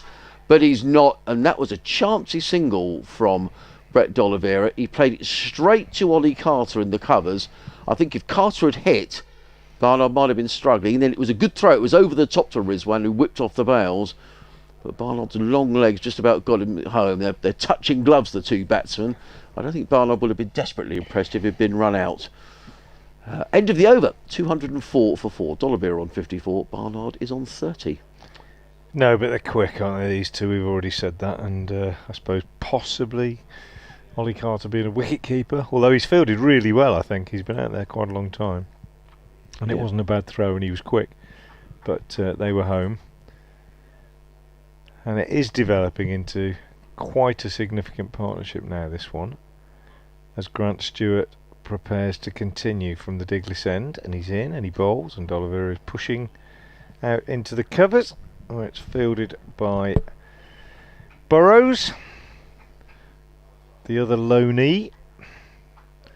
2 of the seam attack for Sussex today are on loan. Burrows, the Lancashire lad, and Stewart from Kent, distinguishable by their blank shirts without numbers.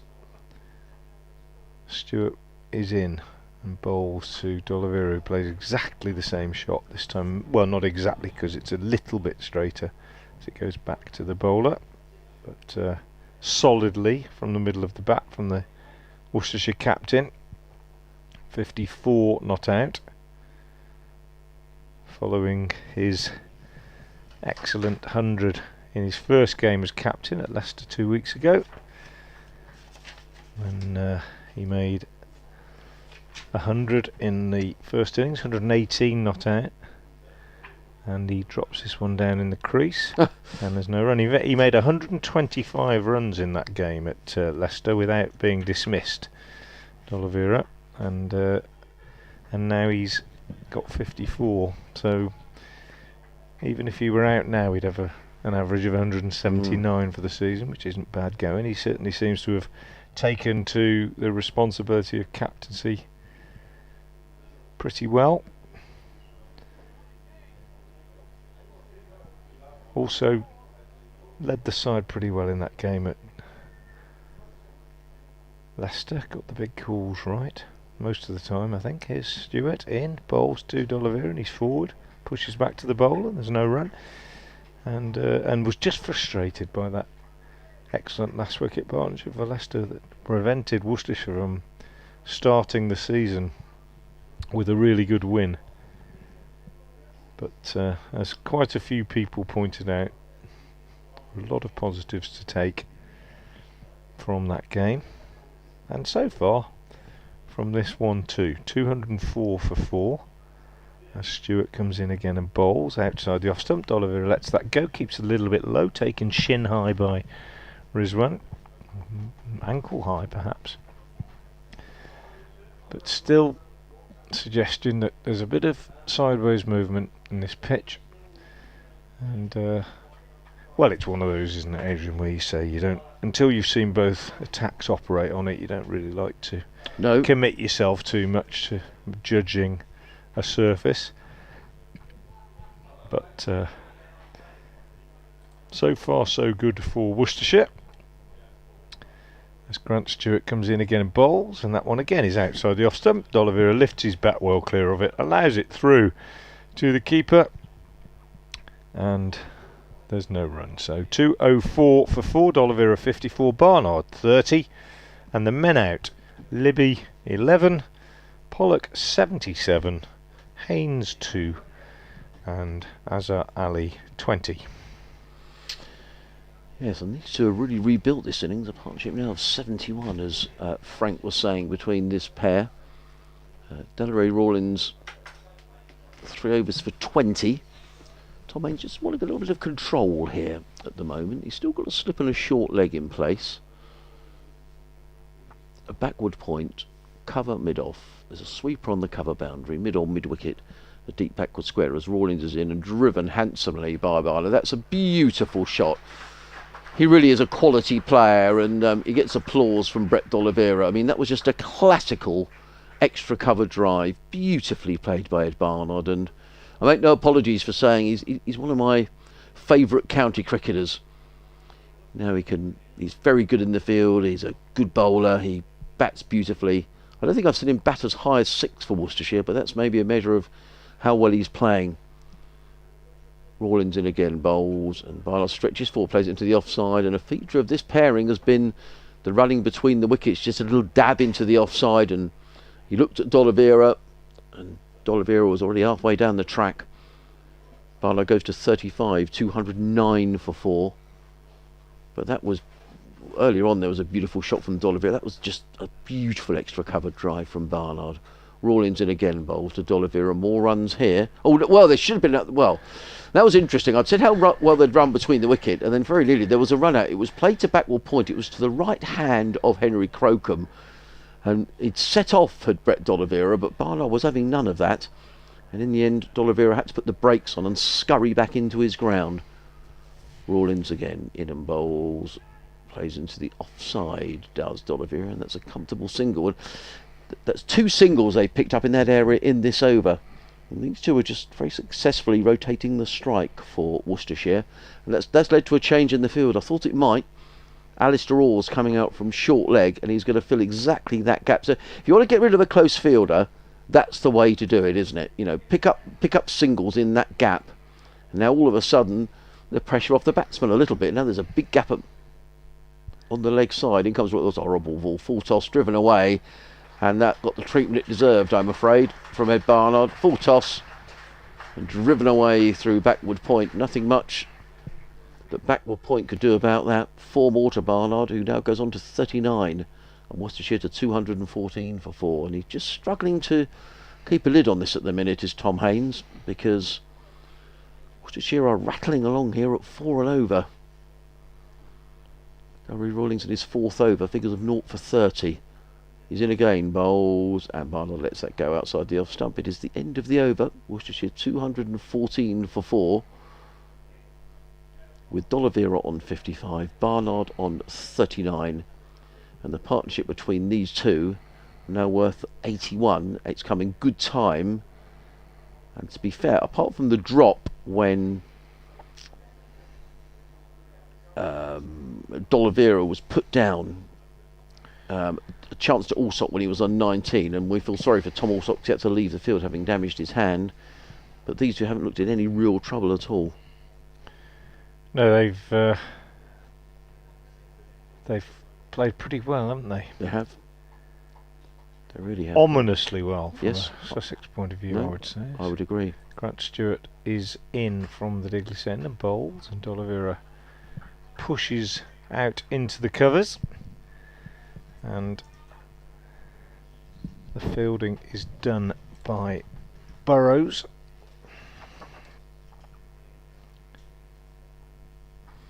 $214 for 4. We've got first slip and a sort of 4th slip, haven't we, really, rather than a gully. And then a man at backward point. That's Grant Stewart. On loan from Kent, right arm seamer, comes in, bowls to D'Oliveira, goes on the back foot, steers down behind square on the offside, and Ollie Carter, the substitute, moves to his left to do the fielding. I was just looking at Mohammad Rizwan here, because the Asia Cup is this competition that runs from the middle of August, well, 27th of August to the 11th of September. It's a T20 competition with India, Pakistan, Bangladesh, Sri Lanka and Afghanistan. So that will certainly preclude Rizwan from playing in any cricket, I'd have thought, for Sussex during that period, and I would doubt he would be back for much of the season after that. Stewart again, bowls, Fuller. D'Oliveira drives, doesn't time it, squeezes it into the ground, runs up to mid-on, and fielded there by Crocombe, and there's no addition to the score, which remains 214 for 4.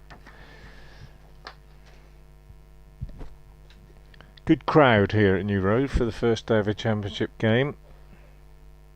enjoying the opportunity to get back to this ground after so long. Stewart again in. D'Oliveira pushes into the covers, and a reminder that entry is free for under 17s and free for everybody after tea.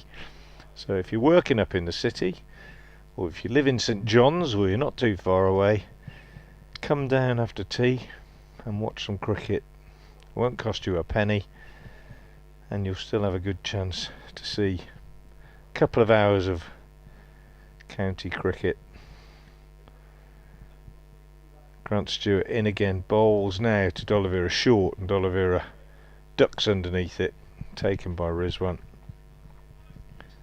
and there's no addition to the score.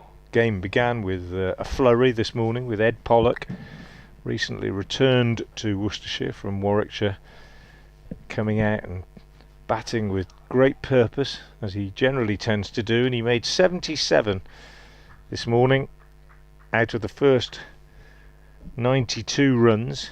He was out for 77, having hit 14 fours and a 6. Put 85 on for the first wicket with Jake Libby. Stewart bowls. D'Oliveira pushes up to mid-on. There's no run. Libby was out for 11, made just 11 of those first 85. Then Pollock out for 77, as I say. It was 92 for 2. 95 for 3 when Jack Haynes was caught at square leg. And 118 for 3 at lunch. And since lunch, just the one wicket has gone down. And we've had 26 overs since lunch. And that wicket was that of Azhar Ali, who was LBW to Tom Haynes, the Sussex captain, for 20. And that's the only wicket of the afternoon. D'Oliveira is on 55.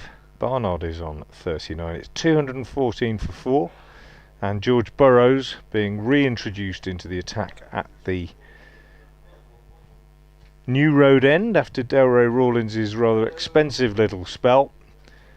And Burrows, Lancastrian from Wigan, on loan from Lancashire, and didn't bowl too badly this morning, to be fair. He picked up one wicket, that of Jack Haynes, who did chip a catch up to square leg off what looked a fairly harmless delivery, but Burrows had been unfortunate a couple of times, found the edge of Ed Pollock's bat and saw one ball go off the inside edge down to the boundary for 4 and the other go off the outside edge through between keeper and first slip for 4. So he could have counted himself unlucky, and he comes in now in his third spell of the game and bowls to Barnard, who immediately gets a run, just turning him off his hip down to long leg where Stewart fields, and Barnard moves on to 40, and it's 215 for 4.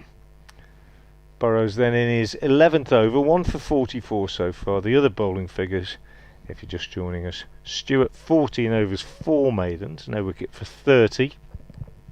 Henry Crocombe, more of him in a minute. I'll just break off as Burrows is in and bowls, and D'Oliveira cuts for 4.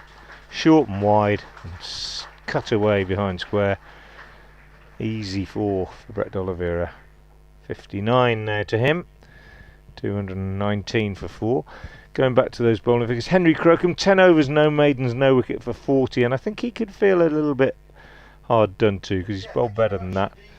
Haynes 9 overs, 1 maiden, 3 for 33, the captain, and then Atkins 5 overs, no maidens, no wicket for 30, and Rawlins 4 overs, no maidens, no wicket for 30, and we've had just 1 over from Tom Clark, which was a maiden. So here's Burrows. He's in again, he bowls, and D'Oliveira pushes out on the offside. Well judged single, because that was pretty much straight at the fielder. But as Crocombe came in from cover, D'Oliveira had called Barnard through, and the two on a good wavelength. D'Oliveira goes to 60, Barnard is 40, it's 220 for 4. So what's that, 87 then already these two have added for this 5th wicket, and they've done that in fairly quick time.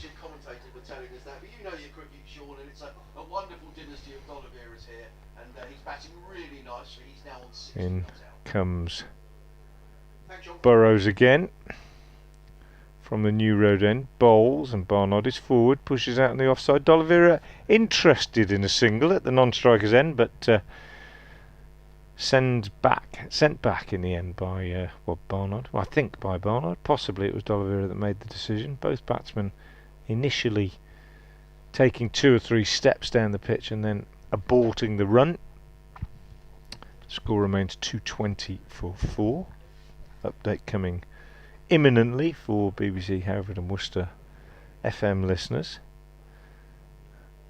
In comes Burrows again. He bowls and Barnard is forward to this one, kind of walking into the shot, pushing up to Pujara at mid-wicket. And score stays the same. Sunshine is out again. It's a lovely spring day. Don't get many days better than this in April, really, I think. And it's a picture, this ground, and we've already talked earlier today about how quickly and how expertly it's been recovered from the damage that it suffered from the floods not that long ago. As in comes Burrows again, blocked out on the offside, and there's no run. End of the over. And an excellent and interesting day it's been. Worcestershire began very, very well this morning with Ed Pollock dominating the morning session with a hard hit 77, which included 14 fours and a 6. At lunch it was 118 for 3, and since then they've lost Azhar Ali for 20. But another excellent partnership now developing between Ed Barnard and Brett D'Oliveira. They've so far added 87 for the 5th wicket. D'Oliveira, the captain, who made 100 2 weeks ago at Leicester, is 60 not out, and Barnard is 40 not out. Worcestershire in a good place at the moment. 54 overs gone, 220 for 4. And the attack is to be taken up again by Grant Stewart. His 15th over about to begin, and he comes in now to bowl to D'Oliveira, and D'Oliveira is forward and pushes out on the offside. And there's no run, so we've got this one first slip, and then Delray Rawlins in at a kind of 4th slip, I would say, for Stewart. Then a backward point, extra cover, mid-off, mid-on, mid-wicket. Man out on the boundary at deep mid-wicket, and also a man down at long leg. It's a pretty defensive field, not surprisingly, given the game situation. Stewart is in again and bowls, and D'Oliveira drops this down on the offside, and again thinks about a single, kind of advances down the pitch just 2 or 3 paces, and then decides against it as Rawlins comes quickly up from that sort of 4th slip position to do the fielding. Feels like I've got a bit chilly, Frank, or is that just me? No, it's a little bit chillier when the sun's gone, isn't it?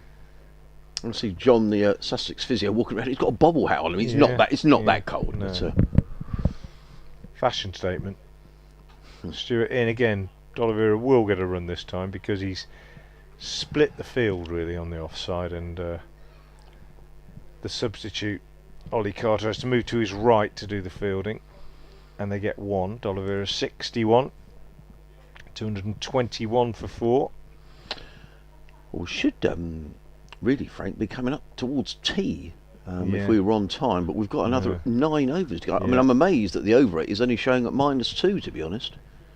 Yeah. Because we're, I reckon we're half an hour behind. Yeah, I'd say so. I would say so. And there's no other spinners, are there, to get involved? No. Stewart is in, bowls, and Barnard is forward. Pushes into the covers. And there's no run. Rizwan's got something to say to Stewart, running up from behind the stumps to say something, and now carrying on to make the same point to the captain. That's going to slow things down as well. He's got an idea though about how they might break this partnership. Maybe it's a particular idea about how he thinks Barnard can be dismissed. 221 for 4. Well, Grant Stewart, the low knee, is not shy of a bit of work, is he? In his 15th over already. And he runs in quite hard. He's in now. Bowls and Barnard drives on the offside. Good shot. Nicely fielded and picked up by Haynes and throws at the stumps at the non-striker's end. Misses. Pujara backs up. I think Barnard would have been in anyway. And again, good running. I've got an email in from Tim Cuttress, Tim, which I'll read at the end of this over from Grant Stewart. He's listening in Vancouver. You've been to Vancouver, Frank? I haven't. No, nor have I. No, I haven't. No. And by all accounts, a beautiful city. So we'll hear what Tim's got to say in a moment. Had an email from Philip Stoneman been sent to the BBC Hereford and Worcester inbox, and they forwarded it to me. Stuart Bowles again outside the off stump, left alone by D'Oliveira, end of the over, 2:22 for 4, and it's to do with the quiz. It says a difficult one. Lou Vincent. Well, we'd already said him, hadn't we? Yes, Yeah. yes. Thank you for that, Philip, but we had mentioned Lou Vincent. I suppose when you do one of these, what you've got to do is you've got to keep repeating the ones you've said. Yes, I agree. People I agree. are joining yes, you all the time, yes, indeed. We'd rather less. So Tim's been in touch. Says, "Hi, Adrian. Unusually for me, I've yet to watch Sussex play this season. I'm visiting my daughter in Vancouver. The time difference is 8 hours. I've been listening to your broadcast early in the mornings. The Nottinghamshire match in Whistler, how lovely, and the Derbyshire match on Vancouver Island. Oh. I'm very sorry to be missing the trip to Worcester this year. When will Tom Haynes win a toss?" Yeah, poor old Tommy's lost three in a row. He's done pretty much everything else right, Tim, but he hasn't won a toss. By the miracles of technology, I've been able to watch the last 3 Albion games live, he says, exclamation mark.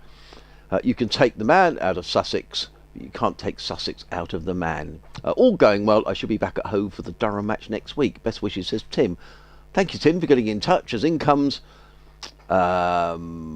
George Burrows, bowls to Barnard, who flicks it on the leg side, fielded by Carter. One more to Ed Barnard, who goes to 42. Is that going to go up to? Yep. 42. Yep, 2:23 for 4. Tim, you must have other things to worry about than the toss of the coin when you're travelling all over the world in these wonderful places. And that sounds great. Losing sleep about the coin coming down on the wrong side. And he'd have enjoyed, well, he wouldn't have enjoyed last night for the Albion, No, because but the others perhaps unsurprisingly they lost at Manchester City, but they won at Arsenal and they won at Tottenham. They've been good, haven't they? They've been good. Yeah, prior to that, they were on a shocking run. In comes Burrows over the wicket, bowls, and forward comes D'Oliveira, plays into the offside, run. They were on a shocking run, but as somebody who's not, I have no allegiance to them whatsoever, really. They are one of the teams in the Premier League that I really enjoy watching play. That's good. I think they're good. They play good football, and they're managed by somebody that my sister taught for a good few years. Really? Graham Potter in his at Langley School in Solihull, where he was the sort of star footballer, and yeah. And your daughter taught him? No, my sister. Your sister taught him, sorry. Yeah. My daughter taught Phil Salt. Right, As we were talking about before, but there you go. He made runs. Small world, isn't it? Yeah, in comes Burrows, bowls, and forward comes D'Oliveira, plays to short extra cover, fielded by Orr, and there is no run. Yeah, Graham Potter, and he actually comes from Hollywood. People don't know that, because that's the area of Birmingham, South Birmingham, that he comes from, I think, or was born in. Yeah. Is that near St Andrews or not? No, not at all. It's in. I mean, it's on the very south fringes. If you drive up to Birmingham from this direction, really, you sort of come in to Kings Norton and Hollywood and Withall, and that's where he grew up. And he went to school at a school called Langley in Solihull.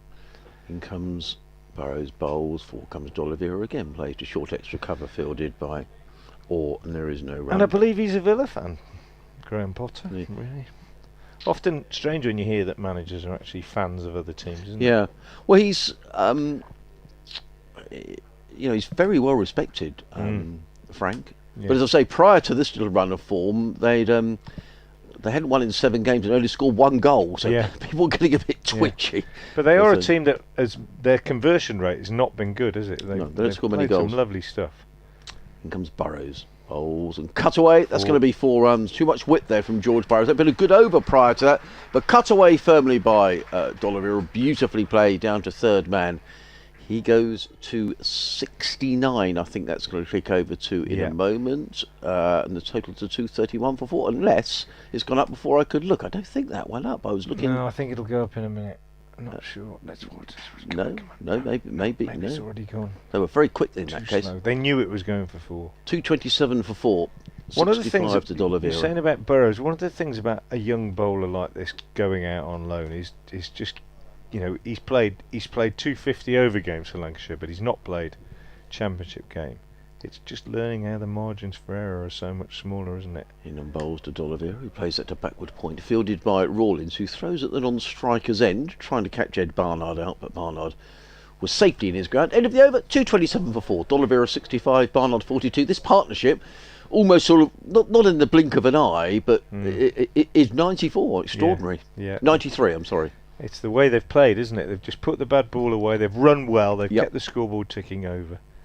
Just going back to this low knee system, I can think off the top of my head of 2 loans that have worked with seam bowlers in recent years. One, a Worcestershire bowler, Adam Finch, who went to the Oval a couple of years ago and got some really good first team experience, and Ethan Bamber, who's done really well for Middlesex in recent years. Just 2 or 3 years ago went on loan to Gloucestershire and played in a game at Cheltenham against Worcestershire, which was a cracking game that Gloucestershire won narrowly. And just the opportunity to bowl in first team cricket against first team players and realise that you can't get away with those odd short wide balls, and you've just got to tighten up, is what it's all about. And it's why these counties send these players out on loan, and it's probably, to be fair, why it's difficult if you've got a couple of them in your lineup, as Sussex have today. Anyway, change in the bowling. One of the loanees, Grant Stewart, is coming off, and he's being replaced by Clark, who starts with a very wide delivery outside the off stump, which is taken by Rizwan, sprawling away to his right. That really was wide. Tom Clark it is, bowled 1 over this morning, the last over before lunch, and it was a maiden, but he's on at the other end now from the Diglis end, coming in to bowl to Barnard. He bowls, and that's again wide outside the off stump, left alone by the Worcestershire man, and it's 227 for 4. We should mention the Wisden Cricketer of the Year was announced earlier today. Joe Root. One thing I didn't realise until lunchtime, that Ollie Robinson was named as one of the 5 Wisden Cricketers of the Year. So well done to Ollie. Not playing in this game. Problem with a Wisden tooth, isn't it? Very good. Outside the off stump again from Clark, and that's left alone. Yeah, he's got a dental problem, isn't that right? Yeah, and Mohammad Rizwan, named as the leading T20 cricketer in the world. He broke the record for the most runs in a calendar year across all T20 matches, 2,036 runs. Yeah. And in T20 internationals, 1,326. So there we are. He's got a lot of runs, did Mohammad Rizwan. So many different criteria now to be taken into account, aren't there? As in comes Clark again, and again is outside the off stump, and again left alone by Barnard. This time a bit straighter, but still comfortably wide of off stump. So what have we got? 7 overs after this left between now and the tea interval, and a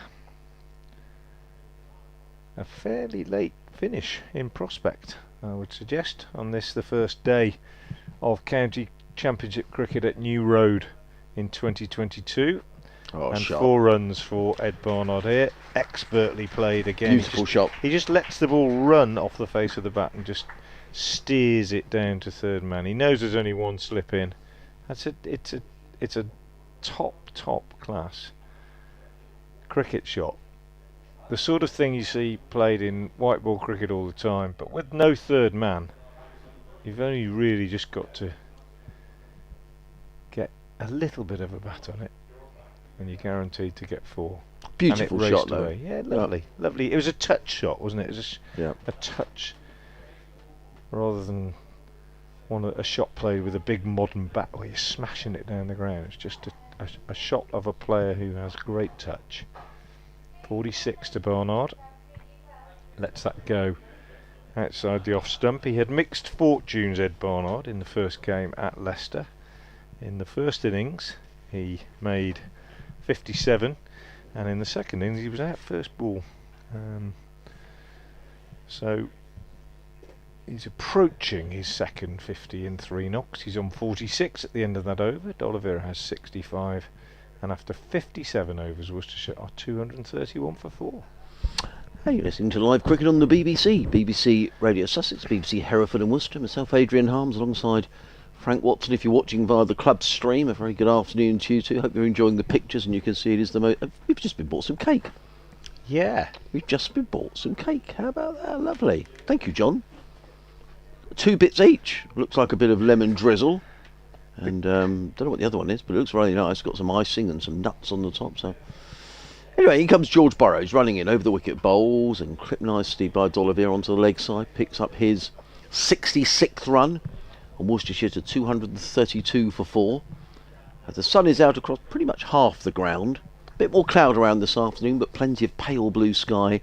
Bit of a chilly breeze blowing across the ground, but you know, if you're out the breeze, it's beautiful cricket watching conditions. And as Frank was saying, you can get in for nothing after tea here today, and indeed for every Worcestershire match this season. So if you're listening and thinking, pop down, I think you're going to get some good cricket after tea, which is a little way off yet, as in comes Burrows and bowls, and Barnard is forward, plays to Pujara at mid-wicket, and there is no run because Sussex are only in their 58th over of the day. And there will be, after this over, another 6 overs until tea. Tea should have been taken 10 minutes ago, so Sussex are behind the over rate, which is showing at -2 at the moment. Burrows into Barnard. He's in and bowls, and Barnard plays down the ground as far as Haynes. This partnership worth 99 at the moment. The last wicket going down on 133 for 4, where Azhar Ali was LBW to Tom Haynes for 20. But these two have looked largely untroubled throughout. They've been very positive, as indeed have Worcester throughout the day. I mean, they're rattling along here at 4 and over. Burrows in his 13th over figures a 1 for 55. Runs away from us. He's in and bowls, and that short pulled away by Ed Barnard. And that's going to be the 100 partnership. Over the wicket, it's running down towards the boundary. Carter is round quickly. D'Oliveira will look for 3 here, but there isn't a third. Ed Barnard sends him back, and that's the 100 partnership. And a very good partnership indeed between Brett D'Oliveira and Ed Barnard. D'Oliveira on 66, Barnard on 48. And it's a partnership that's really wrestled control back for Worcestershire in this match. Yeah, and the two meet in the middle of the pitch and well, do a little bit more than just touch gloves. Very pleased with the way they've played, and quite rightly too, because it was a bit of a wobble and that 4th wicket went down. Yes. And game very firmly back in Worcestershire's favour now. Mid wicket's gone back to a deeper wicket. Burrows in, bowls to Barnard, who clips that down towards fine leg. Carter very quickly in. Good bit of fielding by Ollie Carter, actually prevents Barnard coming back for a second run. Barnard to 49, 235 for 4. Good fielder for a keeper. Very good, wasn't he? He was very, very quickly in a good arm as well, right good over the top. Keeper as well. I enjoyed watching him last year. I thought he kept well in that game here last year. But when he came out this morning, I thought, well, interesting that the keeper is first choice substitute fielder, but he's actually justified that, I think. He has. Although they might take it in turns, I suppose. He's in the field because Tom Alsop is still off the field as in comes Burrows, bowls and cut away. It's a good bit of fielding by Rawlins at backward point that gets a round of applause as well. Cut away firmly by D'Oliveira, fielded by Rawlins. The end of the 58th over of the innings, and Worcestershire, having won the toss here this morning, are 235 for 4 for the benefit of those who are just joining us now. Starting off at a real gallop did Worcestershire. Ed Pollock 77 in 74 balls, 14 fours, 1 6. But Jake Libby out for 11. That was a score 85 for 1. Brilliant catch by Alsop at slip. Alsop has since gone off, having damaged his hand attempting a catch a little later on. Jake Libby made 11. Jack Haynes rather missing out. He made 2. Azhar Ali made 20. But these two from 133 for 4 have steadied the Worcestershire ship. Now 235 for 4. As Tom Clark comes in from the Diglis end and bowls wide outside the off stump to Barnard, who drives through the covers and then picks up 2 runs and goes to a second 50 of the season. 72 balls, 8 fours in Barnard's 50. and That's a really been good a knock. very, very accomplished innings, in my opinion. Almost risk-free, really, and he got off the mark, didn't he, with that beautifully timed square drive off the back foot, and we thought even then he looked in good nick. And he steers this one down on the offside from Clark, and there's no run. Julian's been in touch. Hello, Julian. He says, it looks like a late night for you. The over 8 seems slow. Yep, it definitely is, Julian. He says, Tim Cutchers has been missed at Hove and at the Amex, but there must be better things to do in Vancouver, even though Julian enjoys the commentary. Well, we were saying that, Julian. Yeah, I'm exactly. sure. Well, he's probably just having a bit of a line before he goes and explores Vancouver. Here's Clark again, bowl short to Barnard, who swivels round and smashes this away on the onside. And a really good diving stop by Ali Orr at mid-wicket, prevents a certain boundary. Very, very good piece of fielding by Orr. Great stop, wasn't it? Hit it well. Horrible delivery. I mean, it deserved to go for 4. Yeah, very good. Now, I've got another little Sussex connection that I was going to mention to you, Adrian, which goes right back to the very start of the day. As in comes Clark again and bowls to Barnard, who defends. He had an email from that chap in Yorkshire who was asking about the book that I've done with Daryl Mitchell this winter, and it does come out on Monday. Shameless plug number 2. It's called Once a Pair, and I'm hoping that Worcestershire supporters will find it interesting, but maybe people from 1 or 2 other counties might as well. I'll just break off again as Clark comes in and bowls, and this one's steered down on the offside again by Barnard. There's no run. But the Sussex connection is that the proofreader appointed by the publishers to proofread the book, in addition to obviously myself proofreading it, so on, was none other than Bruce Talbot. Oh, good old Bruce, yeah. Yep. Well known at Absolutely. Brighton and Hove Albion, and at Hove, of course. In comes Clark and beats Barnard. So a rare error from the Worcestershire number 6 there, as he pushes at that one outside the off stump, and it goes through to the wicket keeper. And it's the end of the over. So 237 for 4 at the end of that over. 59 overs bowled, 5 more before tea. D'Oliveira 66, Barnard 51, and the partnership now is 104. Well, I saw Bruce on the Sussex Press Day, and I think Bruce said it was either his 32nd or 33rd Sussex Press Day, I forget which. Yeah.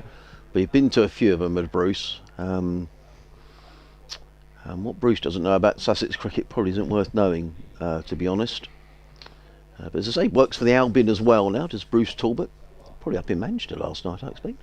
As in comes Burrows, bowls, lovely shot down the ground. That is a class shot. The on drive from a right-hander is a thing of beauty, and Michael Yardy enjoyed it so much. The Sussex Academy coach, he runs round the boundary and fields the ball himself. He's talking to James Kirtley down there in front of the hotel, which is on the ground here at Worcester. But that was a beautiful shot. D'Oliveira to 70, total 241 for 4.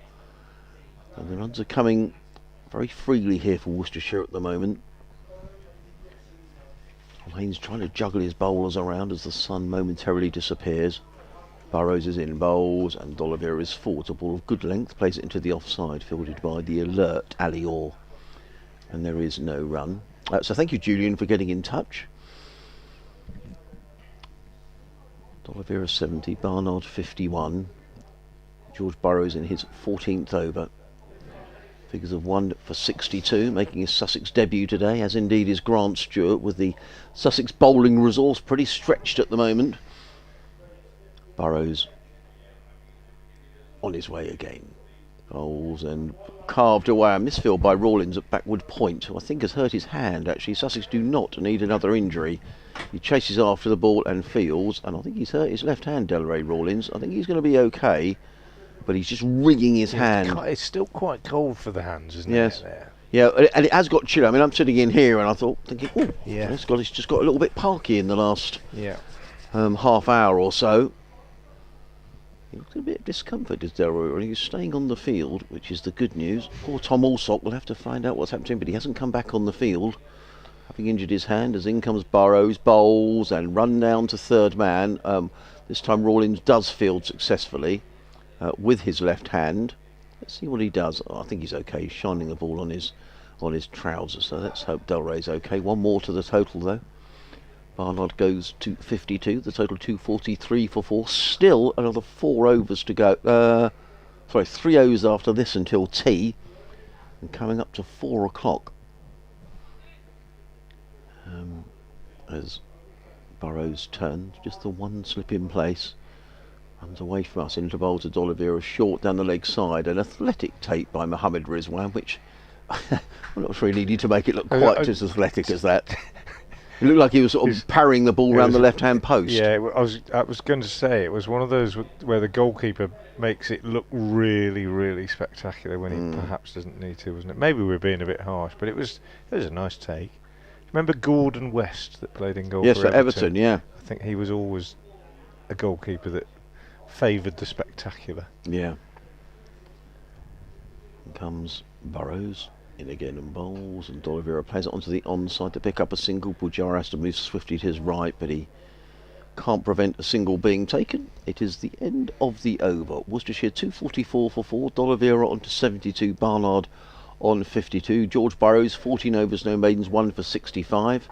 Who's just been in touch with us? It is Zach Tamazzi, former CEO at Sussex. Good to hear from Zach, who last week was serenading us with all sorts of pictures of sitting in his garden, cooking pizzas and kebabs and all sorts of lovely food. And Zach been in touch, says he's enjoying the cricket and hoping to get down to Hove next week, where I'm sure you'll be very welcome, Zach. So look forward to seeing you, and thanks for listening. A very loyal listener to our commentaries on the BBC. But Tom Hanks with a bit of a problem here, Frank, because these two have looked largely untroubled. They've added now 111 for this 5th wicket, and they've added them in good time. Tom Clark to continue from the Diglis end, his 4th over, and the first ball of it is pushed off the front foot in front of square on the offside by Brett D'Oliveira, the Worcestershire captain, and he takes a comfortable single, which takes him on to 73. Was that a misfield? There's a post slightly in front of me. No, it was just well placed. Just well placed. Yeah. Grant Stewart came off the boundary to do the fielding. Yes, I agree. The apparent lack of trouble of these two is a worry. Barnard forward to this, pushes out on the offside. Pujara fields. It was a Worcestershire's morning, we felt, until that clatter of wickets just before lunch, and then 3 down at lunch. You felt honours were quite even, and then when Azhar Ali went and it was 133 for 4, it could have gone either way then, really. And since then these two have really wrestled control back for Worcestershire, and they've done so, as you say, Adrian, in fairly untroubled fashion, as Barnard goes back to this next ball from Clark and plays it back up the pitch to the bowler. But it's been a day of fluctuating fortunes, and a couple of quick wickets could change it all back again. Yes, it could. But certainly at the moment, Tom Haynes, who's used 7 bowlers, has been the most successful himself. He'll be scratching his head as Barnard drives out on the offside. Beautiful shot, perfectly timed, and a super diving stop by Pujara at short extra cover, where he's been most of the day actually. Made that look as though it wasn't travelling at all. Must have just got it in exactly the right part of the hand as he dived down to his right. Good fielding. Clark once more from the Diglis end, in, bowls, and Barnard is beaten outside the off stump. Definitely felt for that one. I thought for a minute he'd nicked that. Yeah. And he was a little bit wise, a bit annoyed with himself, and I don't think he necessarily needed to play at it. He doesn't often do that. He pushed at it, didn't he? Rather pushing away from his body. Just most he could have expected really was to run it down to third man for a single. You know, that's those cakes in front of us. That's not fair, is it? We've got 4 lovely bits of cake in front of us, Frank. Well, you can start if you want to. We can't get it till tea. In comes Clark again, outside the off stump, left alone this time by Barnard. End of the over from Clark. Worcestershire are 245 for 4. Clark 4 overs, 1 maiden. No wicket for 7. D'Oliveira 73 and Barnard 52 and 3 overs more till tea. Get the spinners on! Well, I'm amazed that the over 8 is only showing as -2. But it is. Now, who's this coming on to bowl from the New Road? Atkins, isn't it? And it is Jamie Atkins. Yes, it is. Who looks so different this season. I always did a double take. Who has bowled 5 overs for 30, so he's going at 6 and over at the moment, is Jamie Atkins. But Tom Haynes is going to give him, maybe this is good captaincy, giving him a couple of overs just before tea. Maybe D'Oliveira will be thinking about tea a little bit, but Atkins is on his way. Just the one slip in place, he's in and bowls and just glides that down to third man as D'Oliveira. He's always looking for the second run. He runs the first run really hard. I know it's you were a school teacher, Frank. I know it's what you would tell your pupils to do, run the first one hard. But D'Oliveira absolutely does that and puts the fielder under pressure. Yeah. D'Oliveira to 74, 246 for 4. Well, there was that perfect example before, wasn't there, where it went to fine leg and he sprinted the first one, turned and looked and saw that little fumble and said to Barnard, yeah, we'll go back for 2. On that occasion, the fielder was up to the pressure and didn't fumble it, but that's what he was looking for. Good example. Atkins coming in over the wicket, bowls to Ed Barnard, short, and Barnard watches that one sail past. He's quick, Jamie Atkins, a bit of extra bounce. Rizwan taking the ball around about chest high. No, he just let it sail by. Just been a little bit wayward, hasn't he, Atkins? He's just, he's that if that had been straight, that would have been quite a threatening delivery, but it was just too far wide off stump. I just wonder with this pitch, as Atkins on his way again in and bowls to Barnard, who plays onto the onside to mid-wicket fielded by Clark. And there's no run. I just wonder if this is the sort of pitch, Frank, if you put it in the right place, there's a little bit there for the bowlers. I think there's been a bit there, definitely. We saw quite a bit of sideways movement earlier on. Update coming. And Worcestershire making excellent progress in the afternoon sunshine. 246 for 4 at the moment. Just 1 wicket has gone down since lunch, that of Azhar Ali, who was LBW to the Sussex captain Tom Haynes for 20. Brett D'Oliveira has been there throughout the session. He's in excellent form. He's on 74 not out. Ed Barnard on 52. And we've got 3 overs left till tea. Worcestershire in good shape on 247 for 4. And you were just saying about Jamie Atkins not getting his line right, and with that he bowls a horrible wide down the leg side. He's roaring in again now, bowls, and just sways out of the way of his short delivery, and he gets applause from his skipper, does Ed Barnard, letting that one go, taken by Rizwan. Sussex totally on the defensive now. Well, in fact, they had moved the slip out to mid-wicket, but now they're changing that, and Tom Clark is going back to slip from mid-wicket. Well, he banged a couple of short ones in, and he was hoping that Barnard would go for that pull shot. Remember, he lobbed that one over before, didn't he? But he's going to pitch this one up a bit more, I think. Atkins in bowls, short down the leg side. Good tumbling save by Rizwan, but it's an ill-directed delivery. Yeah, it was a double bluff, and Barnard's furious with himself for missing out on that. Was down the leg side. But it's not the most attacking thing in the world to do, is it? To put a man out and bang it in and hope to get a top edge. Atkins again, in and bowls, let go outside the off stump by Barnard, through to Rizwan. There is no run. Well, it was an over that only cost those couple of runs from Jamie Atkins, but nonetheless, in fact, I thought there was 2 runs and a wide as well, either way. 247 for 4, D'Oliveira 74, Barnard 152, and those wide should have gone against the bowlers. Well, I thought it should be 6 overs for 34. Never mind, I'm sure perhaps that's me making an error. I thought it wasn't a huge amount of threat, I'd have said, in that over from Jamie Atkins. What I was getting at. He's not exactly trying to hit the outside edge and get a catch at slip or nip one back. He's banging it in halfway down and hoping to get a top edge when a pull is played over the top. It's fairly defensive. Understandably so, you could say, at this stage. as in comes Clark and bowls outside the off stump to D'Oliveira, who leaves that alone, and it's taken by the keeper. Well, we are now almost coming up to half an hour late on time. The over rate is still showing us -2. Yeah, I don't get it. But we've got 2 overs to go until tea, and you know, if you're on time, you bowl 32 overs in a session. Yeah. And we've got another 11 balls to go, and Sussex are half an hour behind time. Clark in, bowls, and D'Oliveira slams this away off the back foot, square on the offside. Only gets a single because Grant Stewart is out on the boundary in front of the pavilion. The rope is about 25 yards in from the Graham Hick pavilion on this side of the ground, and the square looks absolutely beautiful, doesn't it? I don't think I've seen the grass coverage on the square here at New Road look quite as good as it does at the moment. As in comes Clark again and bowls down the leg side to Barnard, who's annoyed with himself because he missed out on that.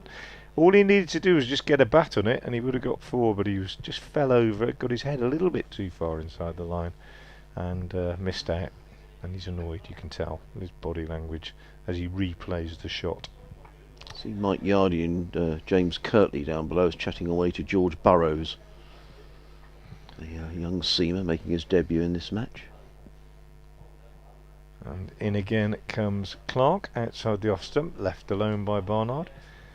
248 for 4. If I had a criticism of the Sussex bowlers in this session, it would be that they haven't made the batsman play enough. I think they've beaten the bat a few times. We saw one catch go down when D'Oliveira was dropped, when he had, what did he have? 19. It could be quite expensive. Clark again is in, bowls, and again Barnard doesn't play, and it's taken by Rizwan. But you've got to make the batsman play a little bit more, haven't you? And also that wicket, had it gone down, and it was a tough chance to Tom Alsop, and also he's hurt his hand, so we don't want to sort of bang on about it too much. But that being said, had that gone down, Worcestershire would have been 137 for 5. It was just after Azhar Ali was out. Yeah, it was a big moment. Anyway, here's Clark again. He's in, he bowls, and again Barnard leaves alone outside the off stump. So perfect example in that over of what I was talking about. 248 for 4, and 1 over left before we eventually can get stuck into this cake. Yeah, which is staring us in the face. So the last over before tea is going to be bowled, I suspect, by Jamie Atkins. Mike Yardy and James Cook looking in deep thought, aren't they, as they wander down back around to the pavilion for tea. They've both got their gilets on, which perhaps tells you it is a little chilly. If you're out the wind, it's a lovely afternoon for watching cricket. But there's a bit of a breeze. You can see the trees swaying in the distance in front of the cathedral, and the flag of St George is billowing away on the top of Worcester Cathedral, away to our left-hand side. The sun is back with us, and this is the last over before tea. It's going to be bowled by Jamie Atkins, who comes racing up to the wicket.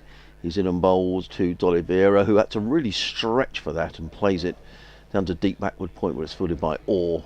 There's 1 to the total. D'Oliveira goes to 76. And the Gloucestershire total to 249 for 4, so to within 1 of a second batting bonus point.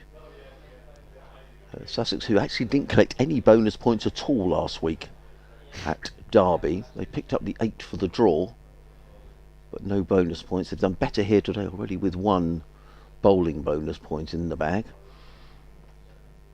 But in comes Atkins, bowls, and that's way down the leg side, and Rizwan takes diving away to his left.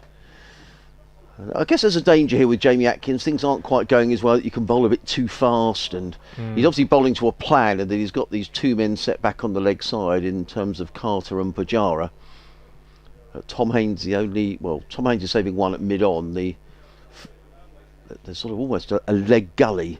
As in comes Atkins and bowls down the leg side, taken again by Rizwan, diving away. I mean, that leg side field is quite interesting. There's almost a leg gully. There's a fine leg, a deep square leg, a deep mid-wicket, and a mid-on. So they're clearly trying to encourage Barnard to play the hook. Well, now they're going to change, and now Tom Haynes says, no, it's time to bring Pujara back from that position.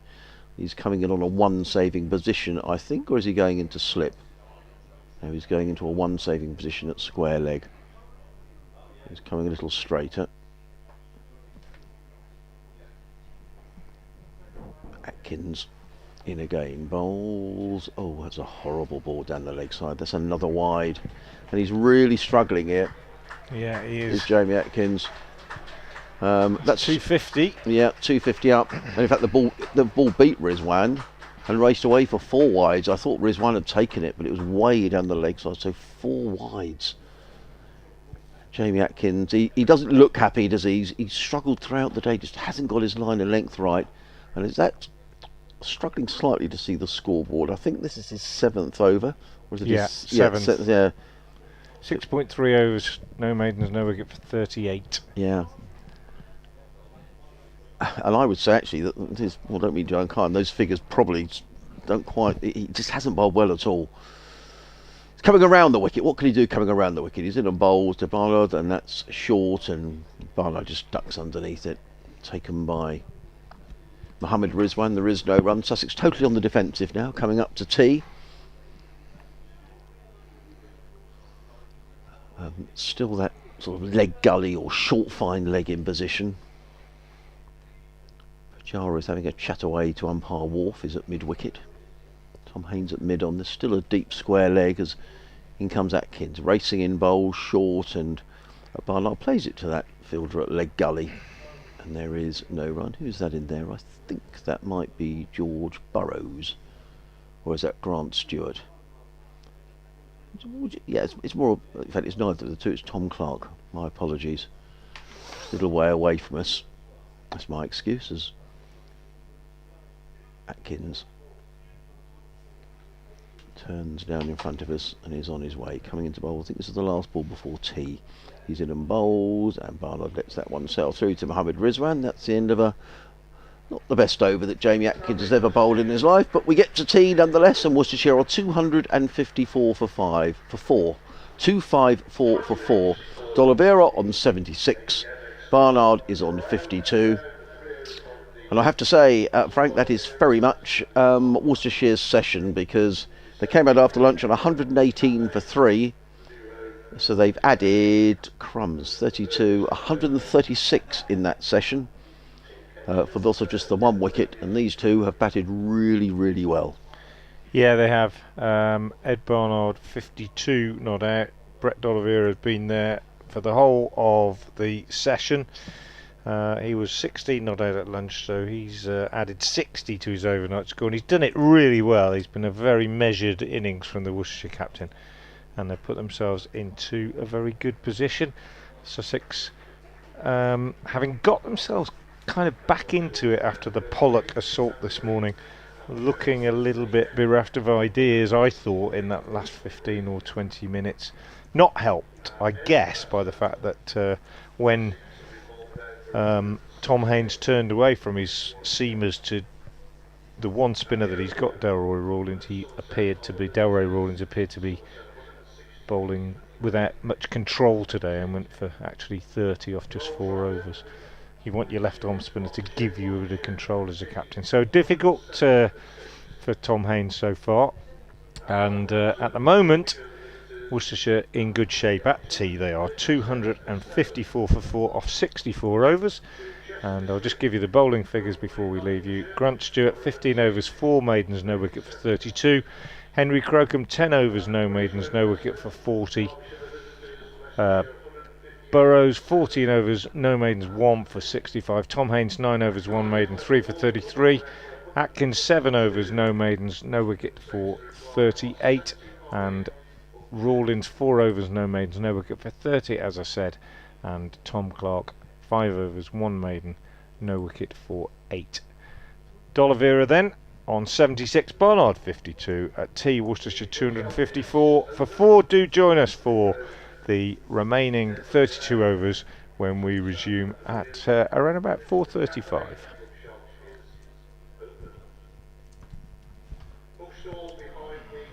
119 this partnership? No, more than that.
Yeah.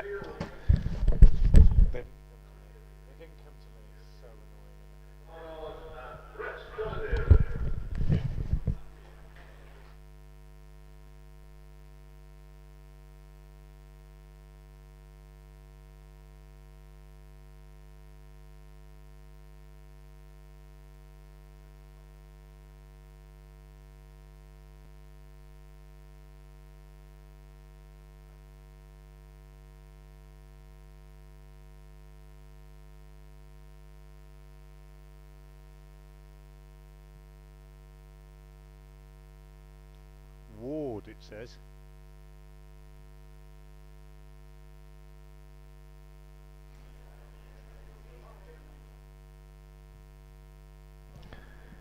Welcome back to New Road,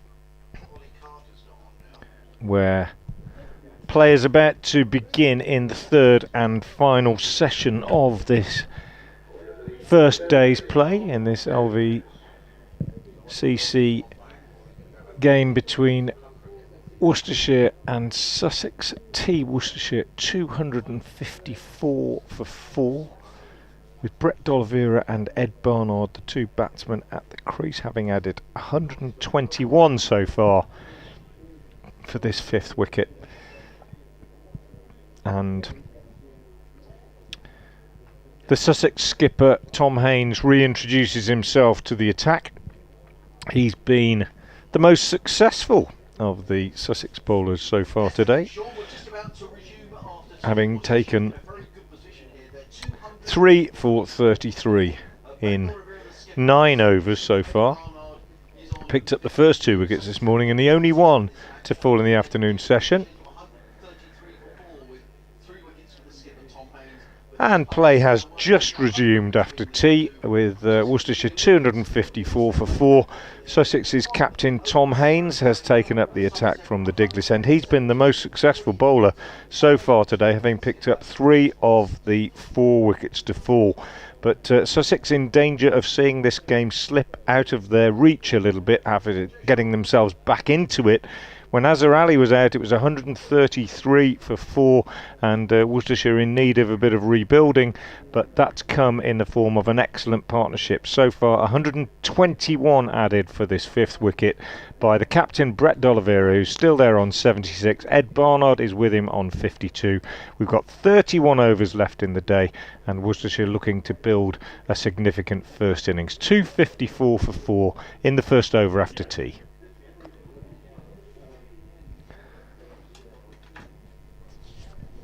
As D'Oliveira pushes that one back to Haynes. No more than medium pace Haynes. Wicketkeeper standing up, one slip. A man at sort of short third man, and then a man on the drive on the offside. As he comes in and bowls, D'Oliveira lets that go outside the off stump, and it's taken by the Pakistani wicketkeeper Mohammad Rizwan. 254 for 4 then.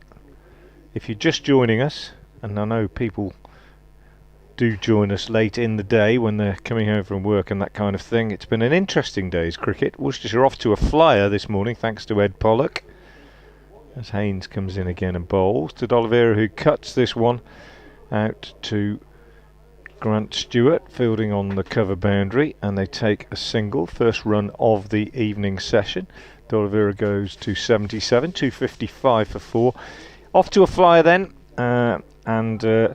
Indeed, when the first wicket fell with the score on 85, the man out Jake Libby had made only 11 of those runs. When the second wicket fell with the score on 92, Ed Pollock had made 77 of those runs. Barnard pushes this one out on the onside. So Pollock very much dominated the morning session with his hard-hitting style.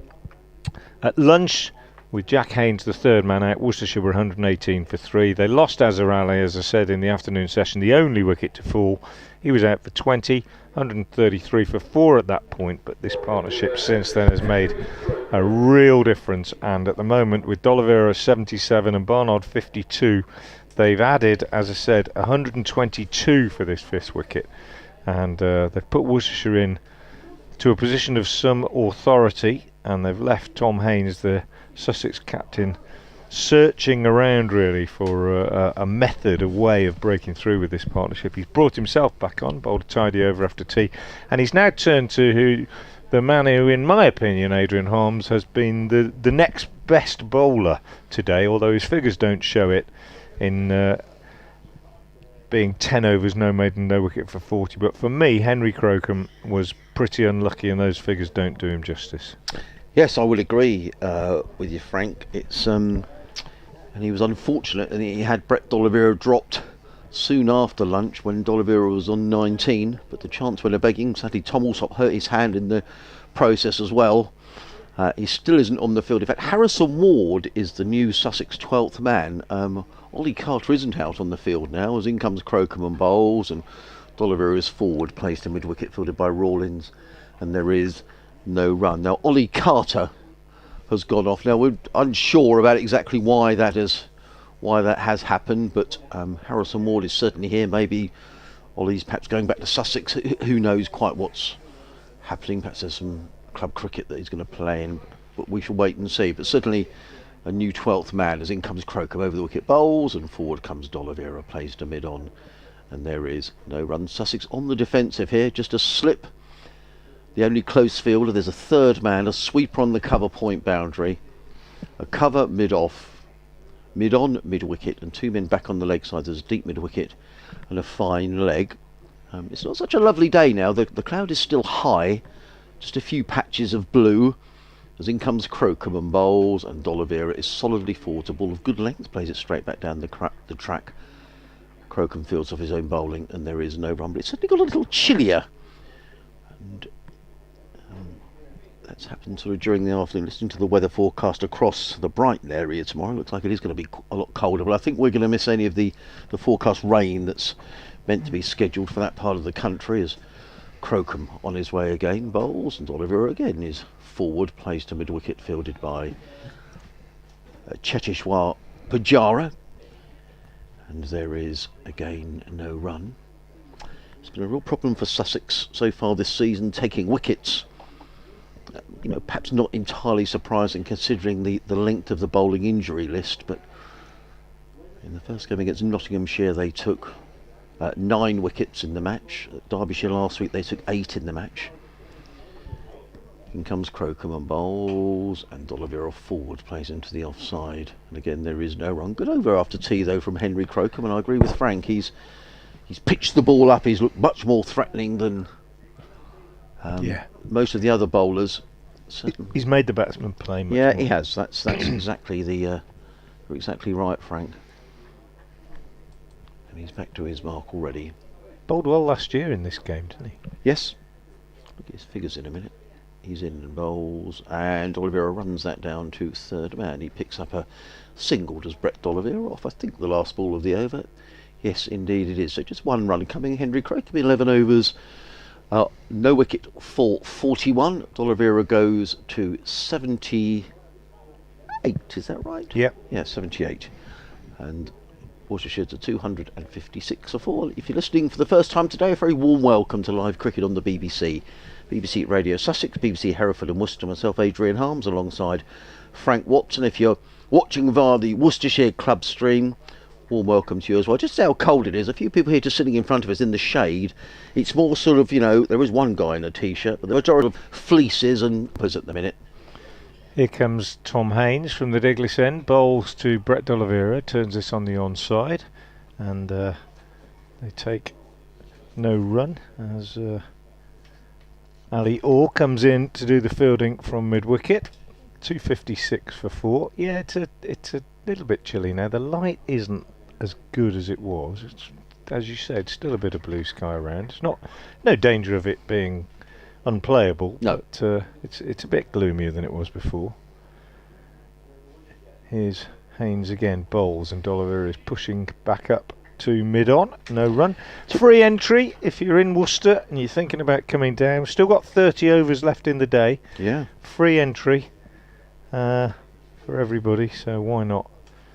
And if you're a student or a schoolboy, you're off school, you're under 17, you can come all day tomorrow for nothing. Why wouldn't you? Yeah, I agree. Here's Haynes again, bowls, and D'Oliveira on the back foot pushes out on the offside. Pujara fields at short extra cover, and there is no addition to the score. Henry Crocombe last year in the first innings here, 16 overs, 5 maidens, 3 for 44. Yeah, bowled really well, didn't he? Second innings, 9 overs, 1 maiden, 2 for 39. So 5 wickets in the match. Yeah, I remember it. I remember how impressed I was. He was one of many that impressed me in that game. Youngsters from Sussex. This one pushed out on the offside by D'Oliveira, no run. It was even though they didn't win the game, it was Dan Ibrahim played really well, bowled and batted well. Ibrahim, I thought, in that game. Yeah, he did. They were just generally an impressive bunch, weren't they? It was at that time where it was the day. Didn't they field the youngest side ever in county cricket? I think they did. This one is worked away on the onside for a single by D'Oliveira off Haynes. He goes to 79 then, the Worcestershire skipper, and it's 257 for 4. I think I'm right in saying that on that occasion it was the youngest average age of any team in Championship history. Well, there were 5 teenagers played in that match for Sussex. Yeah.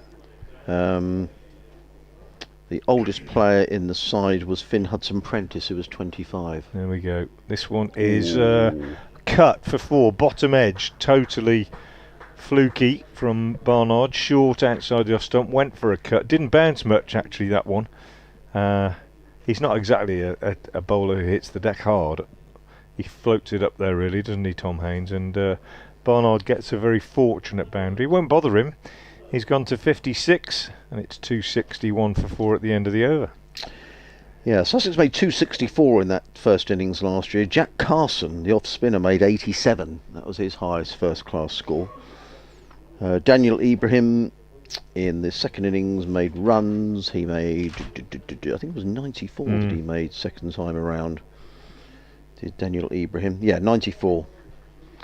Would have become the youngest player ever to score a county championship 100. But Sussex declared, well, he was looking to get on with it, and I think had he not had to go on with it, he would have got the 100. But there we go. Here comes Henry Crocombe running away from us. Comes in and bowls to D'Oliveira. Was it a play that miss, or did he pull the bat inside the line at the last? Very difficult for us to judge from here. I think he played at that. It was a good delivery. He's been the unlucky man today for me, Henry Crocombe. Well, he's in his 12th over, figures of 0 for 41. Is he one of the Horsham contingent? Crocombe, no, he's from Eastbourne. Right. Just along the coast. Yeah. Do they still play at the Saffrons? Yes. Yeah. Played there once. Crocombe bowls, let go outside the off stump by D'Oliveira, and there is only. Sadly, this year the club have decided they want to play all the matches at home. They're trying to make up for some lost revenue, so no cricket even at Arundel this year. So Arundel, Horsham, and Eastbourne, the outgrounds that Sussex use, but not this season. Who did you play at the Saffrons for? Or against? I played for the England schools or whatever, HMC schools in 1976, a long time ago. Crocombe in and bowls, and D'Oliveira runs that down to third man. Picks up another single. He goes to 80, which hit a 262 for 4 against. Well, I think it was against the North. I played at Eastbourne College in one game and then got picked for the next game, which was HMC schools against Esker or something. Tell you who was playing. There was some good players. Tony Pygott played. Mark Nicholas played. Wow. There was some few people who went on to famous things. Great things. Yeah. Here comes Crocombe. Wonder he'll go on to great things. We shall see. Comes in and bowls. Oh, and he rips on the pad. There was an appeal from mid-on from Tom Haynes, not from Henry Crocombe. But I wonder if that was just slipping down the leg side. And I think I might have said last year, when talking about Sussex outgrounds, that I saw my first ever day of county cricket at Hastings. Yes, I remember you talking about that. Yeah. Yeah. Cricket week. They played Kent and Warwickshire. Shame that ground's not there anymore. Yeah. In comes Crocombe running in the bowls to Barnard, who's solidly in behind. This is a good spell since tea from Crocombe. He's just keeping the batsman quiet. Because somebody sent us a picture, didn't they? They did, that's right. I said we were staying in a guest house with a balcony overlooking the ground. That's right. And somebody sent me a picture of and you could see the houses in the background, and it was definitely one of them. Yeah. If you want to send us an email, super stuff. Please do. sussexcricket@bbc.co.uk, or tweet us at FrankWatson58 as in comes Crocombe and bowls, and Barnard runs that down. Now thinking about two here, the fielder has got to come in a fair way, but that's Alistair Orr from third man. There wasn't a second there as the throw came into Mohammad Rizwan. Another good over from Henry Crocombe, just conceding the 1 run off of it. 12 overs, no maidens, no wicket for 43. Worcestershire are 263 for 4. D'Oliveira on 80, Barnard on 37, Barnard on 57 I should say. Let me just give you some of the scores around the country. We haven't done that for a little while as we just get the break in between overs here. So elsewhere in the second division, because that's what we're interested in primarily, where are we? Leicestershire 172 for 8 against Derbyshire at Grace Road. Middlesex 83 for 3 in reply to Glamorgan's 122. And Durham 209 for 7. Tom Haynes to Ed Barnard, pushes back up the pitch to the Sussex skipper, and there's no run. 27 overs left in the day after this one, so what do you reckon? About an hour and a half? Oh, at least I reckon. Could be 6:20, 6:30 or so. I think it will be. By the time we're done. In comes Haynes again and bowls to Barnard, who's beaten outside the off stump. That one might just have gone away a little bit off the seam, maybe bounced a little bit more than he expected. Not a bad effort with a ball that's nearly 70 overs old from the Sussex skipper, who's no more than medium pace. Medium pace. Maybe not gentle, medium pace. Proper old-fashioned medium pacer, isn't he? Keeper standing up. He's in, he bowls, and that one again bounces a little bit, but this time started a bit wider and left alone by Ed Barnard and taken by Rizwan, sort of riding with the bounce. Nice take. He's capped well today, really. Made one error, didn't he, down the leg side, standing back when the ball died on him a little bit, but he's been pretty tidy. Here's Haynes again in, bowls, and this one's nicely turned off his pads by Barnard for a single out to deep square leg. This partnership 130 now, 131 as Barnard moves on to 58. He's looking every inch a number 6 batsman, Barnard, I think, having been pushed up the order in last year really to 6, and he really is looking the part now. I'm glad I said before he came out to bat, I just like him as a cricketer. There's Haynes again in bowls, and D'Oliveira is forward, pushes back up the pitch, fielded at mid-on by Cheteshwar Pujara, and there's no addition. Just the one slip. Man on the drive, a sort of shortish extra cover, and perhaps there's also, you could say, Ali Orr's in a kind of catching position, sort of short mid-wicket if the ball's chipped up. But it isn't, it's pushed back to the bowler, end of the over, 264 for 4, 69 overs gone in the day, and Worcestershire making solid progress, and well, you'd have to say Sussex, they really, really need a wicket. They do. Strange innings at Old Trafford today. Gloucestershire at one stage were 119 without loss, with Harris and Dent going along very nicely. Since then, they've lost 6 wickets. They're 177 for 6 now. Ryan Higgins on 20, so that's in the first division of the Championship. Elsewhere, Kent 226 for 3 against Hampshire. Yorkshire 253 for 7 against Northants. Somerset 204 for 3 against Surrey. And Warwickshire 34 for 1, having bowled Essex out for 168. Henry Crocombe runs away from us, comes into bowl to Barnard, and Barnard clips this one down the leg side. They've taken one. Now, Ollie Carter is back on the field, so that's a really good bit of fielding by Carter actually, but they come back for the second. So Carter is on. I think Harrison Ward is on as well.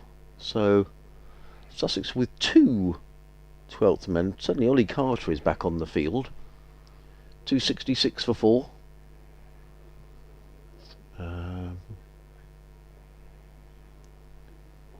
Crocombe bowls to Barnard, and Barnard just nudges that one into the vacant area at point and picks up another single. They've run well between the wickets, these two. They've picked up the singles as well. What they have done is keep the scoreboard ticking along nicely.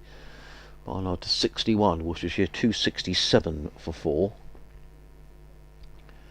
Which brings Brett D'Oliveira onto strike. So just the one slip in place. Third man, sweeper on the point boundary.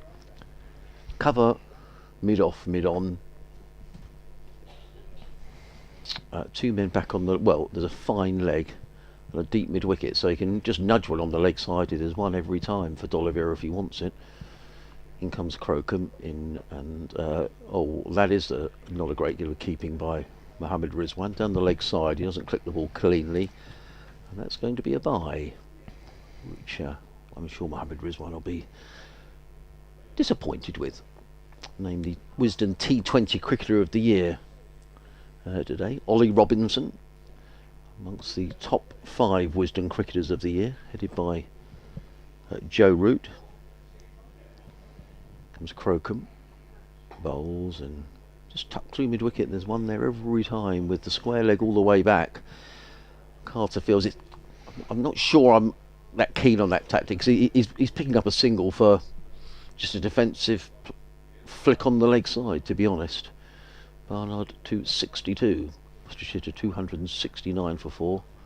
Azhar Ali was the women's cricketer of the year, the South African. In comes Crocombe, over the wicket bowls. Forward comes D'Oliveira with a model forward defensive shot. If you were coaching that Frank, you'd have been pleased about that. His foot was right to the pitch of the ball, his head was still, his left elbow was high. Nicely played.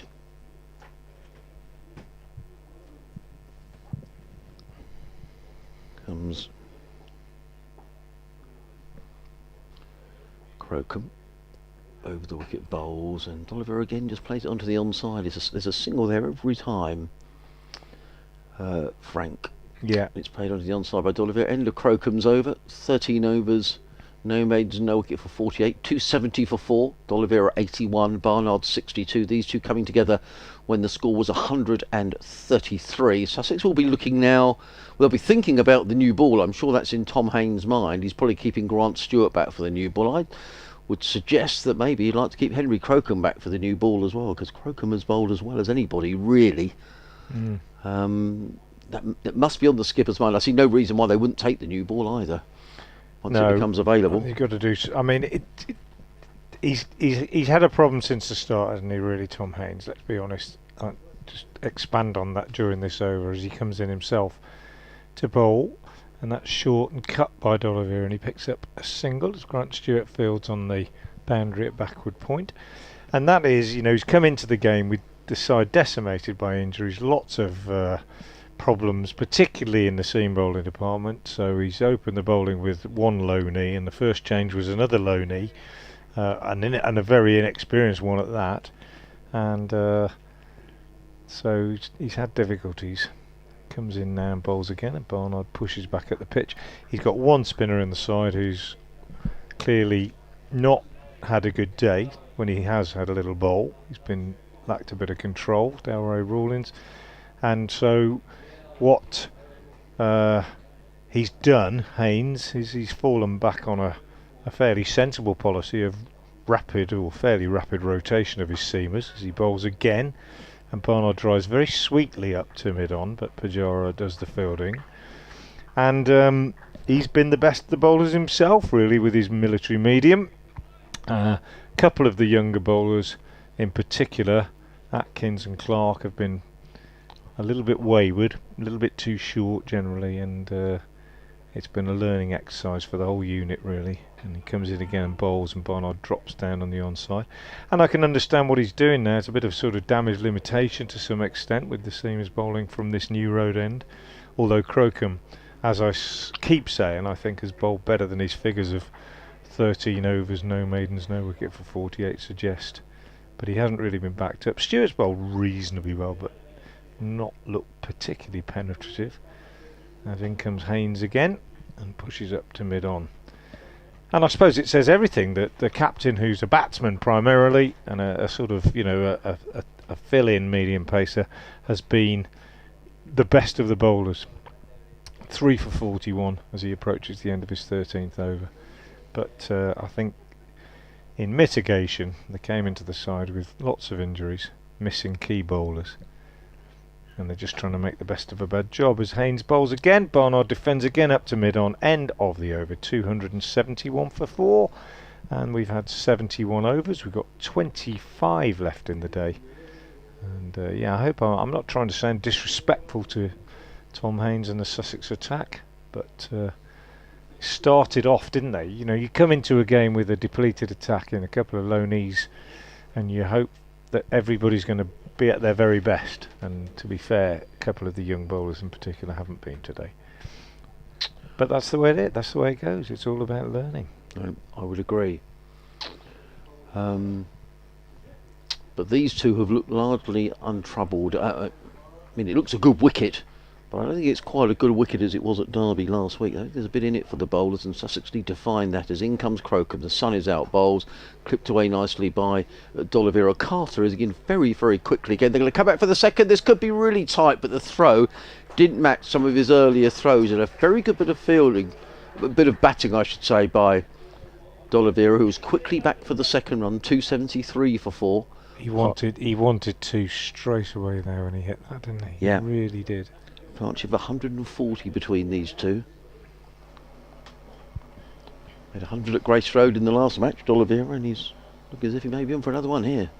In comes Crocombe bowls, and D'Oliveira solidly forward again, a model forward defensive shot. Plays the ball firmly to mid-off, and there is no run. Now Tom Haynes is waving towards the Sussex balcony. Not sure what he wants brought out. He wants some drinks. Haven't been out there long since tea, have they? He's been bowling as Tom. 13 overs, 3 for 41. Crocombe in again, bowls short, and well played by D'Oliveira. Let the ball go through to Rizwan, who didn't take the ball cleanly. Sort of parried the ball to first slip, fielded by Tom Clark. The sun has disappeared from view. There's some blue sky around, some high level cloud. We've still got another 24 overs remaining in the day after this one.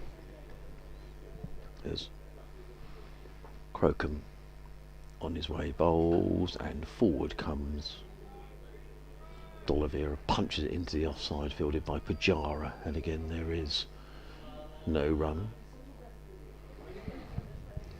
Just keen to consolidate here after tea are Worcestershire. They're batting themselves into a very good position in this match. There's a spiller gully in place. We'll wait to hear what the news is with Tom Alsop as to whether he'll be able to bat for Sussex. We shall have to see. As in comes Crocombe in and bowls, and played at the onside by D'Oliveira to mid-wicket, fielded by Haynes. And there is no run. I can see Harrison Ward, who's on 12th man duties for Sussex. So Ollie Carter is on for Tom Alsop. It looks like Harrison Ward is now the sort of official 12th man. He's down below us with the drink, which I think he's going to bring on for Tom Haynes in a couple of moments' time. Crocombe in again, bowls. Oh, beautiful shot by D'Oliveira, but straight to Pujara. Short extra cover. There is no run. End of another good tight over from Henry Crocombe. He's bowled 14 overs, hasn't bowled a maiden, no wicket for 50, and I agree with Frank. I don't think those figures really show how well he's bowled. Certainly his opening 2 overs, I think his first 2 overs went for 17, so since then he's bowled 12 overs for about 30 runs, so that shows how well he's bowled since then. But what Sussex need are wickets, and I'm sure these two, Frank, are probably thinking, well, we're doing okay. What we don't want to do is to get out now, because new ball available, and you know they won't want to expose the middle lower order to a new ball this late in the day. No, it's absolutely no need for them to do anything other than keep batting. Simple, isn't it? Keep batting. There's no pressure. They've scored quickly. Just keep batting. Here's Tom Haynes from the Diglis end, bowls to Barnard, pushes out on the offside, and Haynes has managed, to just to stem the flow of runs a little bit. 3 for 41. He's in his 14th. Look at that field now. He's got a slip. He's got man, sort of short third man, and then 2 men quite close in the covers. Pujara sort of on the drive, and then Ollie Carter just to his left. and he's concentrating, as he does here, on bowling a sort of fifth stump line just outside off stump, and if the batsman drops it down on the offside, he's got those two fielders converging on it, and he's just trying to minimise the damage now, slow things down, perhaps induce something a little bit foolhardy from one of the batsmen. And he comes in again now and bowls, and again Barnard showing good discipline, leaves that alone outside the off stump, and that's what they've got to do. Just keep batting, keep working at it, and wear down the Sussex bowlers, if you like. A new ball will be taken, I'm pretty sure of that. See no reason why they wouldn't, yeah. But the other thing about the new ball, it goes a little bit harder off the bat as well, doesn't it? Can't help thinking he would have liked a spinner that he could have brought on to get a bit of control. He's kind of doing that job himself here as he bowls again outside the off stump, left alone by Barnard. Yeah, and that's where Sussex are desperately missing Jack Carlson. Yeah, You know, of all the bowlers they're missing, you know, we Yeah. talk about Garton and Robinson. Well, and Coles, I suppose. Yeah, I mean, Carson's the one. I thought last year he just looked terrific. I remember up at Headingley bowling to David Malan and keeping him quiet when he made a big 100. In comes Haynes again outside the off stump, and again taken by the busy Rizwan behind the stumps. It's a little bit of a stalemate situation here just at the moment, isn't it? We've had, what have we had? We've had 19 runs added since tea in nearly half an hour. And the Worcestershire fifth wicket pair of Brett D'Oliveira and Ed Barnard continue to make progress, although it has to be said fairly steady or sedate progress since the tea interval, as Sussex captain Tom Haynes has opted for a bit of containment rather than any outright attack. At the moment, D'Oliveira is on 84, looking for a second century of the season, and Ed Barnard is on 62. They've added 140 for the fifth wicket, and with 23 overs left in the day, Worcestershire are 273 for 4. Chris and we're Gibb. going to see a bit of spin. We are, a bit of Delray Rawlins, whose figures 4 overs, no wicket for 30. So Delray's been going at the best part of 7 and overs. Sussex won't want too much of that. Chris Gibbs has been touched. Hello, Chris, good to hear from you. He says, I feel for Tom Haynes. He's new to the captaincy. He's probably bowling more than he expected he would need to. Will bowl more if he wasn't leading the troops, I suspect, and then has to don the pads and face the music after the opposition have racked up 500. And yes, where is Finney? Well, Steve has... the club have described it as a inflammation. I can't remember the exact words, but there's a knee problem, and they're hoping that he's going to be fit for next week against Durham. But yeah, it's not great when you're sort of one of your marquee signings in the winter is missing the third game. As in comes Rawlins, bowls pulled away. That's a horrible ball to start off with, and it's pulled away for 4 runs. And really, you know, you just cannot bowl a delivery like that. I mean, it's a half tracker. It's a long hop, and it's pulled away by D'Oliveira for 4 runs. And Delray Rawlins took a fifer down at Bristol earlier on this week against Gloucestershire, but that's a horrible ball to start with. And just as Sussex were building a bit of pressure, D'Oliveira pulls that one away through mid-wicket for 4 runs. He goes to 88, 277 for 4. Well, let's hope that was a loosener, because Sussex really do need some control. In comes Rawlins in and bowls and let go outside the off stump by D'Oliveira. That was better, taken by Rizwan. D'Oliveira on 88, 277 for 4.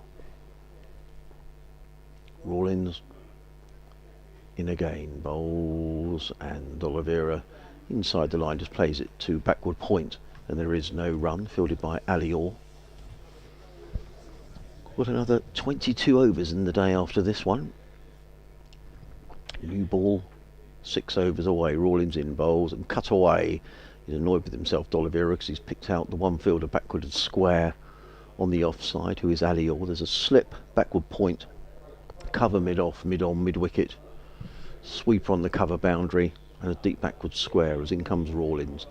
Bowls, and D'Oliveira just plays that onto the onside. Better from Delray Rawlins since the opening ball of the over, which was pulled away for 4. Rawlins shines the ball on his trousers, left arm around the wicket, comes in 1, 2, 3, 4, 5, 6 paces and bowls, and a much tidier end to the over. Takes his cap from umpire James Middlebrook. End of the over, 277 for 4. D'Oliveira 88, Barnard on 62. This partnership is now worth 144 between Ed Barnard and Brett D'Oliveira. Delray Rawlings 5 overs, no maidens, 0 for 34. Yeah, they've played really well, these two, and Tom Haynes is continuing, and I think he probably will continue until the new ball is taken. He comes in now and bowls outside the off stump, and he continues with exactly the same policy that he's been using since tee, which is to bowl at fifth stump or so, that line around about 6 inches outside the off stump, and just hope that the batsman is going to make a mistake, really. He comes in again now and bowls, and Barnard drives nicely, but straight to mid-off. It's fielded by the tumbling, who is it? One of the blank men. I think it might be Burrows. George Burrows, it is George Burrows at mid-off. Good stop. Here's Haynes again. He's in, bowls, and Barnard drives. Lovely shot again, but very straight this time, and batsman, the bowler himself, is able to get his hand down and make the save. 277 for 4. D'Oliveira 88, the non-striker, looking for a consecutive. They're looking for hundreds in consecutive games. Another sweet drive from Barnard. It's quite frustrating when you're batting and you hit 3 beauties all straight out the middle like those 3, but you don't get a run. Just got to stay calm. And this is the thing about this line with this field. It's hard to thread the ball through. Here's Haynes again, bowls, and Barnard is this time defending, pushing gently back up the pitch.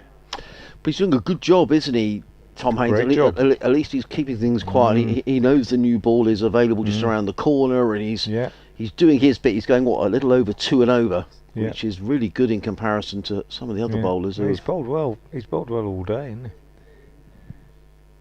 3 wickets as well. He comes in, bowls, and Barnard is again forward. Impressive self-control from Barnard as well, I think. Just leaving the ball when he can, and not being frustrated by hitting the fielders. 62 to him. End of the over. 21 left in the day. 277 for 4. Yeah, back-to-back maiden overs from Tom Haynes. 15 overs, 3 maidens, 3 for 41. Rosalind has been in touch. Rosalind Young. Hello to you, Rosalind. She said, I had the answer to the question about Jon Snow's connection to Worcester before you announced it. She said, of course, there is another church link, even more impressive to Sussex cricket, David Shepherd, who went on to become Bishop of Liverpool. Thank you, Rosalind, for getting in touch with us here. Sussex Cricket at bbc.co.uk if you'd like to join our conversation wherever you're listening. Live cricket on the BBC, every ball of every match of every game right until the end of September on the BBC. As in comes Delray Rawlings around the wicket, bowls, and forward comes D'Oliveira, plays into the onside, fielded by Pujara, and there is no run. And today you're listening to BBC Radio Sussex, BBC Radio Hereford and Worcester, and you may be watching the live stream by Worcestershire County Cricket Club, which is terrific. As in comes Rawlings, in and bowls, and cut away by D'Oliveira, this time down towards third man. That's going to race away. Alior is very fast across the ground, and he makes a really good sliding stop, and he's fielded very well today, has Alior. That's the second excellent chase he's made, and dragged the ball back in. It could easily have been a boundary to D'Oliveira, but he picks up 2. He goes into the 90s, 279 for 4. And just waits for Orr to resume his fielding position. Rawlings in the game, bowls. D'Oliveira is forward, plays it down the onside of the track, and again, or this time it's a dot ball.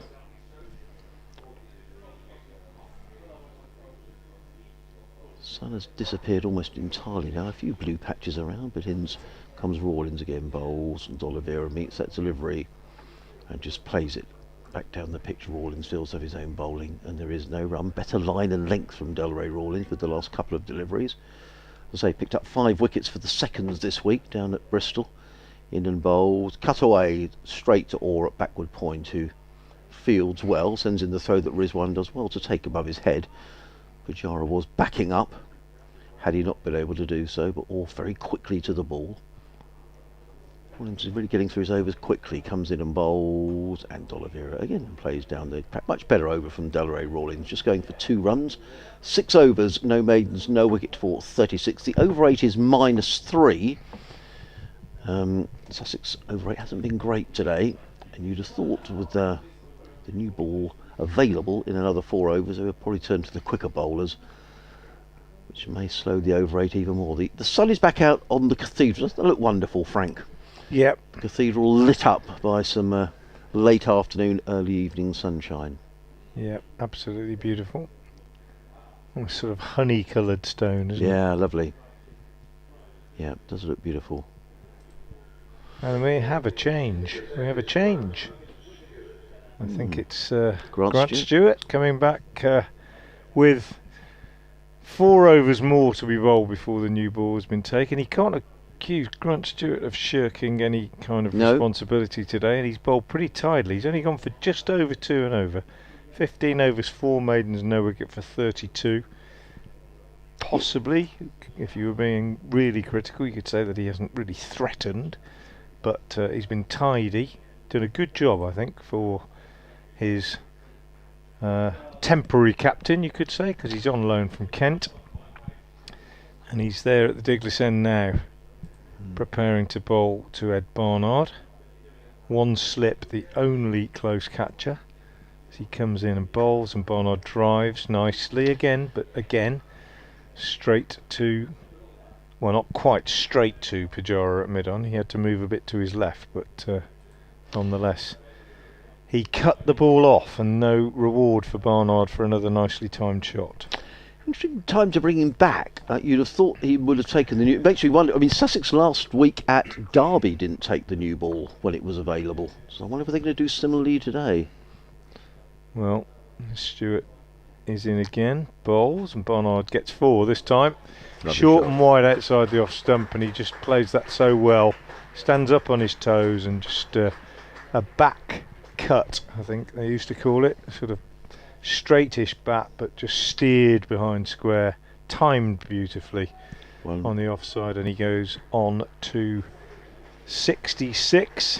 150 partnership. And 150 partnership, which he didn't necessarily see coming when Azhar Ali was trapped LBW early in the afternoon session. Seems a long time ago now. It does. 283 for 4 now, and Stewart is in once more and bowls, and Barnard gets another run as he turns this one off his hip to deep backward square leg, and it's fielded there by Atkins. I mean, the runs haven't totally dried up here, so I mean, there was a debate last week at Derby when Sussex didn't take the new ball as to the bowlers maybe being a little tired, and that at that stage Derbyshire weren't crashing the ball around the field, but I think I don't really see any reason why Sussex wouldn't take it, to be honest. No, I don't think you could justify not taking it, really, as he bowls to D'Oliveira. Stewart is pushed out on the onside. I mean, if you were taking wickets or threatening or looking like taking wickets, I could see you saying, well, there's no need to change anything, but they haven't really threatened, have they, in this last hour or so of this session, of this partnership? Well, haven't threatened at all. Well, I think as well, you get almost like a double chance. You get 16 overs tonight, and you get another chance to roll the ball still relatively hard. Here's Stewart again from the Diglis end, bowls, and that one bounced a bit and hit D'Oliveira a painful blow on the right hand. He's just dropped his bat, taken his glove off, just inspecting the damage. Always nasty if you get a fingernail trapped against the handle. Came from nowhere, that, really. Well, that's what we're saying. I think there is a bit in this pitch Even more reason to take the new ball, you'd say. Well, absolutely, absolutely. I just no physio been called for, so I think he's confident that this one is just going to wear off. Tough little cookie.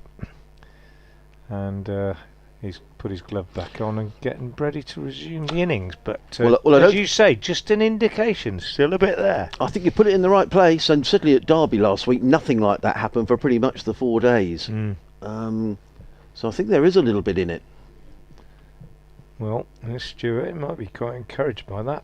Comes into D'Oliveira and bowls, and D'Oliveira plays that one defensively back up the pitch. The bowler end of the over. Always like to see a batsman get stuck in behind the next ball when he's had a blow and not do something rash. Just show that he's got his mental composure back. And Brett D'Oliveira doing exactly that. 284 for 4, 19 overs left in the day. Well, if nothing left, if nothing else, Frank, I think it puts a little bit of doubt in the batsman's mind. As crumbs, where did that come from? It makes you a little wary. And he's just doing a bit of gardening there, isn't he, Brett D'Oliveira? Delray Rawlins is going to bowl umpire Middlebrook, just having a chat there to Pujara. Tom Haynes is leaving the field for Sussex. Is he limping? It looks as though he is, yeah. I think he is limping. Oh, crumbs almighty, that's a lot. That's not what Sussex need to see. Too much bowling. Yeah, Archie Lenham is coming on. He's had problems with his ankles in the past as Tom. He's walking up the... So who's taking over? Presumably Pujara was having words with the umpire to say, I'm taking over the captaincy duties, I presume, because Archie Lenham has come running on. And it's going to be Delray Rawlins. He's coming into bowl to Ed Barnard. He's in a bowls, and Barnard stretches forward and plays that down the offside of the track, fielded by Rawlins, no run. A slip is the only close fielder. Rawlins was on his way, but Barnard wasn't ready. I think there might have been a bit of movement behind the bowler's arm. Rawlins looks in that direction and is in again.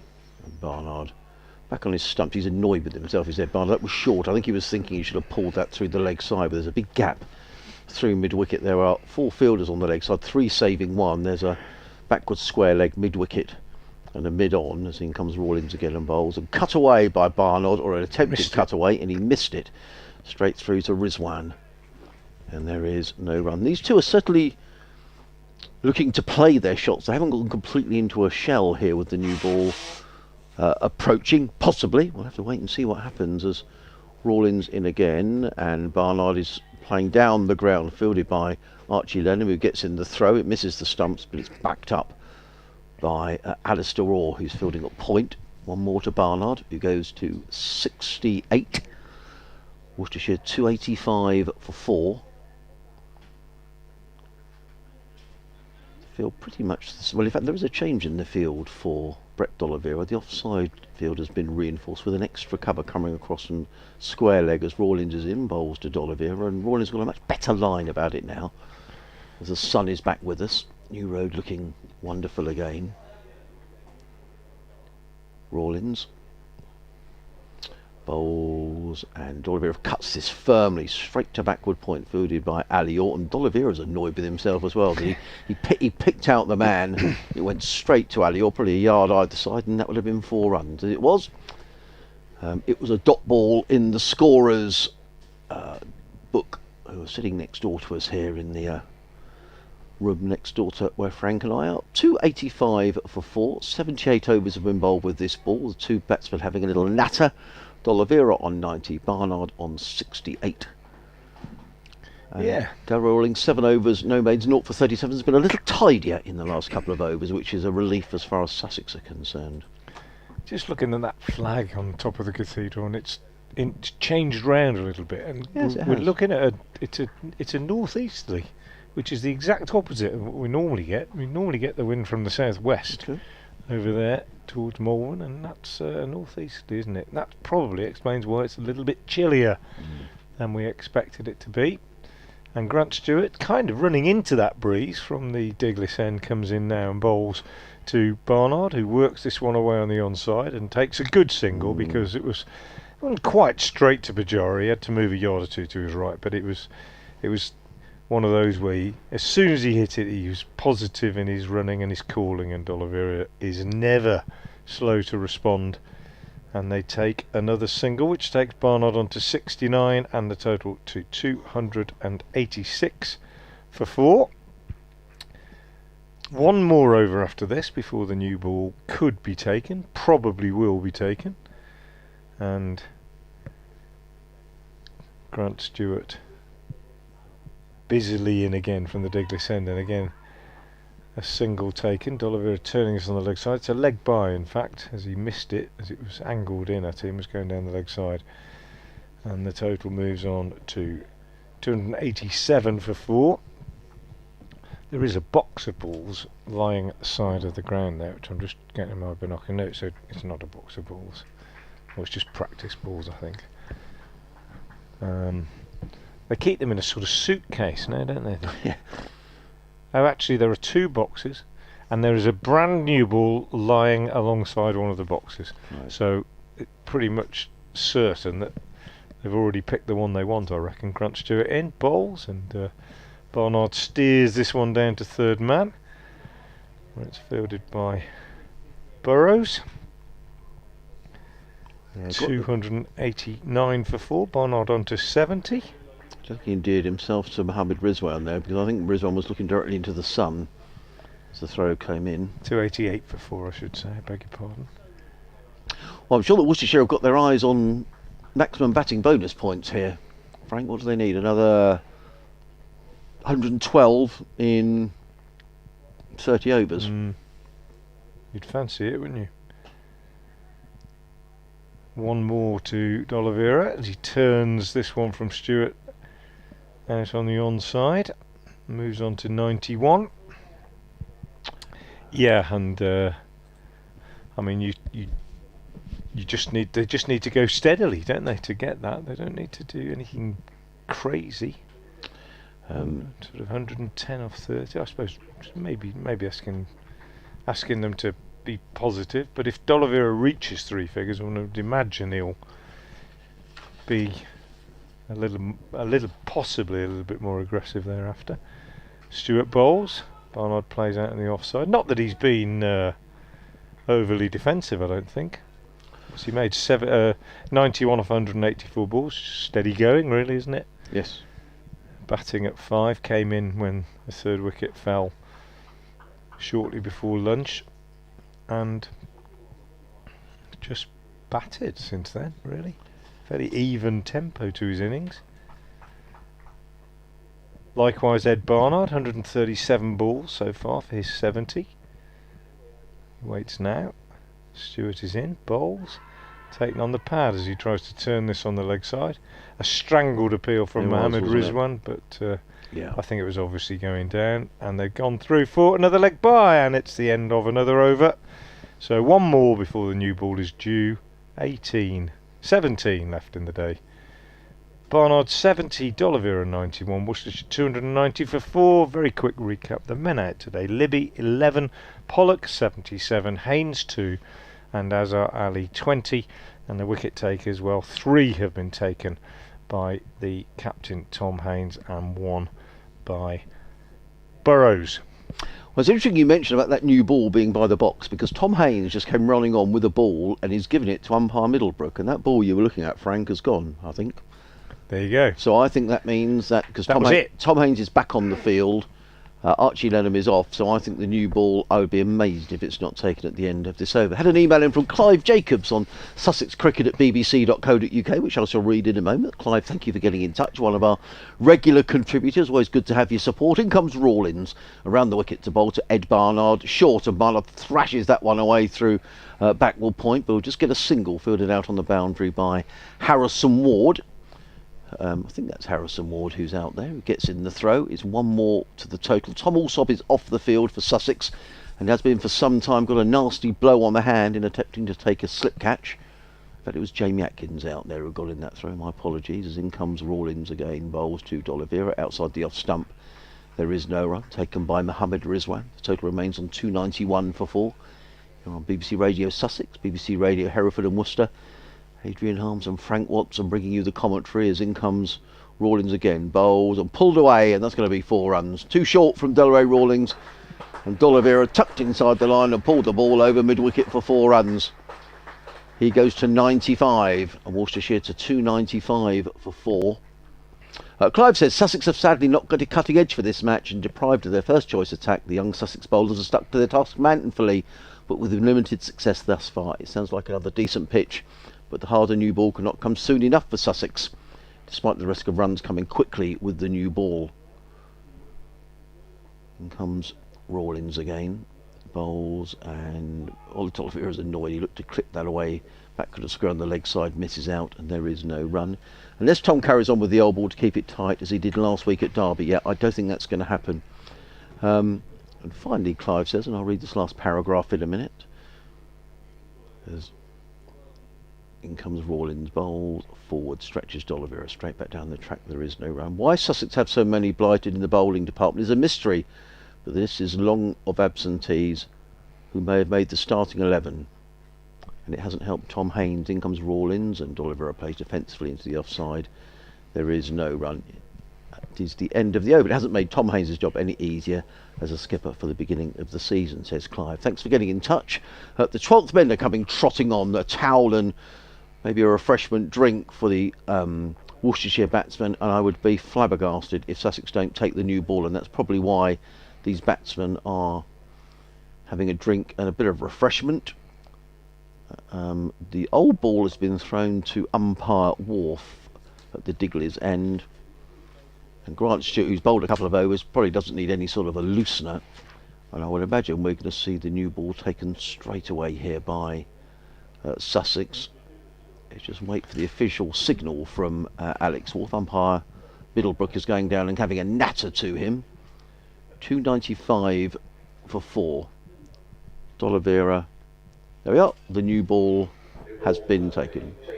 Yeah, I mean, there was just no reason why Sussex wouldn't take it. They didn't last week at Derby, but in terms of seam bowlers, well, they've still got, they've got Crocombe, Stewart, George, Burrows, Atkins, Clark. Clark. Yeah, so there's plenty of seam bowling available, so I think that's absolutely the right choice. Let's see what sort of field Sussex set. They're going to put a couple of slips in. I can see George Burrows warming up down below us at 3rd man, which suggests maybe he's going to take the new ball from this end, the new road end. But it's going to be Grant Stewart who's going to bowl the next over. And here he comes now, turning at the Diglis end in the fading evening sunshine. He's in, that new ball in his hand, and bowls outside the off stump to Ed Barnard, who lets that go through to wicketkeeper Mohammad Rizwan, and there's no addition to the score. 295 for 4. So Worcestershire just 5 runs away from their 3rd batting bonus point, and Brett D'Oliveira just 5 runs away from his 2nd championship 100 of the season. Ed Barnard on strike as Grant Stewart bowls to him now, and that's again left alone outside the off stump. And then having passed the stumps, it curves back in a little bit towards the leg side, and Mohammad Rizwan moves across to his left to take. And brighter sunshine again now, but still a little bit of a chill in the air. We've had a good crowd in at New Road today. George Burrows definitely going to take the new ball from this New Road end, going through rigorous loosening exercises in front of us. This one is pushed out on the offside by Ed Barnard, with no addition to the score again. 295 for 4. Still 15 overs left in the day after this, and I think as far as Worcestershire are concerned, it's just a case of occupying the crease rather than setting any specific targets. Certainly for the first few overs with this new ball, as Stewart bowls, and that's wide and driven beautifully by Barnard. Lovely flowing extra cover drive from the Worcestershire all-rounder, and he moves on to 75. He's faced 143 balls, and the total goes on to 299 for 4. These two coming together, remember, at 133 for 4. So partnership of 166 so far, and fairly untroubled. And well, that's probably as good a shot as we've seen. But Barnard has been very fluent today, and that was a lovely shot. So Stewart, new ball in hand, in his 18th over today, comes in now and bowls again to Barnard, who's taken on the pad and is out LBW, and he's really annoyed with himself. Just sort of played outside it a little bit, nipped back, looked a good shout, and the partnership is ended with me having said neither of them had looked in any trouble. Ed Barnard is LBW to Grant Stewart for 75. An excellent innings, partnership of 166 for that 5th wicket, but it is broken.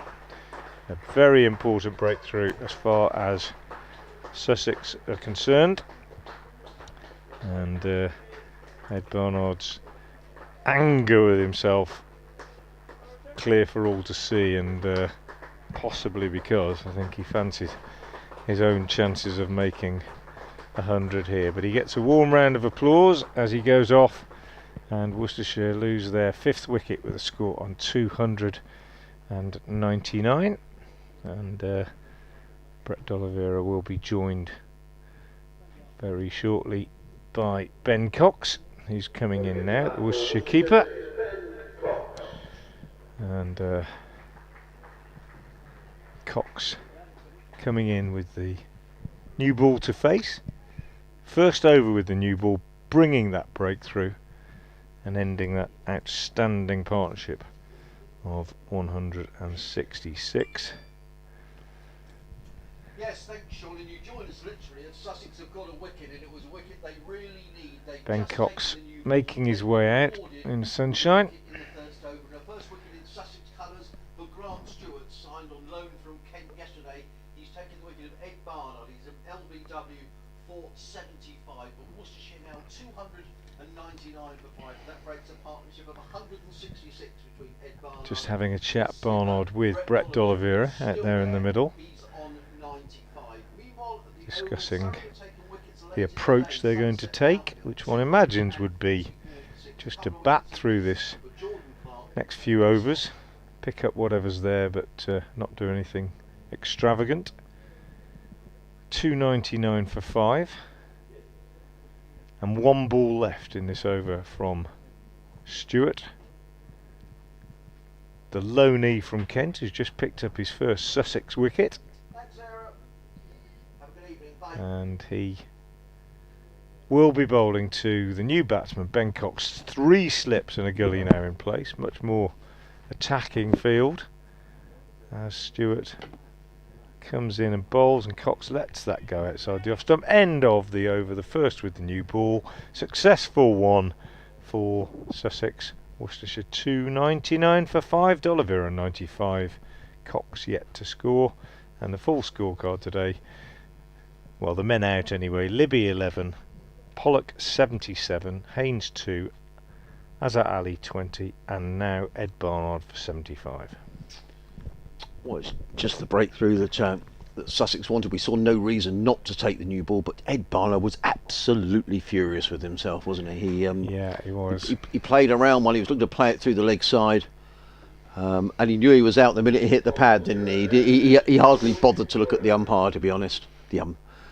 And he's on his way. So Sussex with their tails up now. It's going to be George Burrows who's going to take the new ball from this end of the ground, the New Road end. I'm not disputing Tom Haynes, but I think Henry Crocombe probably a little unlucky not to be given the new ball, because I thought he bowled really well, apart from the first couple of overs when Ed Pollock took him to task.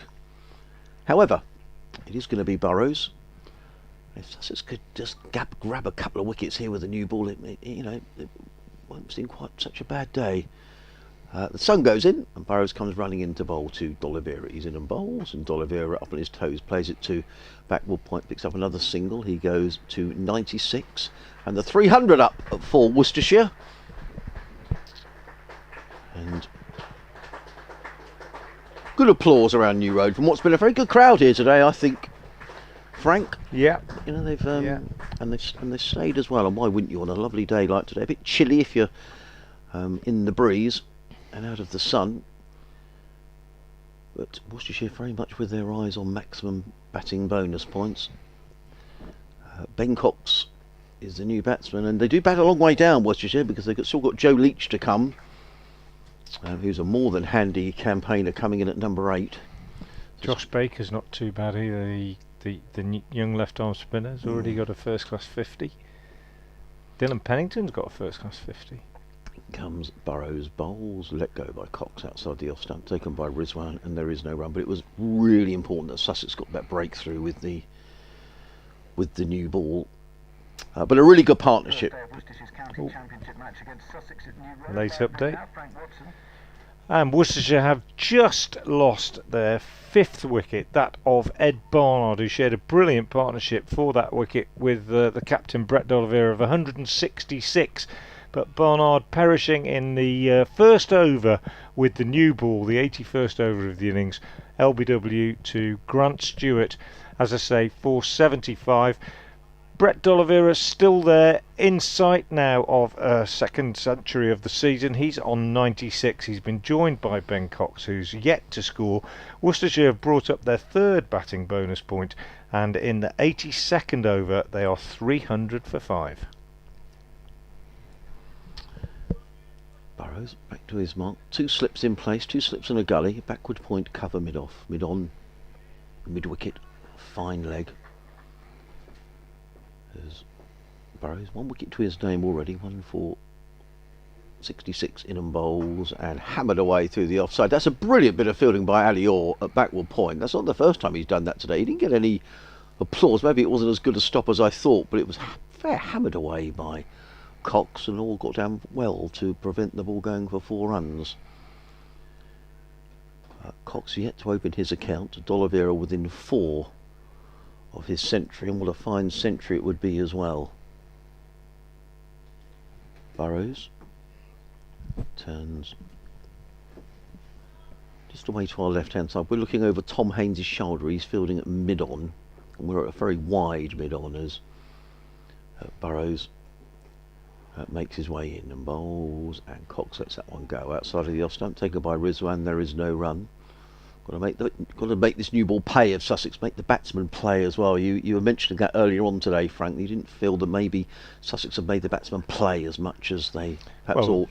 I don't think there's any doubt about that, is there?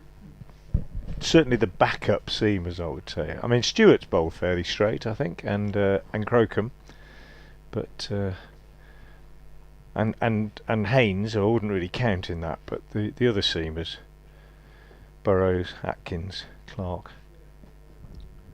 In comes Burrows again, bowls, and forward comes Cox. He just raised his arm just slightly there. I think he was looking to play it on the offside, got rather squared up, did Ben Cox. Nonetheless, he plays it safely enough to mid-wicket, and there is no run. So end of the over, 300 for 5. D'Oliveira within 4 of his century. Ben Cox yet to score. Burrows 15 overs, no maidens, 1 for 66. He accounted for Jack Haynes, who was caught a loose shot by Jack Haynes, caught at mid-wicket. He was out for 2. So, can Brett D'Oliveira get his century? Well, we'll see. 96 to him. He's on strike now, just checks his guard. Given 1 chance, he was put down on 19 at first slip off Crocombe. Here's Stewart in, and D'Oliveira plays this defensively out on the offside. Fielded by Ollie Carter. Yeah. Back on. It's been a busy substitute today. Yeah, he has. He's been sort of sharing the duties, hasn't he? We've had Harrison Moore, we've had Archie Lenham at various times during the day. So yeah. Anyway, here's Stewart, Diglis end, running towards us again. Bowls to D'Oliveira, who drives nicely, but straight to the fielder at mid-off. Is the captain. And score stays on 300 for 5. So Worcester have been reined back in. They were scoring at 4 and over plus earlier in the day, but mainly thanks to Haynes's economy. And Stewart, to be fair, who's been pretty tidy in his 19th over, and he's only gone for 44. Got that one wicket, comes in now and bowls, and D'Oliveira again is pushing back up the pitch to the bowler. And he allows Ollie Carter to do the fielding. Bit darker now, you can tell because the lights on the scoreboard are so much easier to read the numbers and the names and the time. Yes, absolutely. On the left hand side a lot brighter. Yeah. But no question that it's not playable. Stewart is in again and bowls, and D'Oliveira's on his toes but doesn't time this. He pushes up to mid-on. I think he was aiming it more on the offside, certainly looking at his replaying of the shot, and it goes off the inside edge up to Pujara at mid-on. Stewart trudging back to his mark, getting a bit weary now, I would imagine, in his 19th over of the day. It's a lot of work, isn't it, that? Yeah. Bowler with a run-up of fair length. Comes in now again and bowls, and again outside the off stump. D'Oliveira leaves alone, taken by Rizwan. Arms raised slightly in the slips there. I think they just fancied something might come of that, but it was a good leave by D'Oliveira.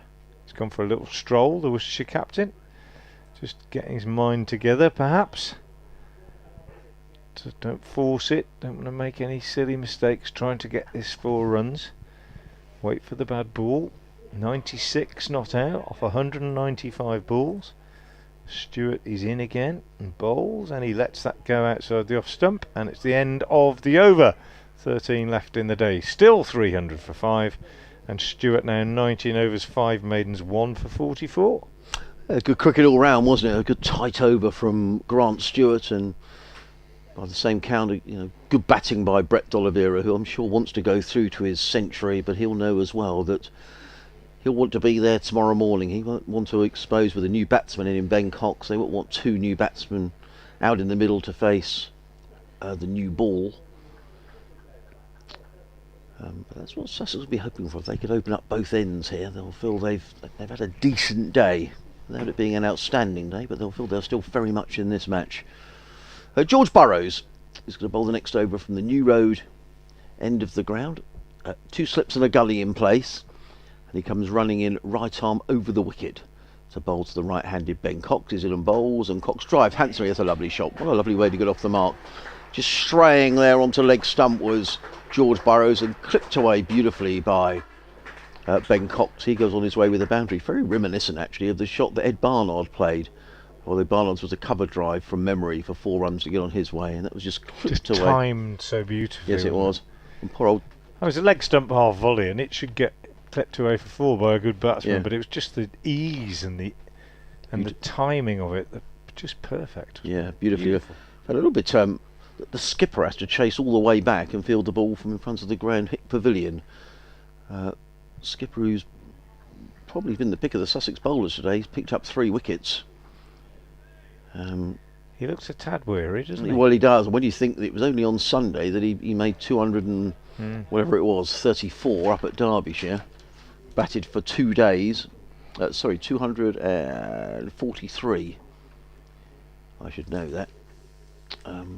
So he hasn't had much break. They'll have probably had Monday and Tuesday off maybe, and then back on the bus yesterday down here to Worcester. Now, changing the field, the gully fields, well, the second slip is moving to gully. The gully has moved to a shortish mid-wicket. Very short. Ollie Carter in there. Burrows in again. Bowls and let go by Cox through to keeper Rizwan, and there is no run. Burrows in his 16th over, making his debut for Sussex today.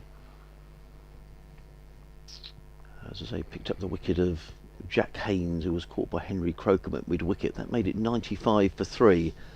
And having been at one stage 85 without loss, it was a stage in the game where Sussex have really fought back, but that partnership of 166 between D'Oliveira and Barnard has swung the pendulum in the way of the hosts, who are now looking to see off this new ball as in comes Burrows again, bowls, and Cox is solidly forward, plays to mid on. That's a comfortable single past Carter, who's in there at shortish mid wicket, footed by the skipper Haynes, who runs round from mid on to field. One more to Cox, who goes to 5, and I think I'm going to let you take over the commentary here. Just in case, yes. Because this could well be the 100. It's a tradition we have here. Yeah. That the home commentator commentates on 100, so...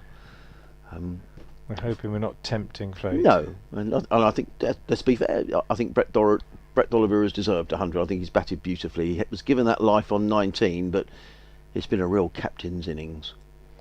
Checks his guard again, hoping, I'm sure, just for one loose delivery. You know, one of those leg stump half volleys would suit him nicely, or he could easily force one behind square on the offside. That's a strength. He waits now as Burrows comes in. 3 balls left in the over. He's in, he bowls, and he drives beautifully. And you might have thought that was it, but there was a lovely diving stop by Pujara in the covers. Otherwise, I think that would have been 4. Super stop. I mean, it was lovely Yeah. cricket all round him. It was right at the meat of the bat. Yeah. I thought it was 4 runs. I was looking towards the boundary. But just a little bit of pressure. Just nice to see that D'Oliveira in that last over, I thought, was able to leave 2 or 3 alone and prove that he wasn't getting nervous. It's so tempting just to throw your hands at one. And Burrows again down the leg side, and D'Oliveira flicks at that, taken on the pad, I think. Rizwan dives and takes it as an appeal. It deflected quite a long way. It was quite a wide take, but the umpire is unmoved. No. Bit of consternation amongst the fielders out there, but D'Oliveira fairly comfortable, I think, with that. And there might be a sense that there's a bit of pressure building. He's been on 96 now for a couple of overs, but as I say, the mental strength to get through the 90s is what makes those batters with a high conversion rate, as they call it, the players that they are. His Burrows again is in, and D'Oliveira leaves that alone outside the off stump. Good leave, end of the over, and yeah, well, he's still on 96. It's 305 for 5. It's amazing. A little game within a game can develop, isn't it, Adrian? I agree. Well, a very good evening. If you've just joined us, live cricket on the BBC, BBC Radio Sussex, BBC Radio Hereford and Worcester. Myself, Adrian Harms, alongside Frank Watson. We've had a really good day for a really good crowd here at New Road. Lovely weather. Super knock of 77 by Ed Pollock. That's 77 opening innings, coming off 74 balls with 14 fours and a 6. 85 for the first wicket for Worcestershire in no time at all. Then reduced to 95 for 3, 133 for 4 before the partnership of the day. 166 between Barnard and D'Oliveira. Barnard out in the first over of the new ball to Grant Stewart for 75. Brett D'Oliveira on the verge of a century. He's on 96. He's been joined by Ben Cox, and it's going to be Grant Stewart who's going to bowl the next over from the Digley's end of the ground. Running in with 3 slips. Comes in and bowls to Cox, and Cox glides that ball down on the leg side. They've picked up 1. That's all they'll collect. Fielded down on the final leg boundary by Jamie Atkins. I wonder whether this will be the over when D'Oliveira goes through for his century. Well, we'll see. Just marking his guard yet again. Just saying how a game within a game can develop just for a few minutes. And Tom Haynes now bringing the field in reasonably closely on the offside to try and stop D'Oliveira from getting a single, though there are runs to be had on the leg side with the 2 fielders back. And that's the other thing about D'Oliveira. He doesn't need to be greedy, he doesn't need to get there in 4. He could just push it around, and he's patient enough on this one. Just leans forward, pushes out on the offside, and it's fielded by the 12th man, Ollie Carter. I'm not sure how long D'Oliveira has been on 96, but he's now faced 200 balls, and Worcestershire have becalmed, really. They've added only 7 runs since Barnard was out, and 4 of those were that lovely shot by Cox. Oliveira gets a run this time, so he's off 96, he's on to 97 as he tucks this one away on the leg side. That's his first run since Barnard was out, actually, because we had 6, Cox has got 6 and we had a leg by. But 307 for 5, Oliveira goes to 97. And yeah, I mean, it's just getting through this a little bit, isn't it? I think the mood will change again if he gets to 3 figures, and they might start to score a little bit more fluently. Stewart turns again and comes into bowl to Cox,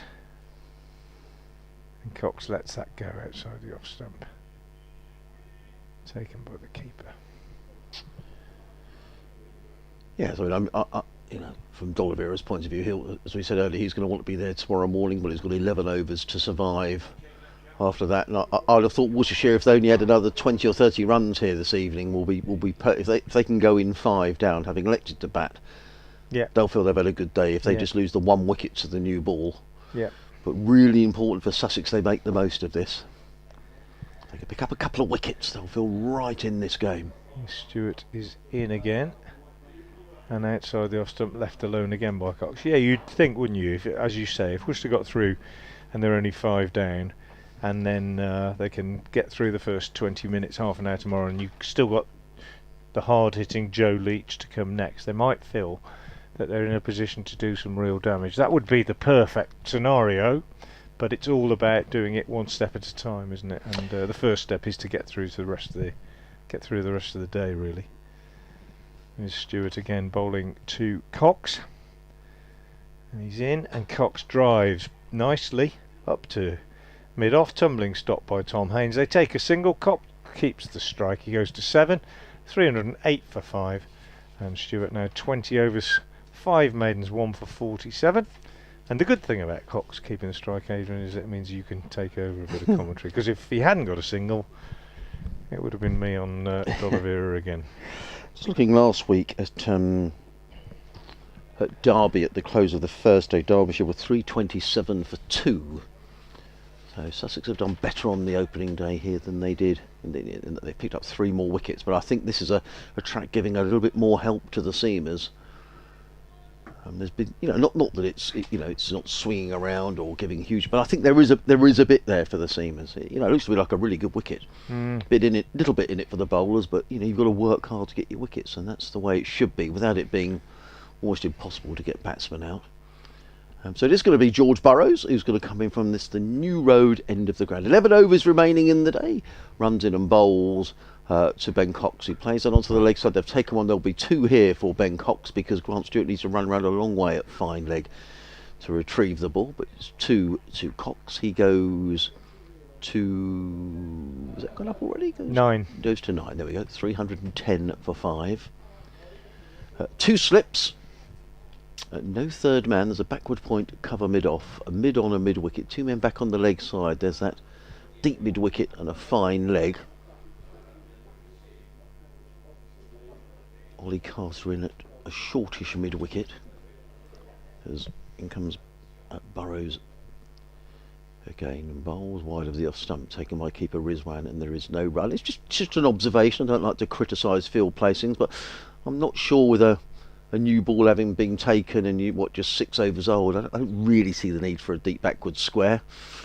Perhaps coming towards the end of the day, maybe another fielder close in, maybe. But perhaps they think that if they bowl him a short one, he may feed on that. That's what they might think, I suppose. They might think that if they drop one in short, he'll go for it, get a top edge or something. Perhaps he will. In comes Burrows, bowls, and Cox just plays into the offside, fielded by Orr, who's fielded really well today. Ali Orr at backward point. He saved a couple of boundaries. He's been lively in the field. But from a Sussex point of view, this is about picking up a wicket or 2 here now, if they can. Yeah, I think you'd probably. It depends on what you want your bowler to bowl, but you'd probably think that a 3rd slip would be a more attacking option. Yeah, I bowl at that 5th stump and top of off, and see if you can get a nick. Yeah, just stick a couple more close fielders in. If a couple of boundaries happen, then perhaps you do go more defensive. But it is a new ball as in comes Burrows, and bowls, and forward comes Looks drives to mid-off, fielded by Atkins, and there is no run. And it's no particular criticism. It's something that you notice around the county circuit. Actually, often I'm really surprised when a new ball is taken, often by Sussex and sometimes by other sides, that sides don't really attack, or I don't know, maybe stick in a short leg for an over. Just make the batsman think that perhaps something is going on, something a bit different. I suppose if the new ball's, it depends on the situation. If the new ball's taken and you've got a couple of tail-enders in there, then certainly you'd probably see that, wouldn't you? If the new ball's taken and you've got a bloke who's on 97, it's slightly different, I suppose. In comes Burrows, bowls wide of the off stump, and I think Cox will let those go all day, taken through by Mohammad Rizwan, and there is no run. I wonder how many balls have been let go today in the 85, nearly 86 overs we've had. Too many, I would suggest. I think that's been a factor. Third slip going in, or is he going to third man? So they've moved them. So they've moved the mid wicket out. So they've got a third man. There's no one. There's just Tom Haynes in front of Square on the onside. So that's an interesting field change. Third man in place. Give him one, I suppose. And now the deep back was Square. George Burrows wants him to come in. I know he doesn't. He wants him a little squarer. So Henry Crocombe, that is, who's out at more of a... He was sort of backward of Square, wasn't he? He's now just about in front of Square, as in comes Burrows, bowls, and Cox just plays back down the track. There is no run, so I'm not too sure what the tactic was there. End of the over. 310 for 5, $0 97. Cox online. We should be finishing now, but we've still got another 10 overs to be bowled. We're going to be in the day. This is going to be a 6:45, I reckon. Yeah, I would say so. Yeah. The sun is coming out, so the light is perfectly playable. But the Sussex over rate has been poor. Slow. Yeah, I don't think there's any real excuse for it. I mean, -3. I think if you're finishing at sort of 6:15, 20 past 6, but I think 10 overs to be bowled today, and that over rate isn't going to improve. D'Oliveira checks his guard again. It's become almost a reflex in the last few overs. Go through the process, the process that he trusts, and he steers this one behind Square on the offside from Stewart, who looks a tired man now to me, Grant Stewart, in his 21st over of the day. He's kept going really well, conceded only 47 runs, been a very good effort, it really has. I think Tom Haynes would have been in even more of a pickle today if he hadn't had Grant Stewart being such a willing workhorse. 310 for 5. D'Oliveira 97 not out. Waits. He's been made to work very, very hard. He has. Through the 90s. And Stewart is in and bowls, and again he's on the back foot, possibly feeling that he's missed out there because that was a little bit short, and he cracked it away but didn't find the gap between backward point and cover, and he stays on 97. Cox is on 9, the one man out since T-Ed Barnard LBW to Grant Stewart, first over with the new ball after a partnership of 166 for that 5th wicket. Here's Stewart in the sunshine again to D'Oliveira outside the off stump, left alone by the Worcestershire skipper and taken by Mohammad Rizwan, keeping wicket for Sussex alongside 2 slips. And could we call Crocombe a gully? Not really. Backward point. Yeah, but yes, I would say so. Just the 2 catchers really. And here's Stewart again as 2 seagulls fly across the front of the stand. Stewart is in, he bowls, and D'Oliveira is once again very calm, very watchful, pushing up to mid-off where Haynes does the fielding. Crocombe is now loosening up in the backward point position. For me, the least fortunate of the bowlers today. Had D'Oliveira dropped when he was on 19, passed the bat a good few times, and been a bit unfortunate, I think. I'm a Henry Crocombe fan. I think I might have given him the new ball. Yeah, possibly. Stewart in, bowls, and D'Oliveira almost makes a mistake. Stewart certainly thought so. Just squeezes it off the outside half of the bat. to backward point. 1 ball left in this over from Stewart, another tidy one, and Brett D'Oliveira still on 97. He's well Grant Stewart, isn't he? It's Yeah, 5 maidens in his. yeah, he has really well. Well, just in the context of the day, 21 overs, 47. Comes in again now, bowls, and it's another dot ball. So 21 overs, 6 maidens, 1 for 47, and 310 for 5. D'Oliveira stays on 97, and Cox is on 9. Yeah, and he gets a pat on the back all round from. County Championship match against Sussex at New Road. Let's go live to the ground and get the latest from Frank Watson. Well, we're in for a bit of overtime here at New Road in the evening sunshine, and Worcestershire have been becalmed a little bit since losing their 5th wicket, that of Ed Barnard, who was LBW to Grant Stewart in the first over with the new ball for 75. One of the main reasons that they've been becalmed also is because Brett D'Oliveira is nearing a century and playing very watchfully in the process, hoping to get through to his 2nd century of the season. He's on 97, Ben Cox is on 9. We've got 9 overs left in the day, and Worcestershire are 310 for 5. And it is going to be Henry Crocombe who's going to come into bowl to Ben Cox. I'm getting to Julian, who sent through a cutting from a newspaper about 5 players knocking on the England door. Ben Compton at Kent, Tom Haynes at Sussex, James Bracey at Gloucestershire, Matt Parkinson at Lancashire, and Matt Critchley at Essex. So we'll have a chat about that during the rest of the day, as in comes Henry Crocombe running away from us, comes into bowl to Cox, and Cox is beaten outside the off stump. Good delivery by Crocombe first up. My first comment about that is, would Matt Critchley be on that list if he hadn't left Derbyshire? Well, you know, he... Excuse me for being cynical. I mean, yeah, I mean, he's a good player, is Matt Critchley. I watched him last year. Yeah. You know, good batsman, bowls leg spin as well. He is a good player, but Jake Libby's a good player. He never gets mentioned in any of these lists. Well, I think this is one of the problems one of the issues that we feel around Sussex, as in comes Crocombe running in and bowls and comes forward, does. Cox plays to mid-on, fielded by a tumbling Tom Haynes. 1 more to Cox, he goes into double figures onto 10, and it brings Brett D'Oliveira back on strike with 3 needed to get to his century. Yeah, I just think there's a lot. I know it's all been said before, and there's a lot of nonsense. Some people say if you play for certain counties, you've got a better chance. You get more exposure if you play in the south, play on better pitches, etc., etc. I don't know, but I've seen a lot of these lists recently going around, and Jake Libby's not been mentioned, and yet he's been prolific since moving here from Trent Bridge. Here's Crocombe into D'Oliveira. D'Oliveira drives nicely, but straight to the fielder at mid-off, who is Atkins, I think. Yeah, I think there's a feeling as well, Frank. We talk about Ollie Robinson. That Ollie Robinson for 2 years before he got in the England side was taking stacks of wickets and never seemed to get a look in. Yeah, absolutely.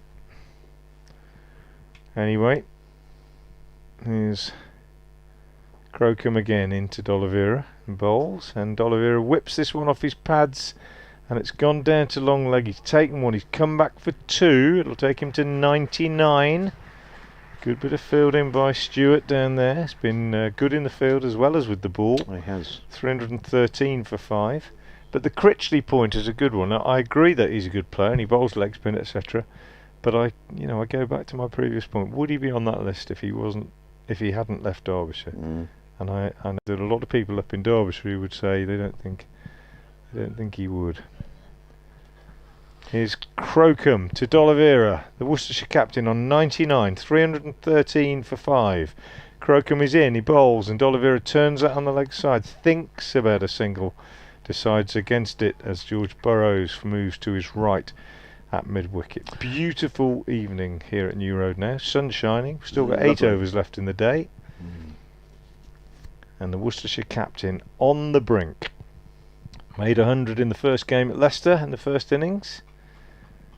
Stands now, bat raised, waiting for Crocombe, who comes in from the New Road end and bowls, and he's forward. Pushes out on the offside. You could always feel the tension around the ground. End of the over. He's still there on 99, 313 for 5. Yeah, credit there to Henry Crocombe for making Brett D'Oliveira play. But I take your point. But actually, I mean, you know, if Matt Critchley feels that he needs to move to a first division county, I mean, I think, you know, you talk to the guys at Derbyshire, you know, the commentator Dave Fletcher, and they'll tell you he's a good player. He's been performing well, and he's a fine cricketer. But if you feel you need to move from a second division county to a bigger county, then that's a problem for English cricket, isn't it? Yeah, but it's happened for years, isn't it? You know, I mean, you know, Joe Clark left here to go to Notts. Well, you know, Ben Duckett left Northants to go to Notts. Ben Slater left Derbyshire to go to Notts. I mean, I know it's not just money, is it? It's ambition, and you know, Stephen Davis left here to go to Surrey. But I think there's a feeling as well that the cricket in the second division isn't, you know. Yeah, That's right. There's Yeah. some good cricketers here. You mean Joff Archer has played all his cricket for Sussex in the second division. Yeah. You know, fine bowler. Ollie Robinson the same. Ollie played a bit when Sussex were in the first division, but primarily he's played cricket in the second division. And these are players who have gone on to do it at Test level. Yeah. Tom Haynes is in the attack. Comes in and bowls to Cox. Cox is forward, plays to mid-wicket. There is no run, so Grant Stewart out of the attack. Home bowled that very good spell with the new ball. Tom Haynes has picked up 3 wickets so far today. As Frank says, it's a lovely evening. It's just blue sky above the cathedral. Haynes was on his way in, but Ben Cox wasn't ready. He raises his hand and says sorry, as in comes Haynes. In and bowls, and Cox is forward, runs that to backward point. It's fielded by Henry Crocombe, but there's a comfortable single there. And will this be the over in which Brett D'Oliveira goes through to his 100? It's interesting that Haynes has come on, isn't it? When the new ball is only 8 overs old, and he's not a quick bowler. I mean, I'm not saying the new ball won't suit him more than an old ball, but interesting choice.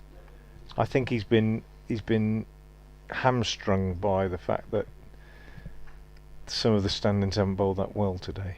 He comes in now to bowl to D'Oliveira, who is pushing this down on the offside, and there's no run. And it's perfectly understandable. And I hope I'm not sounding to Sussex supporters as though I'm overly critical. But I think, you know, his plans as he went out there this morning would have been. Well, they haven't come to fruition, shall we say? Shall we put it that way? Here's Haynes in again. He bowls, and D'Oliveira is forward again, defensively out on the offside. And by that, what I mean is, you know, you might think, well, I'll give the new ball to Stewart and Crocombe, and then try my other seamers. But when the young seamers haven't bowled accurately, and he's probably, I don't suppose he expected to bowl this much himself. I mean, he's in his 16th over. No, I would agree. I would agree. But he's felt he's had to do it. Kept the lid on it. He's in, bowls, D'Oliveira's back, forcing out on the offside. We've got 1, 2, 3, 4, 5, 6 men saving one, 7 men saving one, with D'Oliveira on 99. They're trying to make it as hard as they can for him to get that 100th run, not surprisingly. And they've really applied a bit of pressure here. But he's maintained his calm, and he waits now. As Haynes bowls, and he lets that go outside the off stump, but he's still on 99 at the end of the over. 7 left in the day. 314 for 5. Cox 11, D'Oliveira 99, and the one man out since tea, Barnard for 75. Yeah, I mean, when you look at the other bowling figures, Jamie Atkins 7 overs, no wicket for 38, and in fact, I think his bowling hasn't been as good as those figures. I mean, they're not great figures, but he gave him no options really to Jamie Atkins. Durrow Rawlings 8 overs for 42. So I do take your point. Henry Crocombe 15 overs for 53, but actually his first 2 overs went for 17. Yeah, so he's bowled a lot. He's bowled a lot better since then. Yeah. And he's coming in now to bowl to Ben Cox. So we've still got 7 overs left in the day.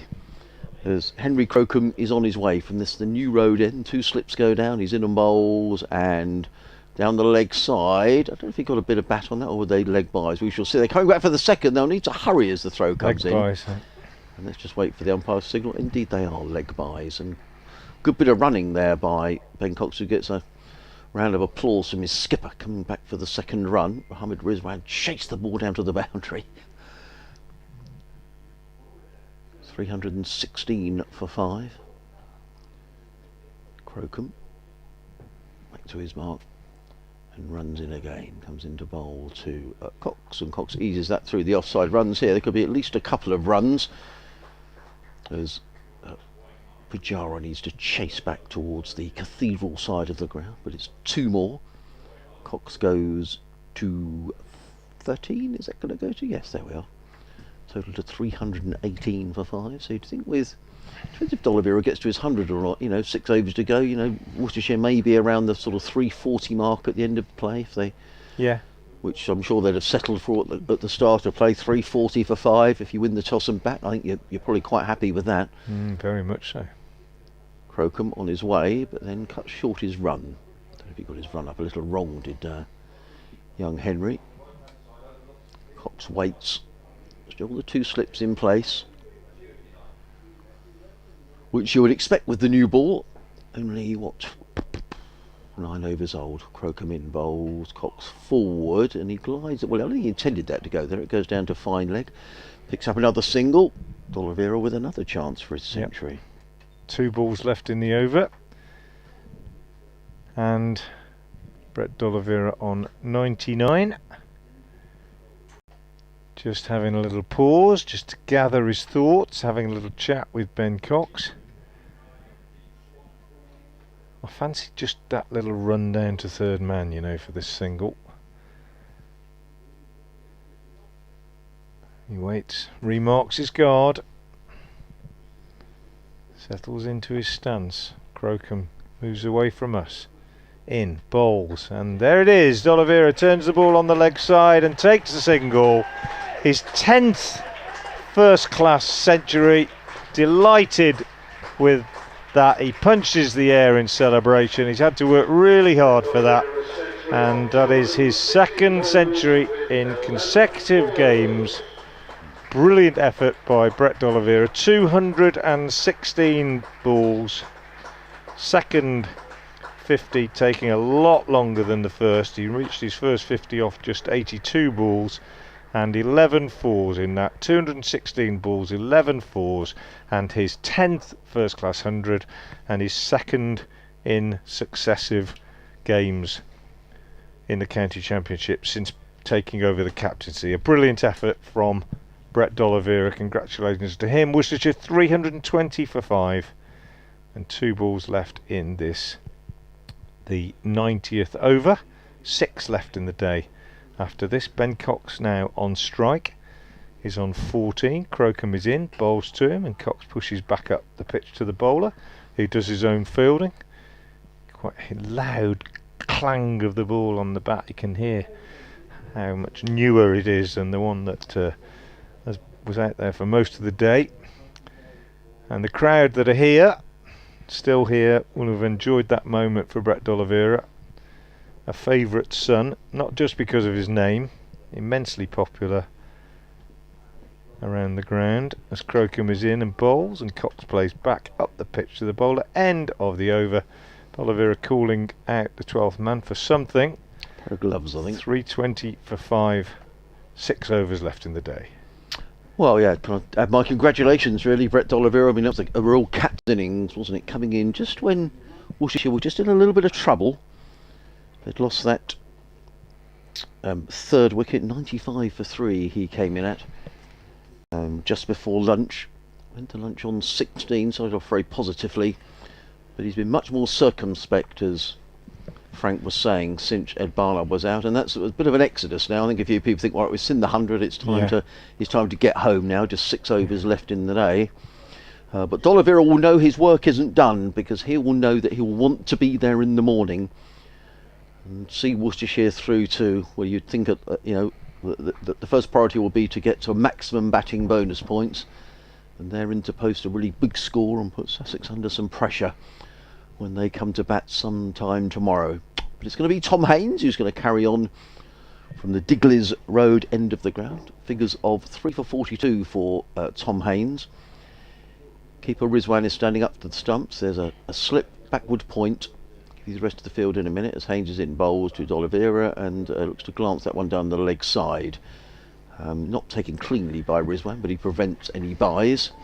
So slip backward point, sweeper on the cover boundary, then there's a cover, extra cover mid-off, mid-on, mid wicket, and a backward square leg right on the boundary. So no fine legs. So Tom Haynes can't afford to err down the leg side here, as in comes Haynes and bowls, and cut away by D'Oliveira. That's a lovely shot. That's going to be at least oh, it's a misfield. Oh, that's a horrible bit of fielding by Harrison Ward. I think he was rather caught. Or was it George Burrows? I think it's George Burrows who's absolutely fuming with himself. He sends in the throw, which very nearly hits Ben Cock, the wicket keeper batsman for Worcestershire. It was hurled in by Burrows. It is a classic case, wasn't it, being caught betwixt and between. He came racing into field the ball, took his eye off the ball, and it went away for 4 runs. In comes Haynes again, bowls, and forward comes D'Oliveira, plays down the track, and there is no run. Yeah, I'm pretty certain that was George Burrows who. He would have been better off taking a wider angle, wouldn't he, on his approach to the ball? Really, he just got a bit tight.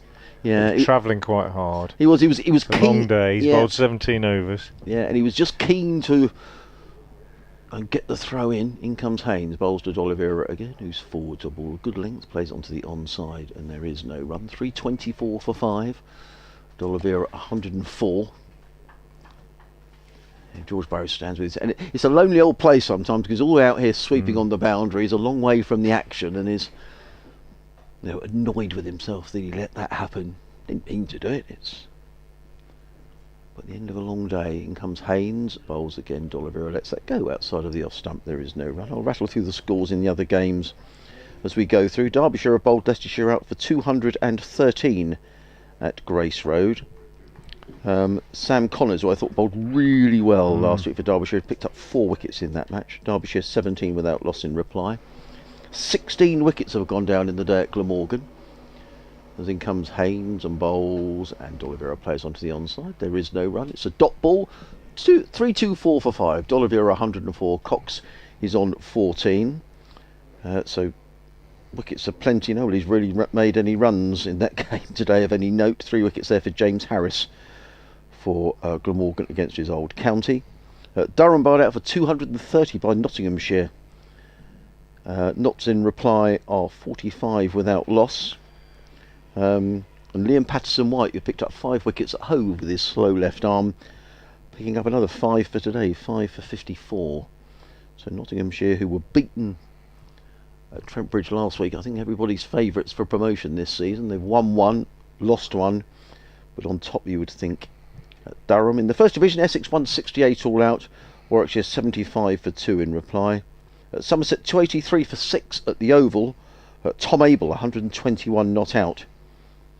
The Somerset skipper. At Wantage Road, Yorkshire bowled out for 296. Northampton replied 21 without loss. Gloucestershire bowled out for 252 at Old Trafford. Here's Henry Crocombe bowling to Ben Cox, who gets inside this, looks to turn it away on the leg side, misses it, taken on the pad. They go through for a leg bite. 325 for 5.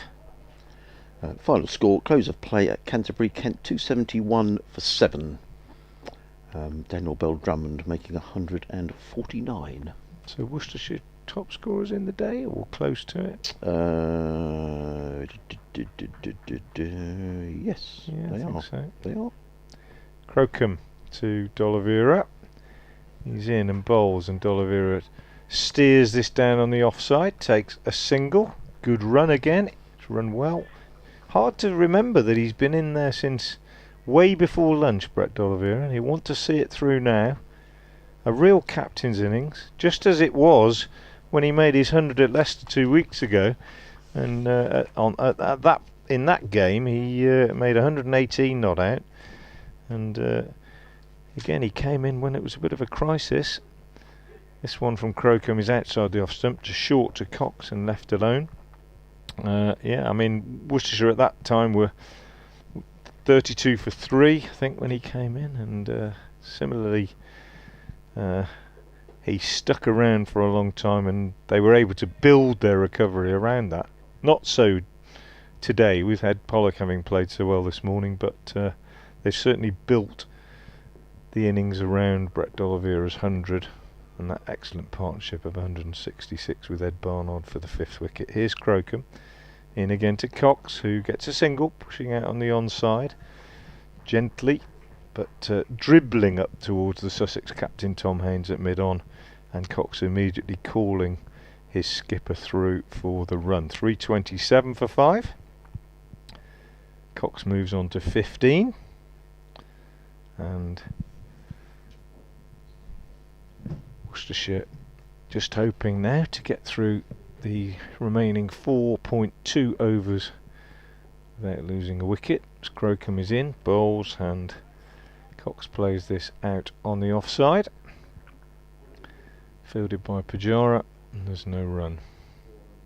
Excellent stuff from the Worcestershire batsmen today after they won the toss and chose to bat. And Tom Haynes has done all that he can, the Sussex captain, with his depleted bowling resources. Made lots of bowling changes, bowled considerable number of overs himself, picked up 3 wickets himself. Crocombe bowls, Cox drives, mistimes it up to mid-on, fielded by Haynes. End of the over, 327 for 5. Yeah, thank you for listening throughout the day to the commentary on BBC Radio Sussex, BBC Radio Hereford and Worcester. Myself, Adrian Harms, alongside Frank Watson. We'll be back tomorrow. Could be an intriguing day tomorrow. Weather forecast, I think, is for a bit more cloud tomorrow. I think it's meant to be dry, so yeah, fingers crossed for that. Jamie Atkins is going to get a run out from the Digley's end. 7 overs for 38 earlier in the day was pretty wayward. So maybe Tom Haynes just thinking, well, I'll give you a couple of overs just to try and get yourself back in the groove. That's a good bit of captaincy probably by Tom Haynes. Unlikely that either of these two are going to be really chasing runs at this stage in the day, and a chance for Atkins maybe to get himself back in the groove. Oh dear, a bit of rain forecast tomorrow. Change. Oh, Bit of light rain. Low percentages, to be fair, low percentages. All day? In the morning mainly, I think mid-morning. But low percentages. So, the over 8 is still showing as -3, and yet it's now 25 past 6. There's still 4 overs to be bowled. So that's a bit surprising. Atkins is going to bowl with 2 slips. A sweeper on this. Oh, he's more coming to third man now. Is George Burrows? Well, he's a deep backward point really. There's a cover, a mid-on, mid-wicket, a deep mid-wicket, and a fine leg, and it's going to be Jamie Atkins who's going to run in from the Digley's end, coming into bowl to Cox, who's solidly forward, plays to mid-off, and there is no run. So, beautiful evening here in Worcester. There is a breeze, but if you're out of the breeze, it's absolutely glorious, and lots of blue sky above the cathedral. As Atkins is on his way, he bowls, and Cox glides that down the fine there. There's a poor delivery by Jamie Atkins, and it's can't help yourself really. I mean, it's down the leg side. He's got his fine leg fairly square, and he just tucked inside the line and clipped that around the corner. That's 4 really comfortable runs, 331 for 5, and I think Jamie Atkins will be disappointed about that, and so will his skipper Tom Haynes, because they are gimmies really. Cox goes to 19, 331 for 5. Atkins turns in lovely sunshine at the far end of the ground. In and bowls, and that's wide of the stump, run down to 30. That's going to be 4 more, I think, because Burrows is round the boundary in front of us. He picks up and makes sure he gets both hands to that, gets in the throw, but it's 2 more to Ben Cox. He goes to 21, 333 for 5.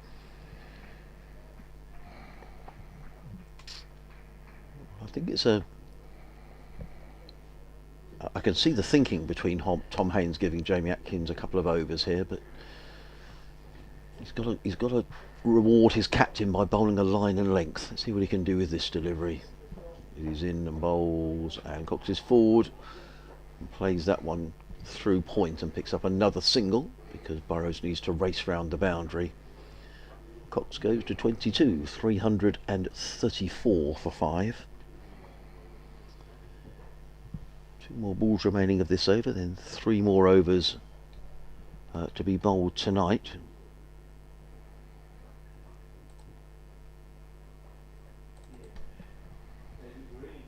Atkins. A slip and a gully, I would say, in place now as he runs in and bowls to D'Oliveira down the leg side. Taken by Rizwan. He's a little lucky to get away with that, is Atkins, and I wonder if earlier on in the day that whether D'Oliveira would have clipped that one down to fine leg for another boundary. The deep backward square is exactly that. He's not down at fine legs, so he just cannot afford to bowl down the leg side at this stage.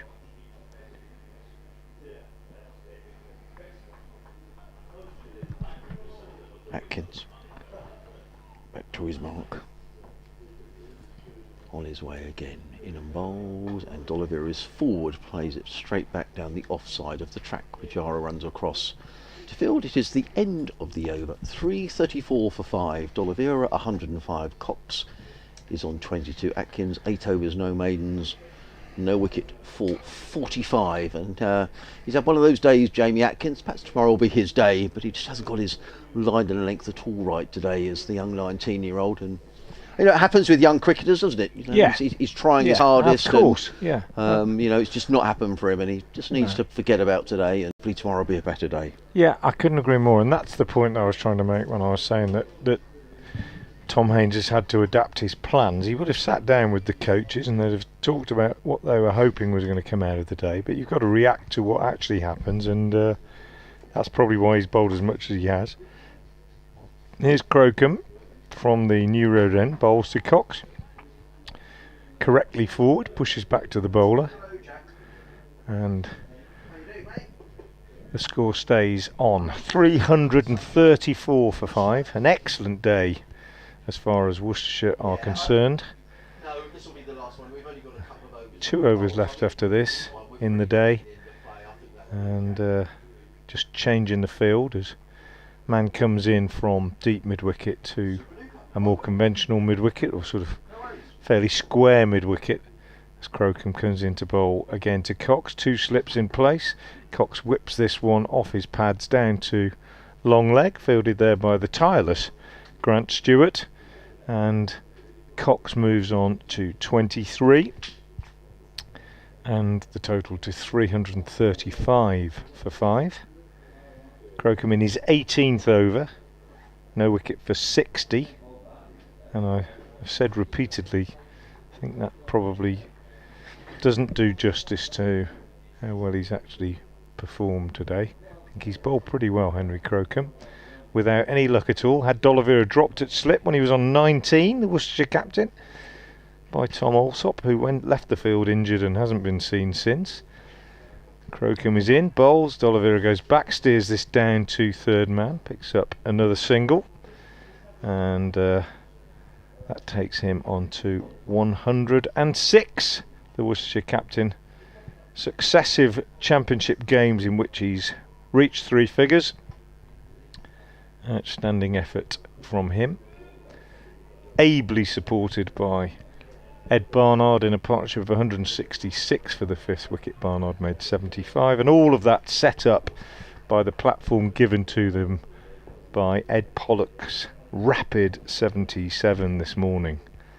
Here's Crocombe again in, bowls, and Cox drives nicely out into the offside. Pujara fields at cover, and there's no run.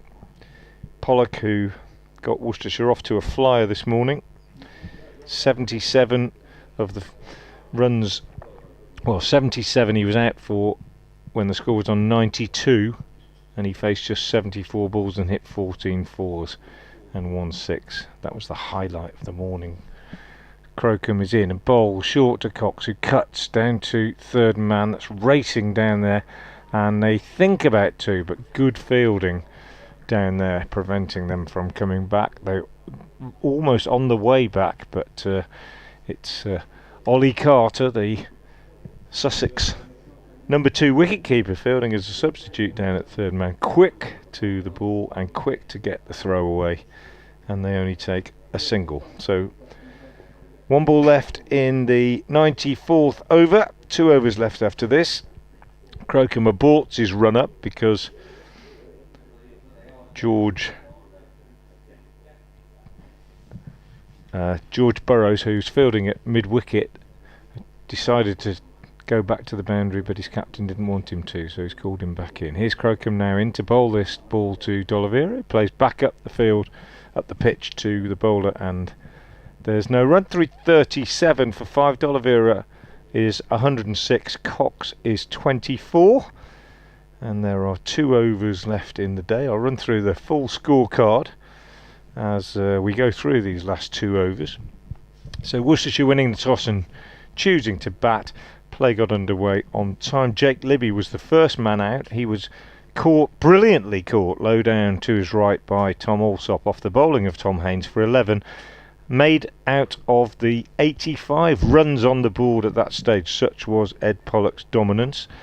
So that was 85 for 1. It became 92 for 2 shortly afterwards when Pollock was caught low down at a sort of deep gully backward point position by Tom Clark, again off the bowling of Haines. Pollock, as I say, making 77 off just 74 balls, 14 fours and a 6. And then Jack Haines out rather tamely, just chipping a catch to square leg off the bowling of George Burrows, the Lancashire low knee. Haines out for 2. That was 95 for 3. At lunch it was 118 for 3. D'Oliveira on 16 and Azhar Ali on 10. Ali, the only man out in the afternoon session. LBW to the Sussex captain Tom Haines, giving him a 3rd wicket. And since tea, which was taken with a score at 254 for 4, we've seen 1 more wicket. Ed Barnard, LBW to Grant Stewart for 75. And I'll break off as Atkins comes in again and bowls to Cox, who pushes out square on the offside, and there's no run. Barnard out, as I say, for 75 after adding 166 for the 5th wicket with his captain Brett D'Oliveira, and D'Oliveira still there, reached his 100 off 216 balls with 11 fours, and still there now on 106, having faced 229 balls. And here comes Jamie Atkins again from the Diglis end, bangs this one in, fires this one full down the leg side, and gathered by Mohammad Rizwan diving to his left. So 299 for 5 when Barnard was out, and since then Cox and D'Oliveira have added 38 for this 6th wicket. D'Oliveira is 106 and Cox is 24. Cox on strike. Spectators have stayed, quite a few of them. We had a good crowd in for most of the day. Thin there quite a bit now, as Atkins is in again and bowls, and Cox pushes up to mid-on, and there's no run there. 337 for 5. The score remains. Hope you've enjoyed our coverage today. 1 over left. Feel free to get in touch with us tomorrow. I'm at Frank Watson 58 on Twitter, and alongside me Adrian Harms from BBC Radio Sussex. In comes Atkins again, bowls to Cox wide, and Cox throws the bat at this but misses it, and it's taken by Rizwan behind the stumps. And do join us again tomorrow when we resume at shortly before 11 o'clock, weather permitting. We have just noticed that there's a slight change in the weather forecast for tomorrow, and the possibility of some light rain in the morning. Hopefully it won't amount to much. It's been a fascinating day's play. It's certainly fluctuated. Finishes with Worcestershire pretty much on top, as Atkins bowls to Cox down the leg side. Cox just tickles this one down to long leg, where Ali Orr, who's been pretty good in the field today, it must be said, does the fielding. And they take another single, which takes Cox on to 25, and the total to 338 for 5. You said, Adrian Harms, Nostradamus, that if these two stayed together it would be about 340 for 5 at the end of the day. You're not going to be far wrong, I don't think. No. 1 ball left in the penultimate over of the day, as the burger van pulls out of the car park. Atkins is in, bowls, and D'Oliveira's slightly nonplussed by that one, and it just nipped back, hit him on the pad, dropped down on the offside. End of the over. Crocombe will bowl the last of the day. It's been a long, weary day in the dirt for the Sussex fielders out there. But having said that, a couple of the substitutes like Archie Lenham and so on are getting ready to come out and have a little bit of a practice at the very end of the day, even if it is nearly 7 o'clock. 338 for 5 with 1 over left. Looks like that last over might be going to be bowled by Tom Clark, who's just running up Oh, to yeah. the crease. I just wondered if we could ever... That's right. Yeah, well, so it's going to be Tom Clark who's going to bowl the... I've just run through the scorecard, Adrian, and maybe you could run through the bowling figures during this last over, just for everybody. Yeah, absolutely. So, Tom Clark, who's bowled 5 overs, I think, for 8 before this final over of the day. We'll run through those in just a couple of moments' time. Sussex would dearly love a wicket here to just give them a bit of a fillip at the end of the day. If Worcestershire go in 5 down, I mean, they've had the better of the day, no question about that, as Clark is on his way, comes into bowl to Ben Cox, and Cox is forward, plays into the offside. There is no run. So Grant Stewart, 21 overs, 1 for 47. Henry Crocombe, 18 overs, no wicket for 62. I think has bowled a little better than that, in fairness. George Burrows, 17 overs, 1 for 73. Tom Haynes, pick of the bowlers, 17 overs, 3 for 46 from Tom. Delray Rawlings, 8 overs, no wicket for 42. As in comes Clark again, and Cox plays to mid-wicket. There is no run. Jamie Atkins, 9 overs, no wicket for 46. And Tom Clark in his 6th over, no wicket for 8. So Tom Haynes with those 3 wickets at one stage. Worcestershire were rocking on 133 for 4, but Barnard and D'Oliveira with that partnership. As in comes Clark, and right forward is Ben Cox, and just holds the pose as the ball just strikes him, maybe around the thigh pad, bounces out into the offside. There is no run. But it's certainly been Worcestershire's day, and a day for the skipper, who's batted really well. 106. Coming in, we're inside with 95 for 3. They'd lost 3 for 10 at that stage of Worcestershire. But he's batted through. Wonderful partnership with Barnard. And now another partnership with Cox, as in comes Clark and bowls, and Cox just defends, plays down the offside of the track. And there is no run. These two coming together when the last wicket went down. I'd have my notes next door, which is sloppy at 299. So it's a partnership of... Well, 39 already, yeah. But it's been a really good partnership because, you know, you lose a wicket in the first over with the new ball, and, you know, who knows, you could lose 3 or 4, and well, they haven't done that. Cox has done a good job for his side. In comes Clark bowls, and Cox is forward, plays. Oh, they're thinking about a single, and that would have been ill-advised. It was straight to Tom Haynes, who comes running into field from mid-on. There is no run, so the clock ticking around to 20 to 7, it says on the clock, and the over rate is only -3. I'm not sure we've had that many delays, really. And we had an injury to Tom Alsop, who left the field pretty quickly, to be honest, to get some attention. In comes Clark again, bowls, and let go outside the off stump by Ben Cox, and that is the final ball of the day. The day that has belonged to the home side. They close on 338 for 5. D'Oliveira on 106.